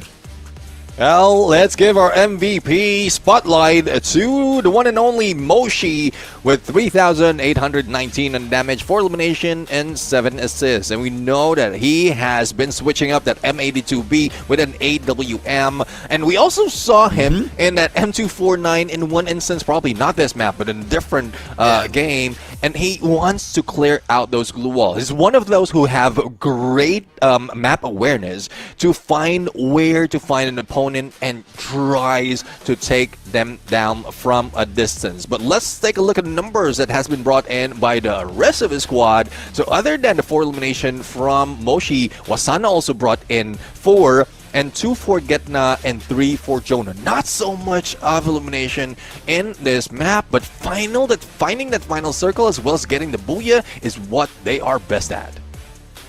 And I think making sure at the best time to start off getting the elimination, Getna decided, hey, it's time for us to get the Booyah, and that's where he put Team Flash down, and from there it was just Demon, the last man standing. So as a team and as a squad played really well, and the team itself getting themselves this Booyah.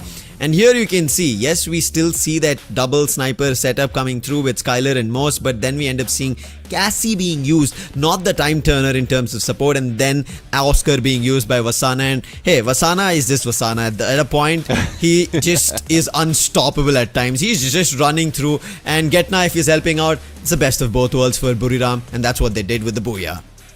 Yeah, I guess they are learning that time turner doesn't help them that much, but look at the numbers that has been brought in. Buriram United, 25 total points, but Team Flash with 23. And look how low RRQ Kazo is with only 7 points in there. And I think they've gone across the 15 point that is needed in difference between these two teams.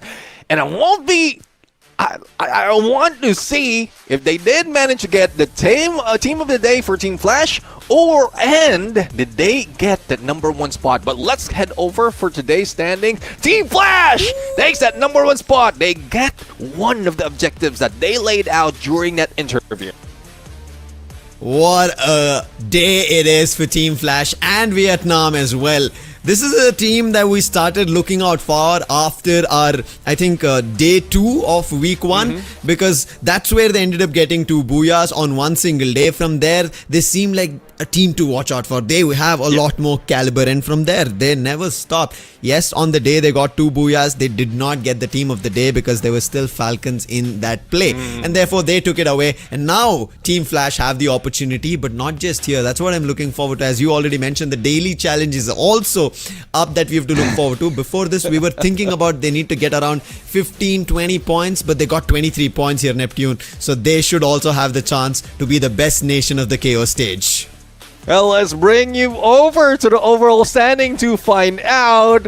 And I'm already smiling because I won't be surprised if they take that #1 spot, breaking the 400 points taking it away from Team Falcons. And look at how tight it is, how close it is on that 1, 2, 3 spot. Let's include AGAL as well because they are very close. But it's just unfortunate for both Team Falcons and RRQ. Team Flash survived a little bit longer. And we also are seeing the top 12 who will be making it on to our first day of Phase 2. And Twisted Mind has just hit that border. Eva's Divine MBR pushed away from that 12 spot.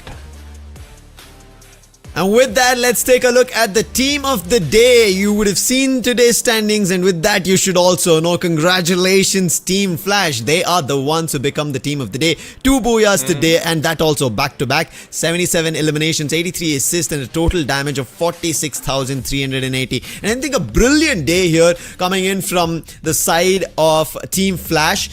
They played a phenomenal run today, making sure, knowing that today is the last day, let's just give it a all, and that kind of helped them out. Their highest on a given day, Neptune, that we ended up seeing was on day 4, meaning the start of week 2, where they ended up securing 115 points, and today they make another 100 happen, and they're the only team who pass 400 total points in the 4 days of play they managed to play on, and 24 total games.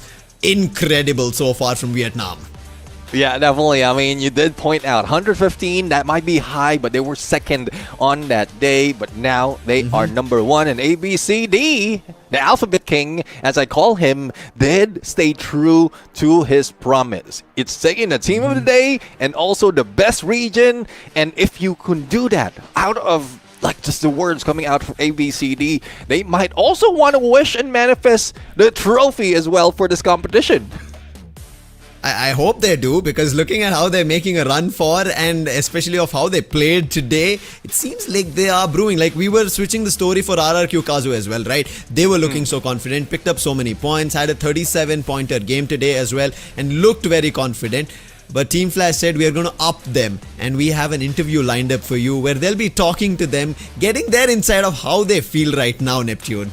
Yeah, I'm really happy, and we're going back to seeing Flash, and I just want to understand the mindset as well, because the first the booyah they were interviewed, and it's not as if ABCD had that confidence. He was shy, probably it's because Yoon Sul was interviewing him, so you somewhat lose confidence if you're with that pretty girl. But I hopefully they can build up that confidence in this game after getting the team of the day and number 1 spot in the knockout stage the next time we listen to ABCD if he gets interviewed. I can understand now why he was trying to keep himself a straight face when you mentioned, right? With Yoonsul, it's not going to be easy on an interview. But right now, we have Team Flash for an interview. Let's see what they have to say.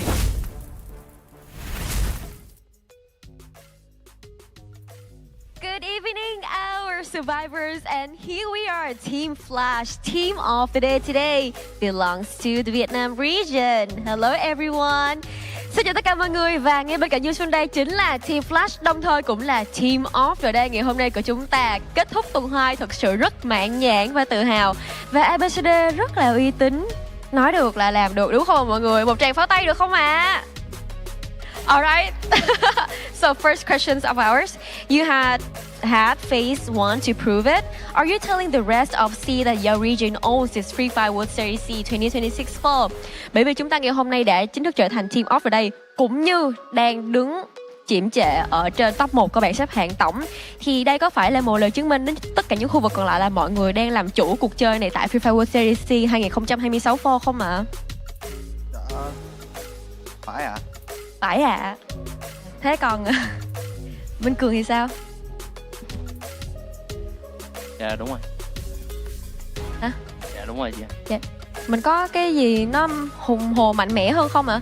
Mình vừa thắng được cái thử thách ngày hôm nay, cũng như là trở thành Team of ở đây, cũng đang đứng top 1 bảng xếp hạng tổng luôn. Mà cho nổi luận đi.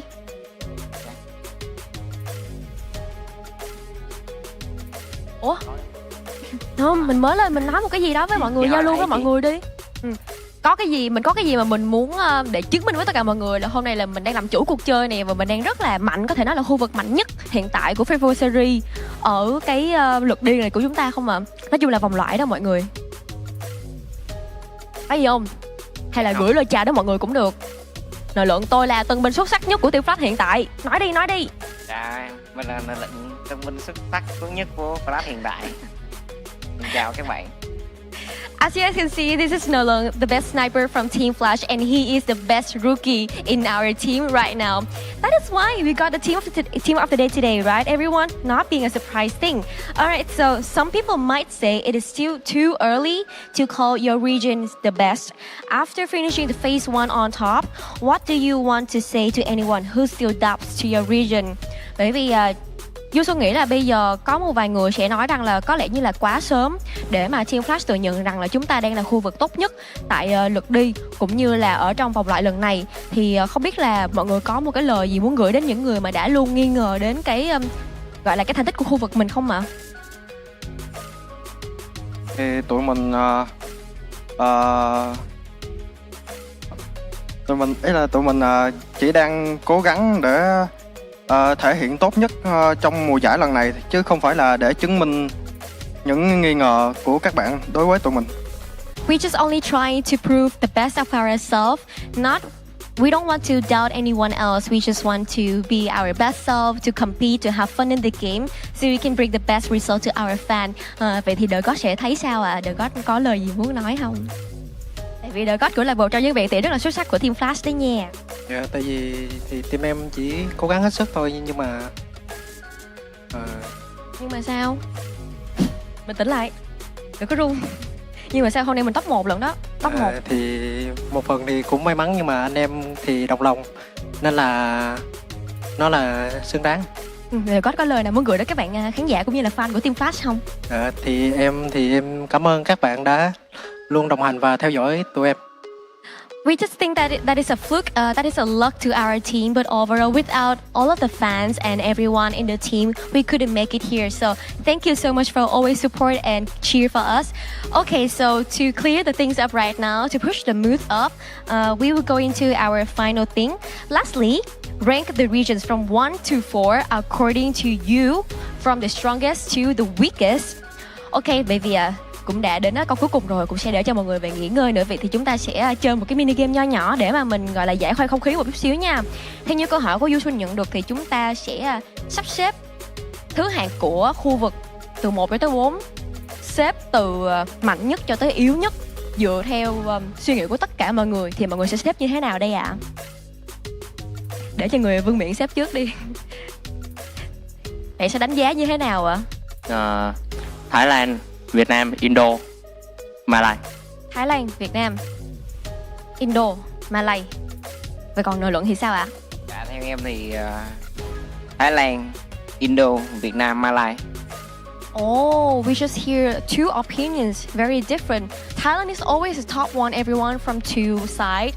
Minh Cường and Nalung is saying that Thailand is the top one. But we have a little difference into our second ranking right here. We replace, hồi nãy top 2 mình có nói là Việt Nam đúng không? Top 2 là Việt Nam, top 3 là Indo và top 4 là Malay. Nhưng mà về nội luận thì lại khác. Nội luận top 2 là ai về nội luận? Top Indo. Yeah. For nội luận, top 1 is Thailand, top 2 is Indo, top 3 Vietnam and top 4 is Malay. Nhưng mà lý do tại sao là mọi người lại sắp xếp như vậy ạ?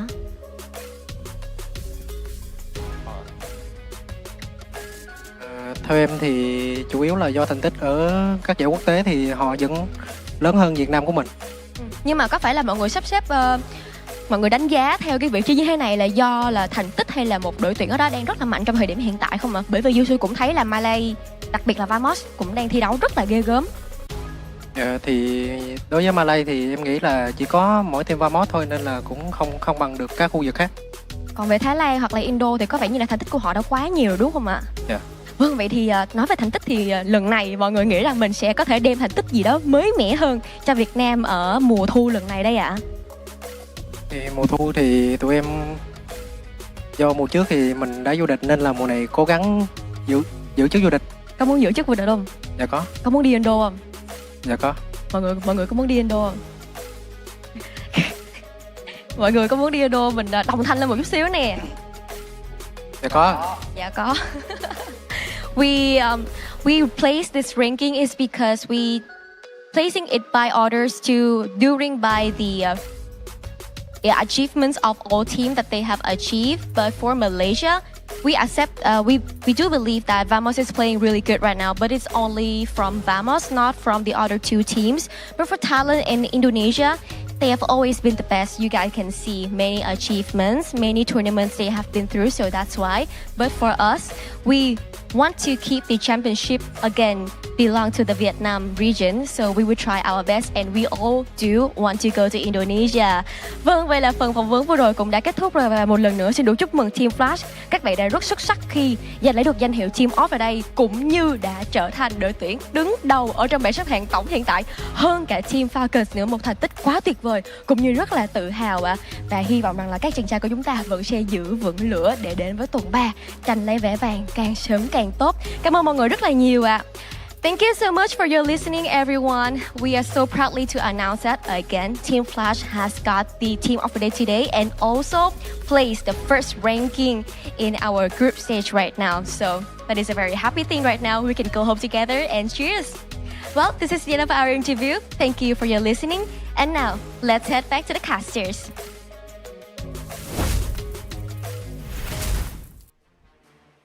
Thank you so much, Yunsul, for the interview, but you were right, Neptune. They were very shy, very nervous to talk to a pretty girl. But it happens, right? And especially it looked like a group project that they were trying to discuss on who wants to do what. And ABCD is clear, like, you, please, you go ahead. He was elbowing, but clear intentions that they know where they are as a region as well. They want to make sure they're the best. They want to get to that position, but they know they have to beat Thailand and Indonesia first. That was the clear-cut answer that we got. Yeah, I do agree. I think Team Flash had felt more pressure. I do agree with Lucky and Chat. They felt more pressure on that 5 minutes on the interview than the whole day of playing 6 maps in Free Fire. But I do agree. I mean, these squads, these teams are just phenomenal on the battlefield. I'm really loving that Team Flash. The first time we saw them, it was when they were Hua Esports and then switched to Team Flash. So I'm really loving how well they managed to get this team of the day as well as the best team in the knockout stage. But if you want to be the best out of the competition, you better get yourself a Red Bull Zinc and Vitamins from Thailand. It's supplemented with Zinc B3 and B6, featuring a mild taste that help players stay highly focused and seize every opportunity to achieve stylish booyah victories. So if you want to grab that Red Bull, you better trust your energy, because definitely you will get the energy that you need. Indeed, and that's what our players were doing. So make sure that the next time that we see you in competition, you have it on hand. Right as now in hand is what our team that we just witnessed, Team Flash, topping the charts. They get themselves saying that in the daily challenge as well, they're the best of the nation of the knockout stage. And on top of it, now they're heading towards the phase 2. It's going to be an interesting one. We already have our 12 teams and we are now excited to see how phase 2 kicks off, Neptune. Yeah, well, that is it for the first one of the knockout stage. Once again, I'm Neptune Garcia, joined by the one and only Lucifer, and the name of AJ, who joined us earlier. We bid everyone goodbye, good night, and see you next time. Yeah.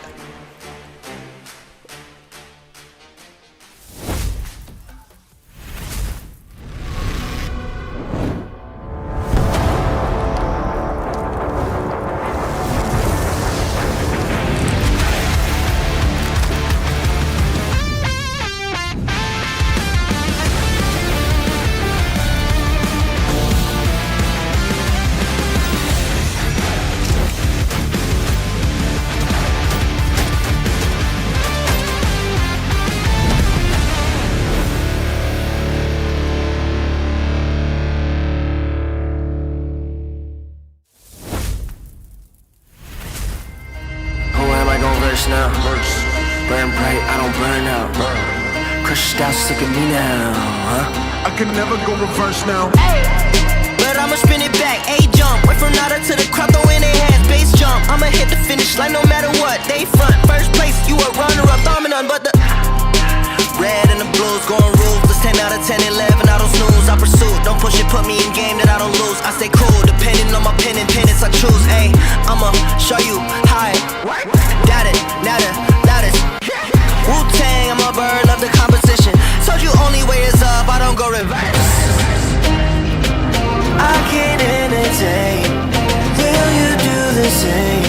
Cause I've been ready my whole life. Only see my back, I ain't turning back on them.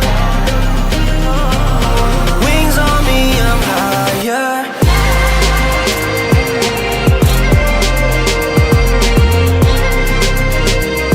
Cause I've been ready my whole life.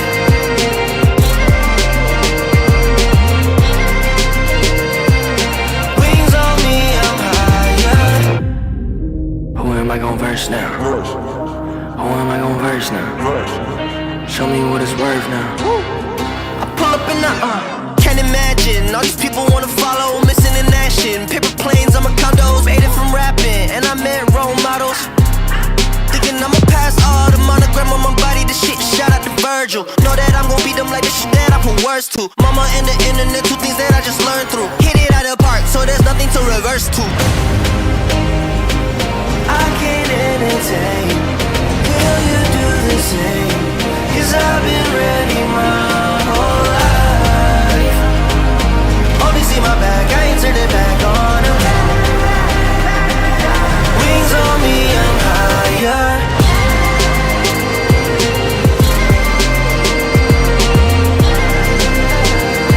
Cause I've been ready my whole life.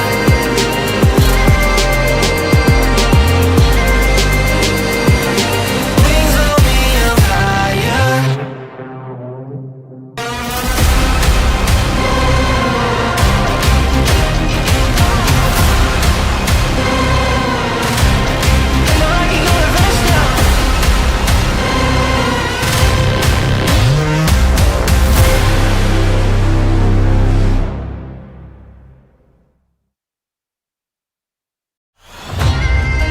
Who am I gon' verse now? Burn bright, I don't burn out. Crushed out, look at me now, huh? I can never go reverse now. But I'ma spin it back, A-jump. Went from nada to the crowd, throw in their hands, bass jump. I'ma hit the finish line no matter what, they front. First place,